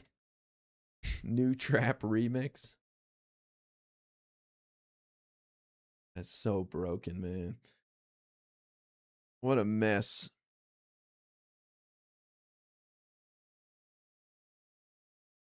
I hope he's go In Asser. 1998, The Undertaker threw Mankind off Hell in a Cell and plummeted 16 feet through an announcer's table. Damn. The Undertaker, hell yeah. I haven't watched. I watched the old WWF with like boy, who were some of the guys? Rowdy Piper and Ted DiBiase was amazing. I always liked the bad guys. I thought they were great. The Ultimate Warrior. Hell yeah.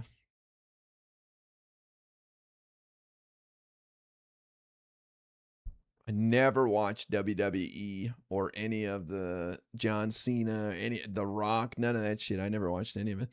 Still big though. Andre the Giant. Hell yeah.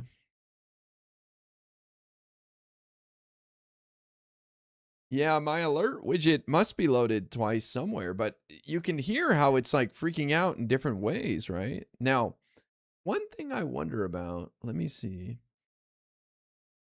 I thought maybe I duplicated my alert in Streamlabs somehow. I don't know. Like, let me do a test real quickly here. And he voted for Obama. This is a test super chat message. In 1998, The Undertaker threw Mankind off Hell in a Cell and plummeted 16 feet through an announcer's table.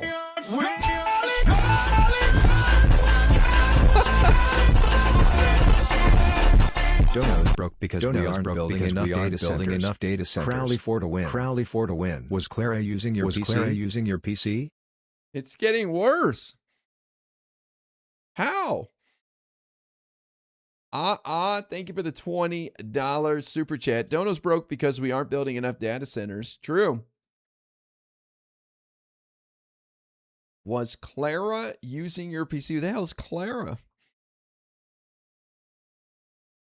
There hasn't been a female life form in this residence in a long time, okay? All chats loving the insanity. Yeah, I don't even know how it's getting worse as time goes on. That's even crazier. Is it Twitch or both? That's a good question. I don't think it's Twitch. I think it's just repeating the super chats. We need more data centers to fix TTS. I agree. David Crowley's on to something. Yeah, I'm looking at my alerts in the other window, trying to see what they're doing. And over there. What the hell is going on? I didn't update anything either. Like sometimes when you update OBS or some program, it'll screw with it. So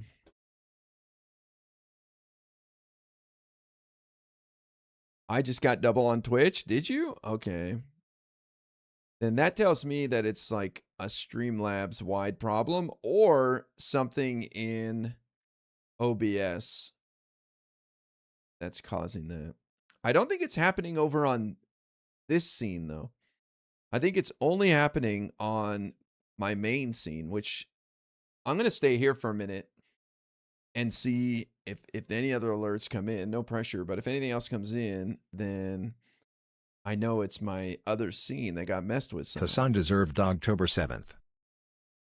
Okay, let's see if it repeats this one. Dogtober 7th. Wow. Is that in reference to the Our Place attack on his dog picture? So far, so good. No double. Our Place was K911. Okay, so what's Dogtober 7th? Kaya? Oh, when he shocked his dog. I see. That's Dogtober 7th. I don't think she's an op, but I agree with your assessment. It's not helpful. She probably thinks she can move Dems on this issue. Yeah, maybe. I just think she's smart. She's not an idiot. She knows what she's doing. She knows it's going to piss off liberals. And she's playing games. She's playing fast and loose with a very serious election. And I think it's due to being bitter. I think it's just, it shows you what her priorities are, that she's willing to take a risk with an election for her own personal gain. And I don't like that. I think that should be called out and attacked. Like, you got to put your shit aside. Yeah. It's leftist mentality. Well, I think it's like online leftist content creator mentality that, you know, there's no going too far when it comes to shitting on Dems. Even if it's close to an election, it doesn't matter. That's the priority, right? First and foremost, to criticize and shit on the Dems. It's not about bringing people together to win. That takes a back seat. My personal gain comes first.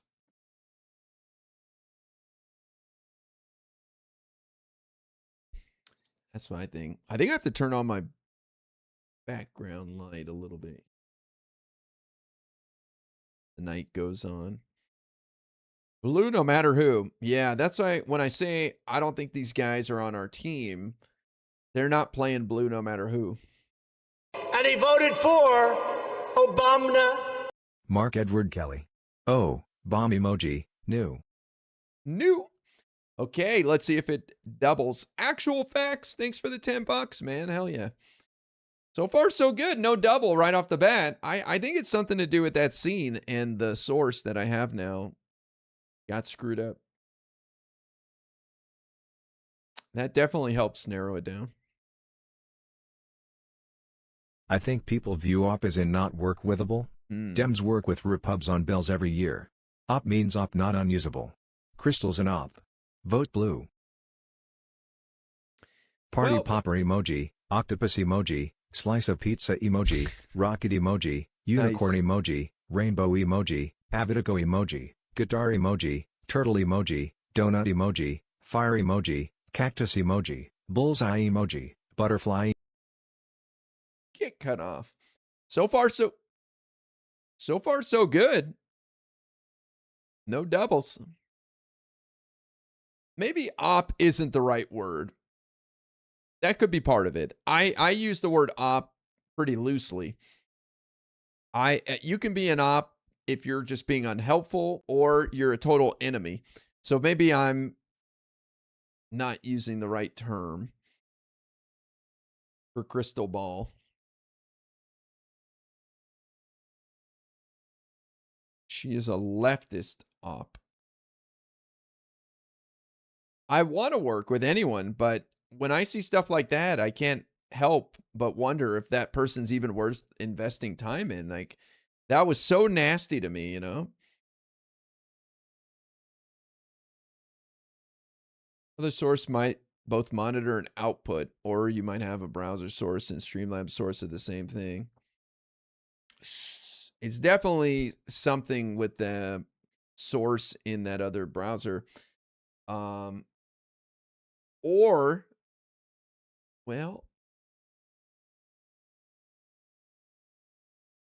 the funny thing is I didn't mess with that source. I created this source.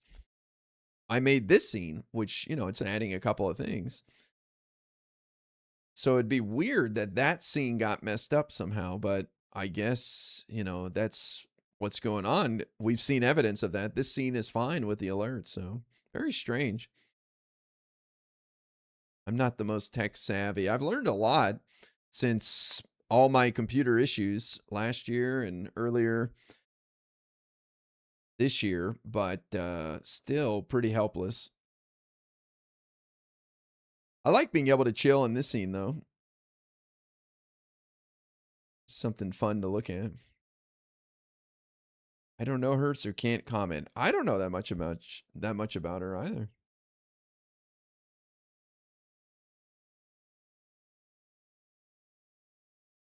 Is it showing the kick chat on the screen?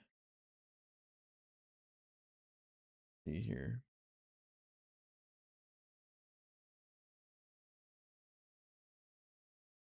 It is now. I don't know if it was before.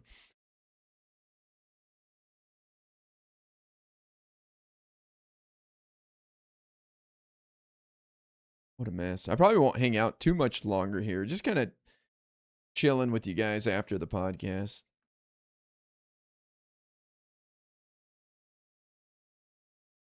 We almost got that Oliver Larkin guy to come on the podcast, supposedly.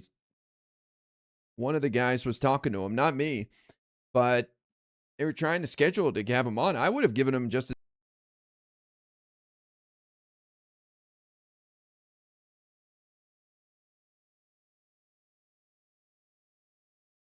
Got to find faults with Mark Kelly. Oh, they will, dude. They will. You know they will. Mr. Wrinkle with the 20. Thank you, bro.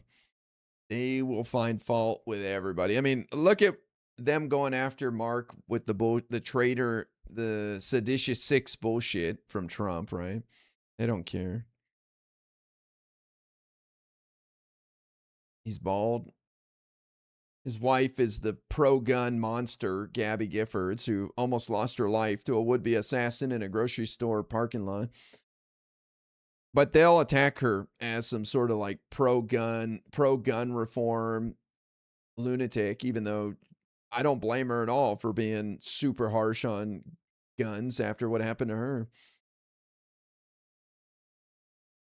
He would be an amazing VP. He was in the top 3 for Kamala. It was him, Josh Shapiro, and Tim Walz.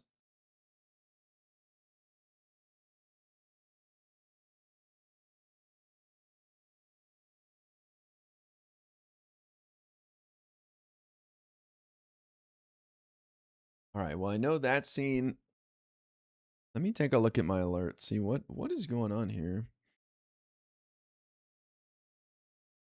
Let's look at the properties here.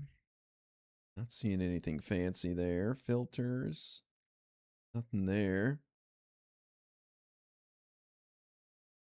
Social stream chat. Fine. I don't know about this audio option.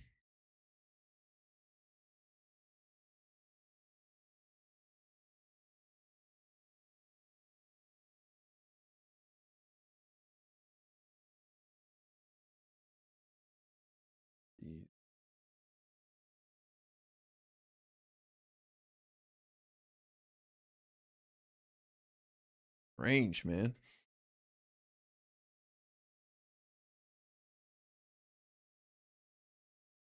Kelly is he's a very serious guy. He when he gets in front of the cameras and he has something to talk about, he can pop off. But he's not a drama starter. He's not someone to pick a fight. And so he struggles with anyone giving a damn about him. So that's going to continue to be a challenge for him moving forward. How do I get attention without changing who I am?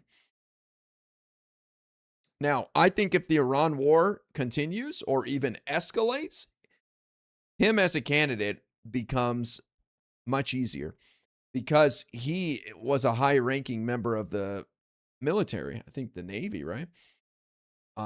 He was obviously an astronaut and he flew planes. I don't know if it was the Navy or the Air Force. Let me see. What branch did Mark Kelly serve in? United States Navy, retiring as a captain, has a career as a naval aviator and combat pilot. Flew 39 combat missions during the Gulf War, 5,000 flight hours. Served in the military from 1986 until 2011. Wow. Literally had a whole career in the military. So imagine if the Iran war becomes a bigger deal. Maybe it escalates. We have ground troops. You could see somebody like Mark Kelly taking the lead because the people would be looking for someone who knows what he's talking about and gives a shit about the troops.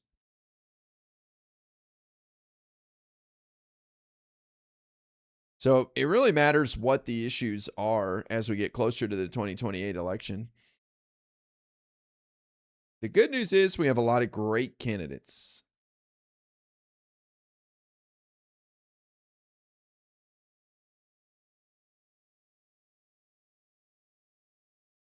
Thank God for holding down Live and Learn today.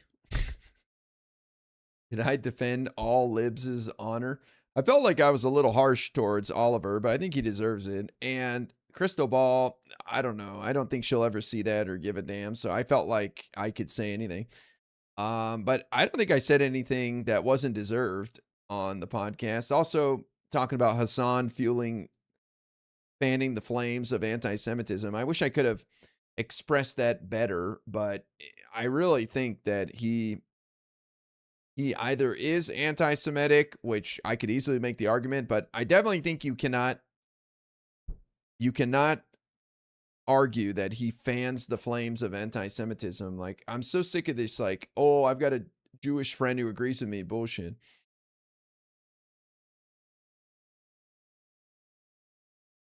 Okay, now the alert just dead. I didn't do anything. Changed nothing. Let's see if it comes up in a moment. That's funny. Now the alert just doesn't even go off.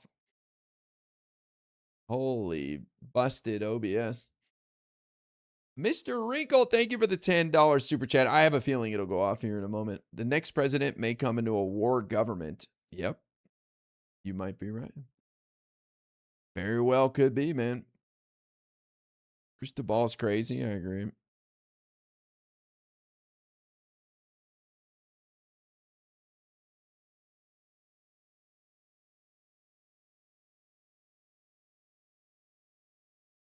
Oh boy.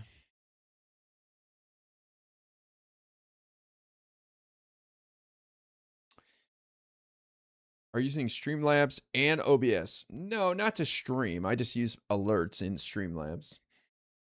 And it's worked up to this point until I screwed something up last night, obviously. I'll figure it out.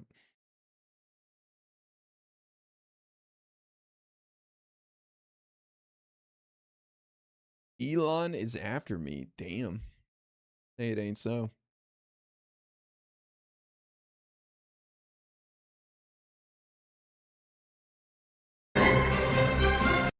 Just curious who was on Meet the Press now and what they talked about. Kushner meets with Netanyahu. Trump threatened to resume bombing.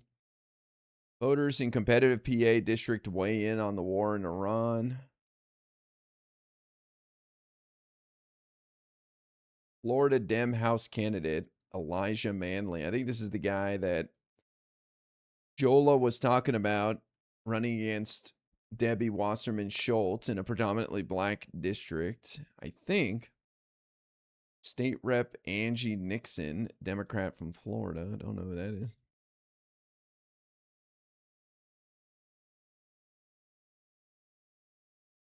Check out PBS NewsHour. See what happened over there. Talking about Iran. Tense alliance. South Korea. Hayden. What's her name? Hayden Panettiere or something. I don't remember seeing anything with this woman. I think she was involved in a lot of paparazzi and like partying and stuff like that. Hayden Panettiere, whatever. I know she was on a couple big shows, but I honestly don't remember ever watching anything with her. But I remember her name. Her name was huge back in like the 2000s. And I think it was because she was always involved in some drama or some shit. I just don't remember anyone talking about her in a movie or a TV show. I'm trying to, but the names definitely is familiar, which is crazy to me. So it must have been that she was involved in a bunch of paparazzi drama shit.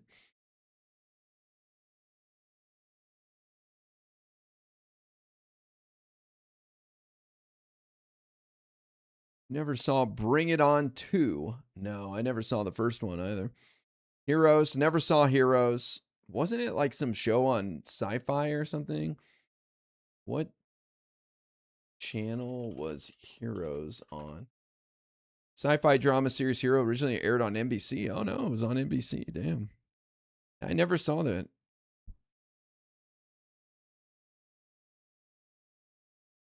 First season was peak. Nice.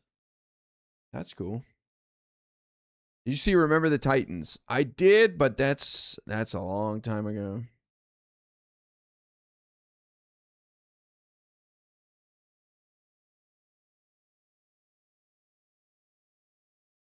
Scream 4. I couldn't tell you the difference between Scream 1 through 7 or whatever. I have no clue. I'm not a big TV or movie buff though, but I just know her name she was so popular, and I don't even know why, but maybe it was for those shows, I guess.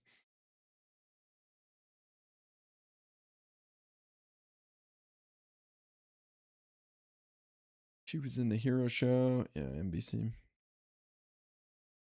There are 7 Screams? I think so. Let's see. How many Scream movies are there? The first 4 films. Oh yeah, 7 films. A television series. 7 films and a television series. Scream was awesome. The first one.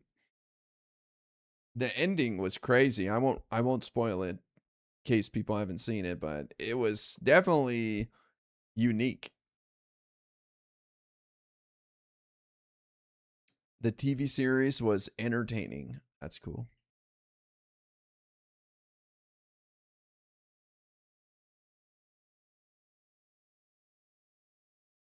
I saw that show Lanterns last night. That was good.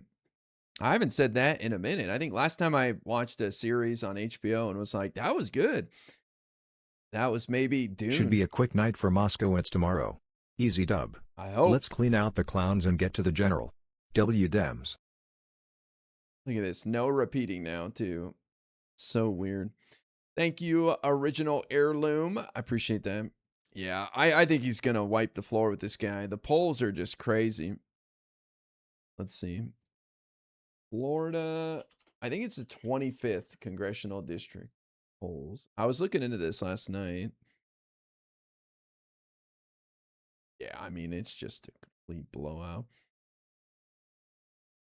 It's not a lot of polls.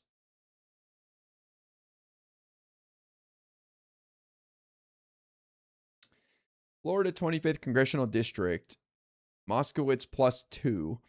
This was done by Oliver Larkin's campaign. That's the best one he had. But outside of that, there was a Moskowitz +36, Moskowitz +32, Moskowitz +32, and then you had Wasserman Schultz +7. But this is back when I think she was like deciding what to do still. Remember, they had redistricting in Florida, so they screwed up all these districts. But this is a R+3 district. And you could say that, hey, man, the polling's off. There's no way Moskowitz is up 36, but I don't think the poll is off by 36 points, you know? And also, the polls have been off by overestimating progressive support recently. Moskowitz is the more moderate in this race versus Oliver Larkin, so it's not a good sign for Oliver.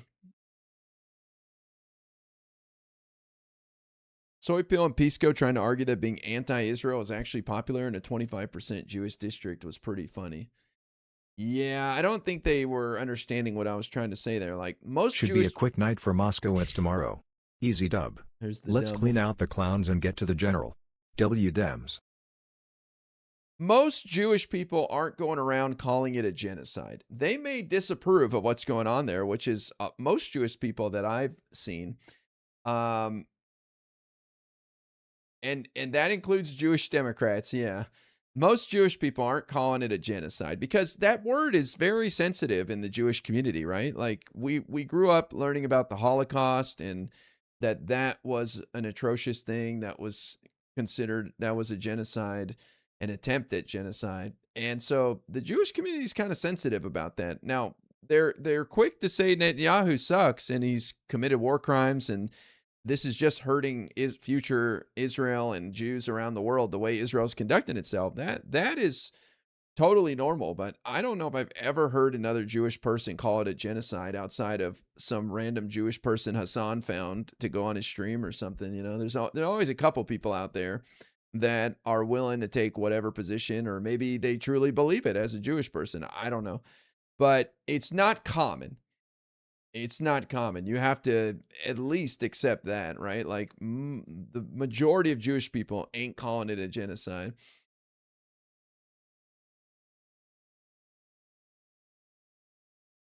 Right-click the alert box browser, check shutdown source when not active. But I'm telling you, I didn't change anything. That is already checked anyways.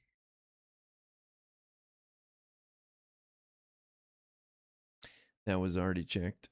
Shutdown source when not visible, it says.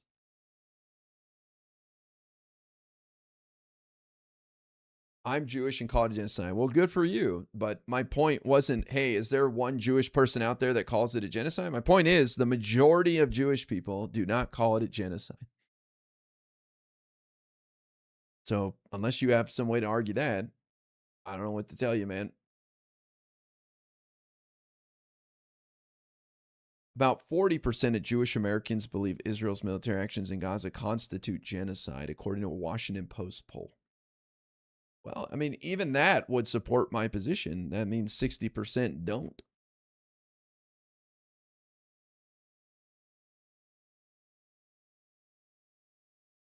My sister-in-law's down in Florida, literally fundraised for the IDF. Yeah, and this is one of the most Jewish districts in the nation, by the way. Florida's 25th congressional district. So here you have a guy running on Israel's committing a genocide in one of the most Jewish districts in the nation, not just Florida, but the nation. Just doesn't seem like a serious campaign. It's more of a campaign for the online leftists and one issue voters so I can get my name out there and grow my presence and make money. I don't know. I hate to attribute such negative things to this guy, Oliver Larkin, but I can't help but wonder why he's running on it's a genocide in one of the most Jewish districts in America. It just doesn't even make sense. Even if you believe that you know a lot of Jewish people that do call it that, it doesn't make sense. Pisco wanted Jewish Democrats specifically. Yeah, I don't know about that.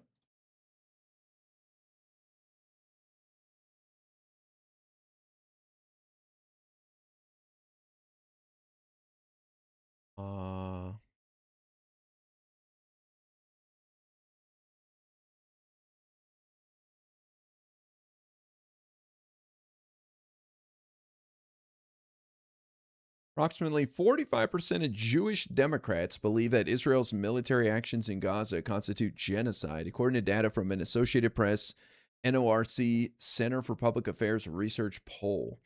Overall Jewish community, roughly 30 to 39% of all American Jewish adults label Israel's actions in Gaza genocide, depending on the specific time frame and polling methodology.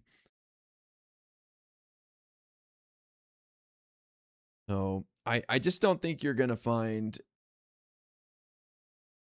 anything to back up that majority, let alone a hell of a lot of them call it a genocide. Polling methodology. It means how they asked the question, who they asked it to, how they weighted it, the answers, whatever. And this is not a debate on whether or not it's a genocide. That's a different discussion. The point is, to me, it's political malpractice to go into a predominantly Jewish, not even predominant, to go into a district that has one of the highest percentages of Jewish people in the nation and run on Gaza, Israel's committing a genocide. Like that's not a serious position to take if you're running in a district like this. You got to know your district.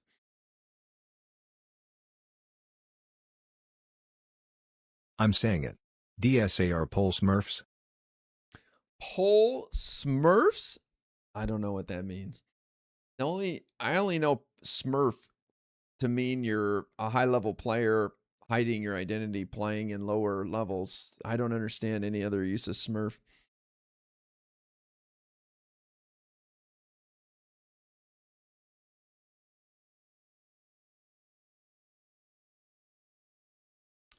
Don't know. But this is tomorrow night, guys. We'll be watching the results come in.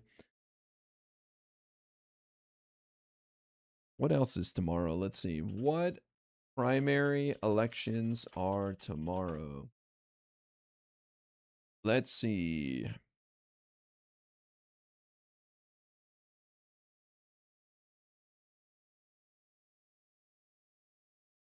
August 18th, we have Alaska, Florida, and Wyoming. Alaska, Florida, Wyoming all have statewide primary elections tomorrow. Don't know about Wyoming. Don't know shit about what's going on in Alaska, but Florida, it is, I guess. I'm saying it. DSAR poll Smurfs. Whoa. Whoa. That guy said it, not me. I didn't say it.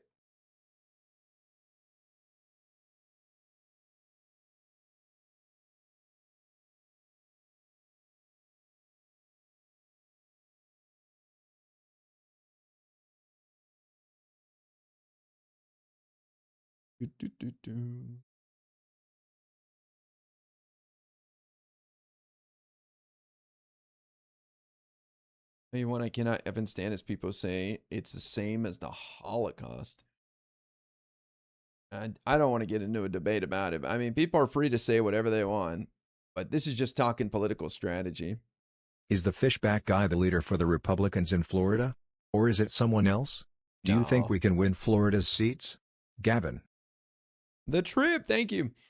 No, James Fishback is going to lose. Byron Donalds is in the lead last time I checked. He's a congressman, pretty well known. Let's see, Florida Republican governor primary polls. Yeah, Byron Donalds and David Jolly are front runners. The final primary polls, let's see, how far back is Fishback? Well, it says prediction markets gave Donalds a 97 to 99% chance of winning heading into Election Day. So he's up to 99% chance of winning, Byron Donalds. The latest poll, Quantus Insights survey of 635 likely Republican voters conducted July 27th through 29th, found Donalds at 50%, 34 points ahead of Collins at 16%. Fishback trailed at 12%. So that's probably the last we've heard of Fishback. After tomorrow night, he go bye-bye.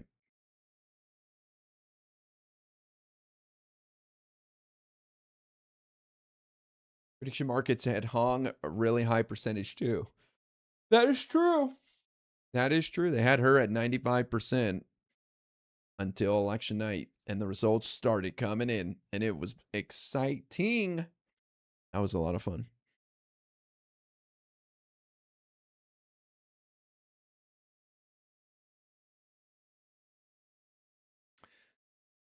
Okay, I'm going to get out of here, guys. I'm going to try to figure out what's going on with my alerts, and wish me luck on that one. But thank you all for the super chats. We had a bunch of super chats. You guys are crazy. I think so many people are subbed that we're capped out on that. But we're getting all the super chats and the bits. So thank you guys. And appreciate anyone who subbed or gifted a sub or a membership or a sub on Kick as well. I will be back tomorrow night and we'll watch the Florida election results come in together. We'll do it as a family. It should be fun. But I hope you guys enjoyed the podcast tonight. I had fun on there. It was cool. I love 1v3. I love taking on the world. Always a blast. Okay, guys, have a wonderful night. Appreciate you guys, and I'll see you tomorrow. Bye-bye.